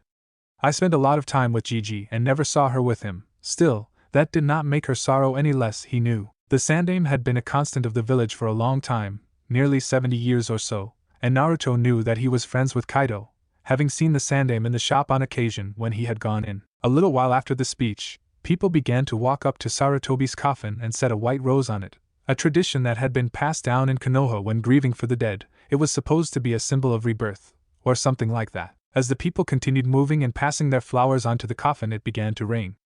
Naruto looked up at the sky and let the drops fall down onto his face, closing his eyes for a moment. He was glad the rain had come, because for some reason, no matter how hard he tried, his eyes could not work up the ability to produce tears. At least this way, he could pretend that the water now on his face were his tears. When it was his turn, Naruto gently pulled himself from Tenten's grip and made his way over to the coffin. He found himself staring at the picture of Sarutobi, one taken in his earlier years, showing a head of full spiky brown hair much like Konohamaru's and a wrinkle-free face. Naruto could easily recognize that he was in the Hokage office. Having visited there as many times as he had in his lifetime, Naruto could recognize every inch of that office. A part of him wanted to say something, to have one last conversation with the man who had given him so much. A place to call home, taking him out to ramen, offering him advice, a shoulder to cry on, giving him encouragement when he had failed at something, or even a break from the glares he received in the village by offering him sanctuary in his office. Naruto's mind replayed some of the times he had spent with the elderly Hokage.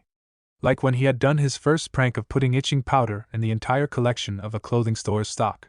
Rather than be angry, the old man had laughed almost as soon as the Anbu left, and had asked him how he had managed to pull it off, or the many times when Naruto would come visit the man in his office, and they would have tea and these odd little cookies that tasted really good, and more recently the aid Sarutobi had offered him, informing him of the uses of the Kage Bunshin no Jutsu, of helping him cope with learning he had a demon sealed inside of him, of the time when Naruto had been lost due to an amalgamation of using said demon's Yuki, killing nearly 100 bandits in less than an hour, and losing someone he was honestly positive he had wanted to spend his life with. Sarutobi had done so many things for Naruto, and it was only now he realized that he had never done anything to thank the man for all he had given him.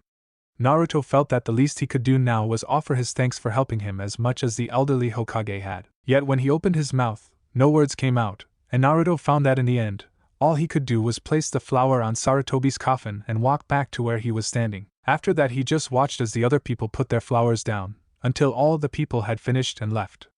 The only person who had stayed with him after that was Tenten, yet even she left eventually. Naruto stayed there for what felt like hours, letting the rain hit his form. It was not until the rain had stopped and the sky began to clear that Naruto left, because with the rain gone, he could no longer pretend that he was shedding tears. Flashback end. It had been after this that Naruto had cut himself off from everyone, much like he had done after Haku's death.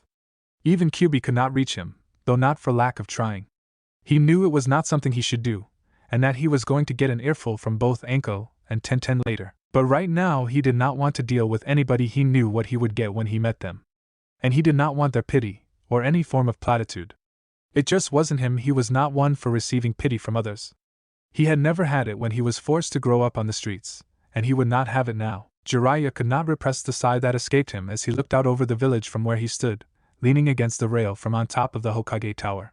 The village had taken quite a lot of damage, but considering it had a bijou in the middle of it for a while, it was far less than most could have hoped for. The Gaki really did pretty good, Jiraiya mused to himself as he scratched his chin. Gamabunta tells me the kid's one of the ballsiest people he's ever met, and with what he told me of the fight I'm more than inclined to believe him. Naruto really had impressed him, not just in this battle, but ever since they had met. The reports he had received when he had been out of Konoha hoping to gain information on Orochimaru had told him that Naruto was nothing but an idiot, someone who had been the dead last of his class and barely managed to scrimp by. Hell, he had heard that the only reason the boy passed was because he had managed to learn the Kage Bunshin in 1 hour. A feat only made possible by the boy's ridiculously large reserves. Yet when Jiraiya had found the kid at the hot springs, it was not the idiot he had expected. Sure, he was loud, that he had at least expected, and the boy had a tendency to run off his mouth. However, he also spoke far more fluently than he would have expected. The boy had a sharp tongue that could shoot shit with the best of them. His investigation of the boy afterwards had shown him at least parts of the reason he was so much more intelligent than he had expected. That still didn't change how impressed he was with the kid. Ah, Jiraiya-kun.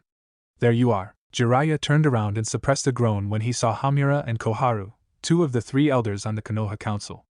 They were the teammates of Sarutobi, and had served Konoha for a long time. Jiraiya liked to think of them as Konoha's fossils. However, Jiraiya really did not like the two since, more often than not, they chose to side with Danzo, the last of the three elders, on the man's pro-warlike policies. "What can I do for you old toadies today?" asked Jiraiya in a tone that said, "I really don't care what you have to say." And truthfully, he really did not care about what they wanted. Part of the reason he was up here was because he had left the council chamber half an hour ago, so he did not have to listen to the arguing they did. Arguing about what to do with Naruto, Jiraiya thought to himself. The blonde's feats of strength had not gone unnoticed by the people of Konoha, and he had been the talk of the town, almost as much as the Hokage's death. Some of it was good, some of it was bad. Naruto was starting to gain respect, at least from the shinobi population. However, none of that mattered to the council, or at least the civilian council. With the Hokage dead, many of them were weary of the blonde shinobi. While they would not do anything like banish him, especially now that they had irrefutable proof that Kumo had two Jinchuriki with full control over their bijou, they wanted to place restrictions on him, or give him to Danzo. Jiraiya had been able to put a stop to that by claiming the boy was his apprentice. But he knew without a Hokage they may very well get what they want. He just hoped they did not choose Danzo, or they would get what they want, Hokage or not. The two frowned for a moment before brightening up. Hamura cleared his throat as he began to speak. "Since you do not feel like speaking right now, we will get straight to the point. As you are well aware, Konoha is without a Hokage. In order to make Konoha seem strong despite our current state, we need to have a strong leader who will." "Not interested," Jiraiya interrupted, already knowing where this was going to go. "Now Jiraiya-kun, we need a strong leader, and it was decided that only a Sannin could take up that position," Kohara said, hoping to let the man know just how important this was. "Like I said, not interested." Jiraiya turned away from the pair and looked back out at the village. "I have absolutely no desire, nor the ability to be Hokage. Not to mention I have my spy network to keep up, and then there's my research. So as you can see, I have no time to become some kind of paper pusher." Before the two could attempt to make a rebuttal, he held up a hand. "However, I do have someone in mind that would make a great Hokage." "You can't mean her, can you, Jiraiya?" Hamura asked in surprise, having realized who he was talking about. "She hasn't been in the village in years." "That is true," Jiraiya nodded his head. "However, unlike me, she has the heritage, and the ability to be a good, strong leader." "That is true," Kohara murmured, "but the question is, can you find her?" Jiraiya grinned. "Don't worry about that, I may not know where she is, but my spy network can find her.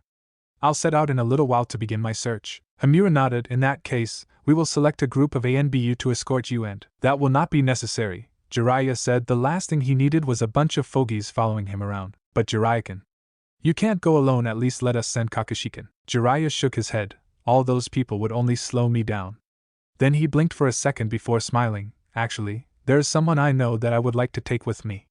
An interesting kid I met a while ago who really seems to grow on you." Yujito frowned as she left the Ichiraku ramen stand. It had been 3 days since she had last seen Naruto, and she was honestly starting to get worried. No one had seen the blonde since news of Sarutobi's death had spread, barring the funeral procession itself, and she had not been there to see him. It was because of that, as well as the fact that she was leaving soon, that she wanted to find him one last time, and see if she could help him in some way. She was thankful that she remembered Naruto's love of the ramen shop, since she was not sure where to get any information on the blonde other than there. Not that there wasn't enough information going around as it was. Rumor of Naruto defeating the Shukaku-possessed Gaara had somehow spread across the village. How, she was not sure, since the only people she knew were there besides herself and Naruto were currently locked away. Yet somehow that information had spread. Then again, not many people could have missed a giant toad in the center of one of Konoha's parks. Not that it was all a bad thing. She had noticed a small but definitive improvement in the general populace's demeanor when speaking of Naruto. Oh, she could see that a few of the people did not believe the stories and still hated his guts. But there were more than a few who had begun speaking of the blonde in hushed whispers of all. Of course, she also noticed that it was mainly from the younger generation, those who were Naruto's age and below, who Naruto had told her were unaware of the QB anyways. Aside from that, there was also the talk of how all of the Naruto clones had ran around the village, helping civilians escape the attack. That in of itself had earned the young blonde teen quite a few brownie points, it seemed. And then there was also the news that Naruto had saved the students at the academy. Yujito shook her head as she made her way towards where she had been told Naruto was most likely to be, grateful that the ramen stand owner and his daughter knew the blonde so well. Like they had said, Naruto was on top of the Hokage monument, sitting with his arms wrapped around his knees, and his head resting on top of that. She had actually cursed herself for not remembering that he had told her how often he would come up here when the villagers' hatred became too much. Yujito walked up to the boy and took a seat right next to him, leaning back against her hands as she seemingly admired the view. For a while no words were spoken, and Yujito had to wonder if the younger blonde was ever going to speak. Finally, "Can I help you, Yujito?" he asked in a soft voice, his disuse of the nickname or affectionate suffix letting the young woman know he probably did not appreciate her coming up here. Not that it would stop her from trying to help in some way. "I just came to see how you were doing," Yujito said as she looked at him. "I didn't get to go to the funeral service, being a foreign ninja and all, but I had heard you had disappeared, so I wanted to make sure you were alright." "Oh," Naruto said before going silent. Yujito looked at the blonde for a moment, before looking back at the village. "You know, I remember when I was only 3 years old. It was when the Sandaime Reikage had started training me to be his secret weapon. Every morning I would wake up and then be asked to recite what my purpose was, to be a weapon in the service of Kumo and the Reikage, and after that I would be trained in the arts of combat. It was often very brutal, even though I was only 3, barely even old enough to walk. My instructors never went easy on me and I would often go to sleep with bruises, cuts and occasionally broken bones all over my body. I knew nothing else other than that. The Reikage for the most part kept me in confinement. I would wake up, start my routine, and then pass out after a long day of training. The few times I had been in the village, people would often look at me in fear or hatred, and I always had to be with one of my handlers." She watched out of the corner of her eye as Naruto turned to look at her. "When I was 5, the Sandaime Reikage had determined it was time for me to learn how to control my Biju's Yuki. It was hard, possibly even more difficult than the combat training. They kept making me draw out the Nibi's Yuki. I remember many times I would get chakra poisoning and was forced to stop. A few times it had been so bad that I would be put into a coma for nearly a week. I had to work for nearly 4 years before I could even use one tail. And then, they had deemed me ready to do missions for the village." Yujito held in a snort. Really, it was just suicide missions that they could not send other ninja on. They would send me on assassination mission for high-profile targets, fighting off B and then later a ranked missing ninja. I was the Reikage's weapon, that was my lot in life, and I knew nothing else other than that. "What about the Yondaime Reikage, or that Karabi person you spoke of?" asked Naruto after the blonde woman had paused. "They were not in my life at the time," Yujito sighed. Raikage-sama was a member of the council, and was too busy trying to help his brother, who had life far worse than I did in the village, to help me. I never even met them until after A became the Reikage. A smile came onto Yujito's face. "However, there was one person who actually looked after me. It was one of my handlers that made sure I never went out of control. His name was Takadama Kenichi, a jonin of Kumo. Unlike the other handlers, he did not keep me at arm's length. I could tell he still had a fear of me, but he was at least there for me, teaching me things that did not have to do with a ninja's life." She rolled up the sleeve on her arm and unsealed her shamisen and began to play a small melody. "He was actually the one who taught me how to play a shamisen." Naruto looked at Yujito as she began to play. She really was good. The melody had Naruto subconsciously relaxing his tense muscles. "So what happened to this Kenichi guy?" A sad smile crossed Yujito's face at the question. Flashback. A 9-year-old Yujito sat in the chair next to Kenichi's bed in the hospital, trying her best not to look at all the tubes and equipment that was attached to him. She had just come back from one of her first ranked missions and had found out that the only man who had ever been kind to her was dying, not of wounds suffered at the hands of enemy ninja, nor of old age or any kind of ailment that could be considered honorable. He was dying of a disease. She did not know the kind. Yujito was not a medic, but she did know that it was eating away at his muscles, slowing, making them deteriorate. Whatever inflicted him was obviously painful. The man, though unconscious, had been letting out small whimpers of pain, and considering that he was actually well known for having gone through torture at the hands of enemy shinobi during the Third War without so much as letting out a grunt, that was saying something. As she sat there, doing her best to tend for the man who had done what he could for her, she heard a small grunt. "Yujito." She blinked for a second as she looked down to see Kenichi's eyes had opened just a little. "Kenichi-sensei. Are you alright?" The man let out a soft laugh, only to grunt in pain seconds afterwards. "Alright is not quite the word I would use, but considering the circumstances, I am fine." "Is there anything I can do to help you?" Yujito asked, feeling a small sting at the corner of her eyes at seeing the man she had admired looking so pitiful. "Actually, there was something I wanted to tell you." He paused for a moment so that he could turn his head, an amazing feat when one took into consideration that all of his muscles were practically useless. "I wanted to say, I am sorry." Yujito blinked in confusion. "Sorry for what, sensei?" "For not doing more for you," Kenichi said. He saw Yujito about to speak and interrupted her. "I could have been there for you more, treated you more like a human being. I should have treated you more like a human being." How could you say that? Yujito asked in shock. You're the only one who's treated me like a human being. You're the only person who's ever shown me any kindness. Thank you for that, but I know I could have done more to help you. Kenichi rasped out. I could have treated you better. I could have shown you more wonders of the world than just the things you can play with when not on missions. I could have shown you a father's love. What? Yujito asked, her eyes wide. Kenichi, despite the pain he was obviously feeling, smiled. I should have shown you, told you, I wanted to tell you. You are the daughter I never had.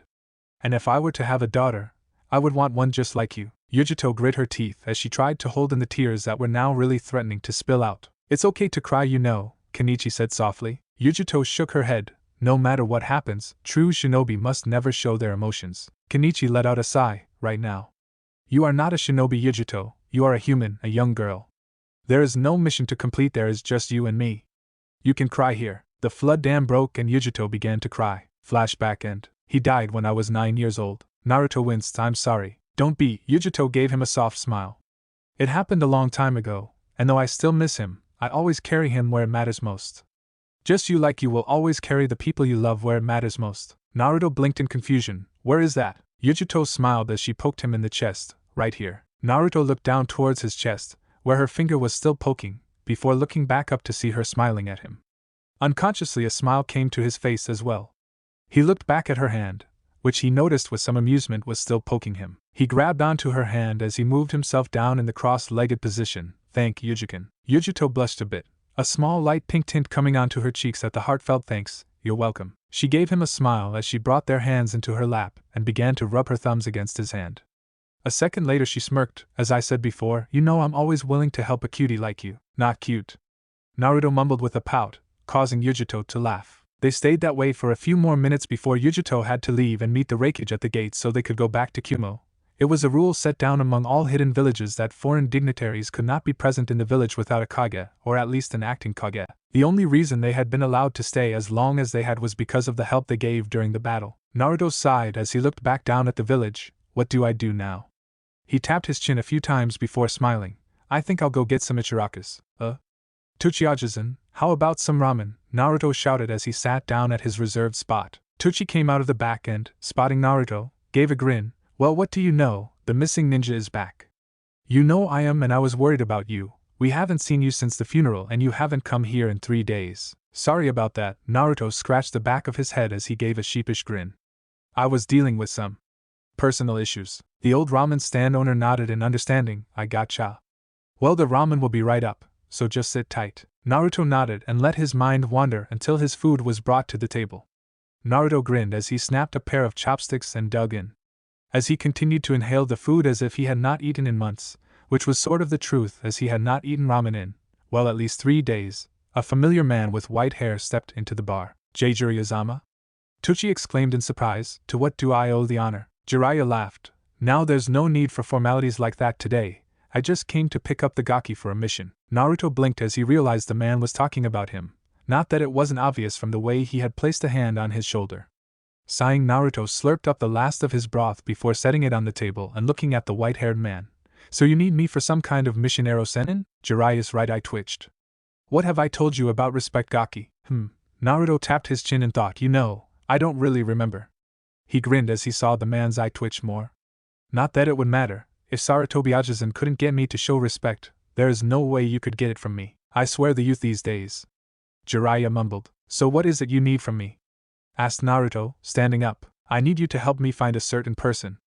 Jiraiya said elusively, an old friend of mine. Naruto frowned. You know, even though I have enhanced senses, I'm not much of a tracker.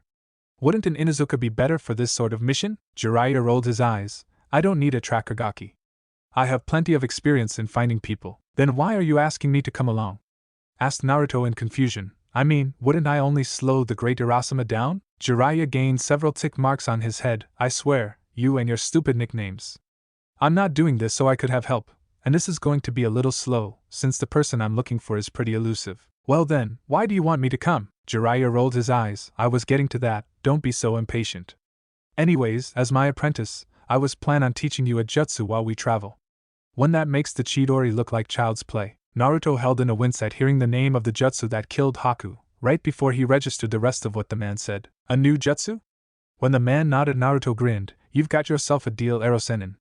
Just let me go home and grab my equipment. Jiraiya shook his head. No time, we've got to hit the road now or the trail will get cold. But I thought we were taking it slow anyways. Naruto scratched the back of his head. Wouldn't that sort of imply that it wouldn't matter if we left a few minutes later? Besides, what if we run into some missing ninja? I only have a limited amount of equipment on me. Jiraiya snorted. First off, when I said we would be taking it slow, I meant we were not going to be running all over the country. Second, the chances of us running into missing ninja are 0 to none. And third, even if we did run into missing ninja, it wouldn't matter. Don't forget that you are going to be with the great and gallant Jiraiya. Naruto rolled his eyes. Right, whatever. Jiraiya pouted at the way Naruto brushed him off. He cheered up a second later. Alright then. Let's hit the road. Naruto blinked at the man's enthusiasm as he began walking away, before shrugging a second later and following the white-haired pervert. Gaara blinked a few times as he continued staring at the ceiling of the jail cell he was in. It had been 4 days since his and his siblings' capture at the hands of Naruto and that blonde woman he had been with. 4 days of doing nothing, and since he could not sleep, it had given Gaara plenty of time to think, something he had been doing since his talk with Naruto. That's easy. I'm strong because I don't fight for myself. I only fight to protect my precious people, my friends and those I've begun to consider family. Fighting for others. Does it really make you that strong? The words Naruto had spoken had been on his mind for a while now. The blonde had beaten him. A feat that no one had been able to accomplish before, but one he had done twice. His strength was obvious, yet Naruto said he fought for others, not himself. If I fight for others, could I gain that kind of strength? He looked around his cell. His walls were not very thick, and he knew that both his siblings were with him. Unlike the other two, he had been conscious when they had been taken into custody, so he knew they had been placed in a jail cell next to his. Could they become his precious people? They were family, though he knew they were afraid of him. Yet at the same time they were the only ones who had stayed near him, even after he had threatened to kill him. Besides that, if he wanted the kind of strength Naruto possessed, he had to start somewhere, right? Tamari, Kankuro? There was a short pause before Tamari answered in a surprised voice. Yes, Gaara, I'm sorry for the way I treated you too. Gaara apologized. The words felt foreign, but at least he had said them. Don't worry about it, Gaara, replied Kankuro, though from his voice it was obvious he was shocked. Gaara sighed, realizing this would be harder than he thought. Still, Uzumaki had never given up. He had lived a life like Gaara's. If the blonde could do it, then maybe he could too. Kakashi, said Ninja blinked as he looked up from his porn. Asuma, Kurenai. Kakashi greeted the two ninja with an eye smile, dutifully ignoring the way Kurenai wrinkled her nose at his precious book. What brings you two here? Oh, you know, just in the area, Asuma replied. Really? Kakashi went back to his book. I thought you two would be on a date, or something. The pair blushed a bit before Kurenai seemed to get a hold of herself. What about you? What are you doing here? Kakashi sighed. I'm just waiting for Sasuke to show up. Within the dango stand behind the trio, one of the two figures, both of whom were wearing straw hats and black cloaks with red clouds, who were sitting there, shifted at the mention of Sasuke, an action which did not go unnoticed by the three jonin. This must be a novel experience for you then, Asuma joked. Having to actually wait on someone for a change. Kakashi just gave an overly dramatic sigh. Things like this do tend to happen on rare occasion. Kakashi, the three Konoha ninja turned to see a scowling Sasuke walking up to them. He took one look into the restaurant to see it empty, before turning back to his sensei. You know I hate sweets. Now what did you want? I have to get back to my training, so unless you're going to help with that, speak up. Kakashi and the two other jonin frowned at the boy's attitude. Ever since he had woken up after the battle for Konoha, the kid had been in an almost permanent bad mood. It had only gotten worse after he had heard of Naruto's victory over the demon Shikaku. In truth, Kakashi was worried that the boy might have once again become a flight risk, something that he had felt would not happen since he had, at least for a time, been getting along decently with Naruto. Sighing, Kakashi looked over at Asuma and Kurenai, giving them a nod and receiving one in return before they took off. He turned back to Sasuke. Well, I do have a scroll with some jutsu on it. I have to report to the council, but I'll give you that to work on and come by later to see how much progress you've made. Sasuke scowled at the thought of learning jutsu from a scroll. Why should he do that, when he could just copy a jutsu with his Sharingan? Still, it was better than nothing, so he supposed he would have to take what he could. The two mysterious people who had been in the restaurant were now walking in one of the many parks of Konoha, one of the few ones that had not been destroyed by the battle between Gaara and Naruto. As they did, they were stopped by Asuma and Kurenai. You know, you two don't look like you're from around here, Asuma spoke as he took a drag of his cigarette. Seeing as how there's not much to do, what with the invasion and all, I have to ask. What are you two doing here? The smaller of the pair stepped forward, keeping his hat down so that it did not show his face. "It's been a long time, Asuma-san, Kurenazen. You seem to know us," Asuma spoke, and though his tone was lazy, there was an underlying edge to it. "And yet we don't know you. Who are you?" The shorter man said nothing, instead choosing to raise his hat, revealing a pair of red eyes with 3 tomo in each. Asuma sucked in a breath. "You're Uchiha Itachi. You've got some nerve coming back here. After what you pulled. Well, these people seem to know you quite well. Any Itachi?" The larger figure spoke up in an amused voice. "I guess it would only be right for me to introduce myself as well." The man removed his hat to reveal blue skin with 3 gills on each side, shark-like teeth and eyes. "The name's Hoshigaki Kisame. A pleasure to meet you." Both Asuma's and Kurenai's eyes widened. Kurenai looked at the two of them in surprise as she spoke. "You're a missing ninja from Kiri, wanted for the murder of Kirigakure's daimyo, and the destruction of several minor countries. What are 2 ranked criminals doing here? If I had to go by their outfits, I'd say they've got some kind of purpose." Asuma said. "Well? Why are you back here? You know that after the incident you caused, you were listed in our bingo books with a kill-on-sight order." Itachi seemed to ignore the pair's question. "I would like to ask the two of you to step aside. We've got no quarrel with you, and I would prefer not to have to kill my former comrades." Asuma snorted. "That's rich coming from you." Itachi narrowed his eyes, but said nothing. "Nah, Itachi? Can I kill them?" asked Kisame as he stepped forward, grabbed onto the large bandaged object behind him and pulled it off, slamming it on the ground. Most would probably find it odd that Kisame was actually asking Itachi for permission to do something, but they had decided that Itachi was the brains of this operation, and Kisame respected the younger ninja's skills and tactical expertise. Itachi closed his eyes before speaking in the monotone he was so well known for. "It seems that they will not let us leave without a fight. However, try to keep it down. Your fighting style tends to attract too much unwanted attention." Kisame grinned as he hefted the large object back up, and then charged at Asuma. Said Konoha Jonin took out a pair of trench knives in response and blocked the attack. Meanwhile, Kurenai began going through several hand seals, right before her form wavered and vanished. A genjutsu, Itachi thought as he found himself bound to a tree. He knew this genjutsu, one of the ones that Kurenai had made famous. A little ways away, Asuma was struggling to hold the giant object, which he now recognized as Kisame's sword, Samehada, back. "What ridiculous strength! He can pressure me with just the tip of his sword. You should know," Kisame started with a toothy grin as Samehada landed on Asuma's shoulder, "that my sword Samehada doesn't cut, it shaves." The bandages unraveled as scaly protrusions stuck out of the sword, sinking into Asuma's skin. Kisame grinned as he dragged the sword along the Konoha Jonin's shoulder, watching in satisfaction as it tore off a good chunk of flesh. Asuma grit his teeth as he held onto his wounded shoulder. "Damn. Kurenai, I need you to hurry and finish up." Itachi looked up as Kurenai appeared above him, holding a kunai in her hand. "It's over," she said as she got ready to slit Itachi's throat. "Nice genjutsu," Itachi said, and Kurenai was shocked to find their positions were now reversed. "But you should know that level of genjutsu doesn't work on me. He countered my genjutsu." Kurenai thought in shock, before she bit her lip and used the pain it brought to override the genjutsu's affects. She was just in time too, since Itachi had already sent a swipe at her with his kunai.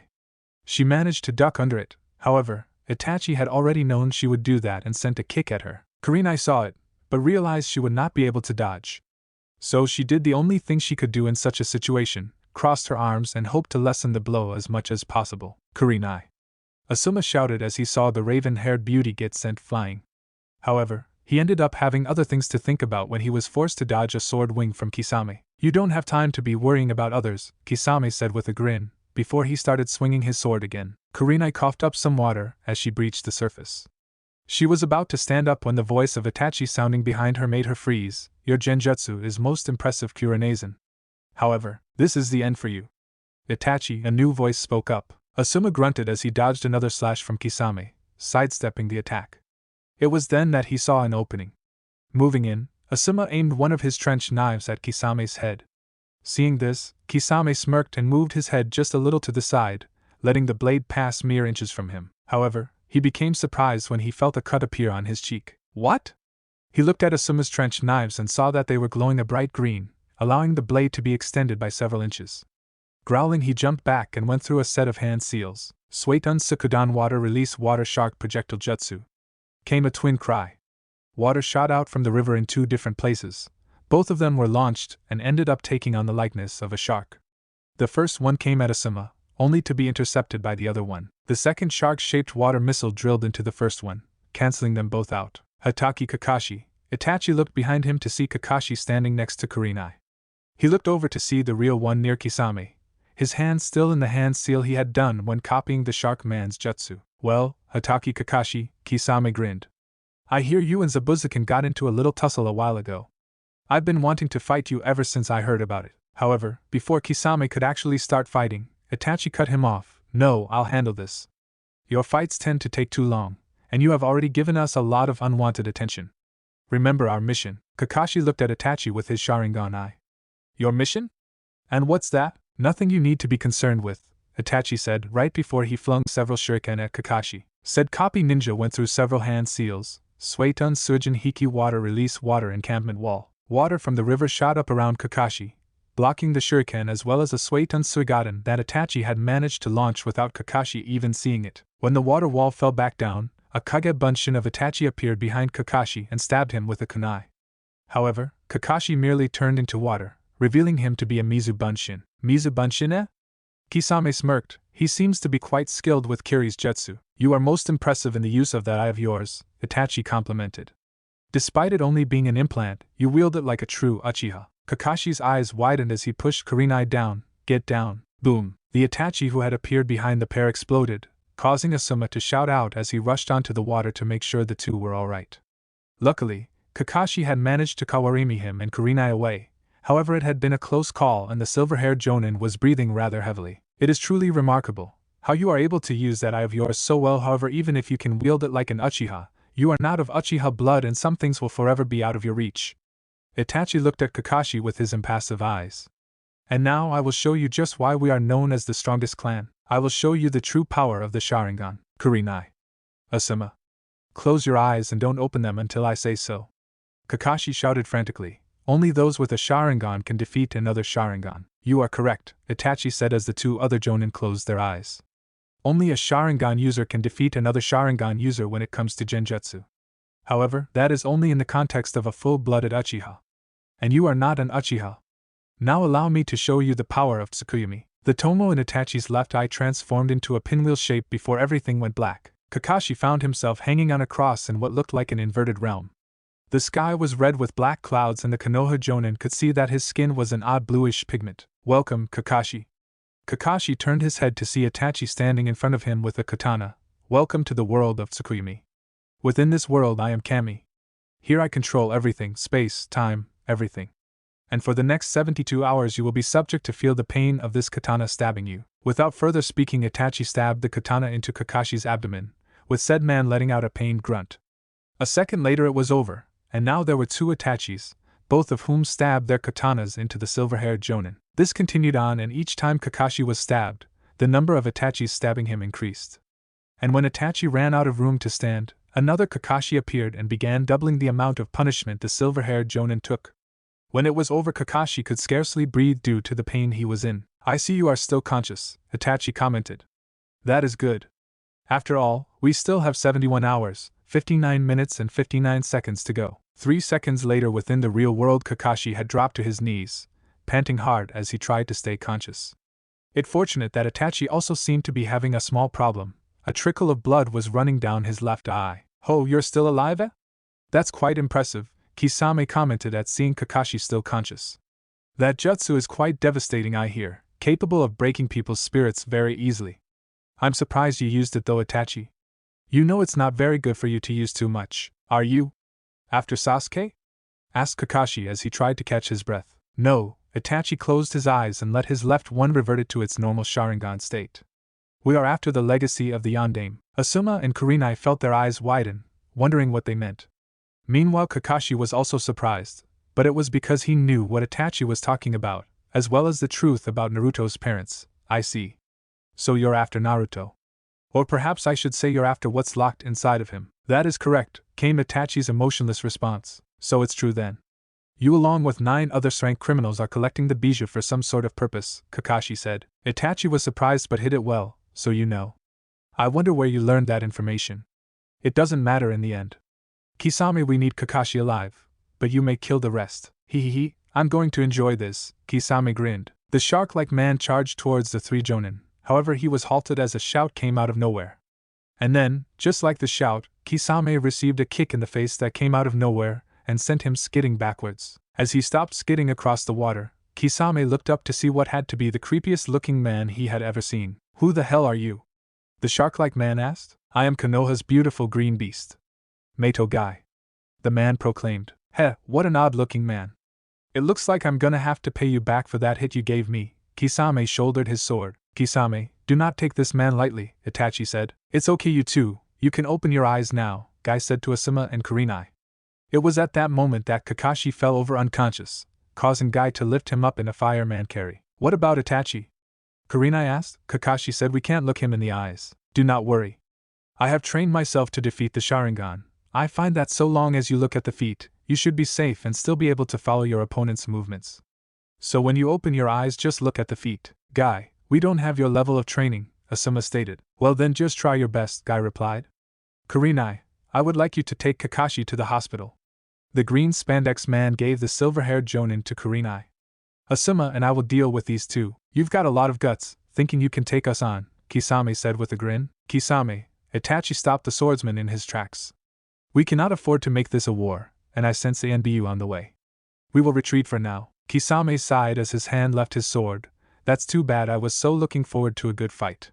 The two rank criminals soon disappeared within a shunshin, letting the jonin of Konoha breathe a sigh of relief. Gah! The scream tore from Orochimaru's throat before he had the chance to stop it.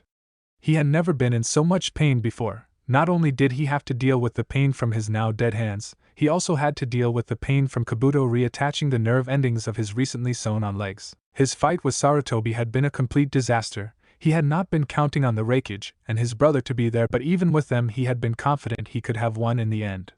However, his overconfidence had been his downfall. Not only had his arms been sealed by that old fool, but both his legs had been cut off by Karabi. He had only managed to escape thanks to Kabuto, Kimimari and the Sound for helping to cover his retreat. Even then he had lost both Sakan and Jirobo to the Raikage and his brother. Damn them. Damn them. Orochimaru wheezed as he grit his teeth to keep himself from screaming again. Kabuto stood up as he finished his work. "I've reattached your legs, you should have full use of them by tomorrow. However, I can do nothing for your arms, that type damage is beyond my expertise." The silver-haired spy paused for a moment. "Shall I prepare someone for the transfer?" "No," Orochimaru gasped out.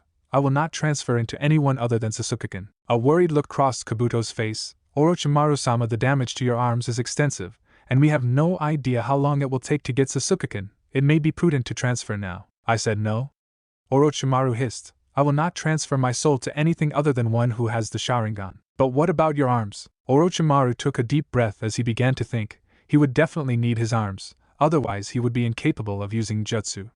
If Kabuto could not heal them, he would need someone else who could, someone better. A slow smile spread across the pale man's face. Kabuto-kun, we will be going on a journey tomorrow to find the best medic in the elemental nations. Thanks a ton for watching, Shinobi Squad.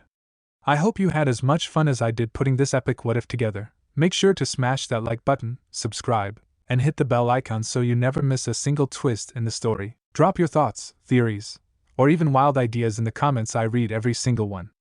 And hey, if you're craving more awesome Naruto content, go check out the other videos on the channel. I've got plenty of heat waiting for you. Until next time, stay sharp, stay awesome, and remember, even a shadow clone needs love. Peace out, Shinobi.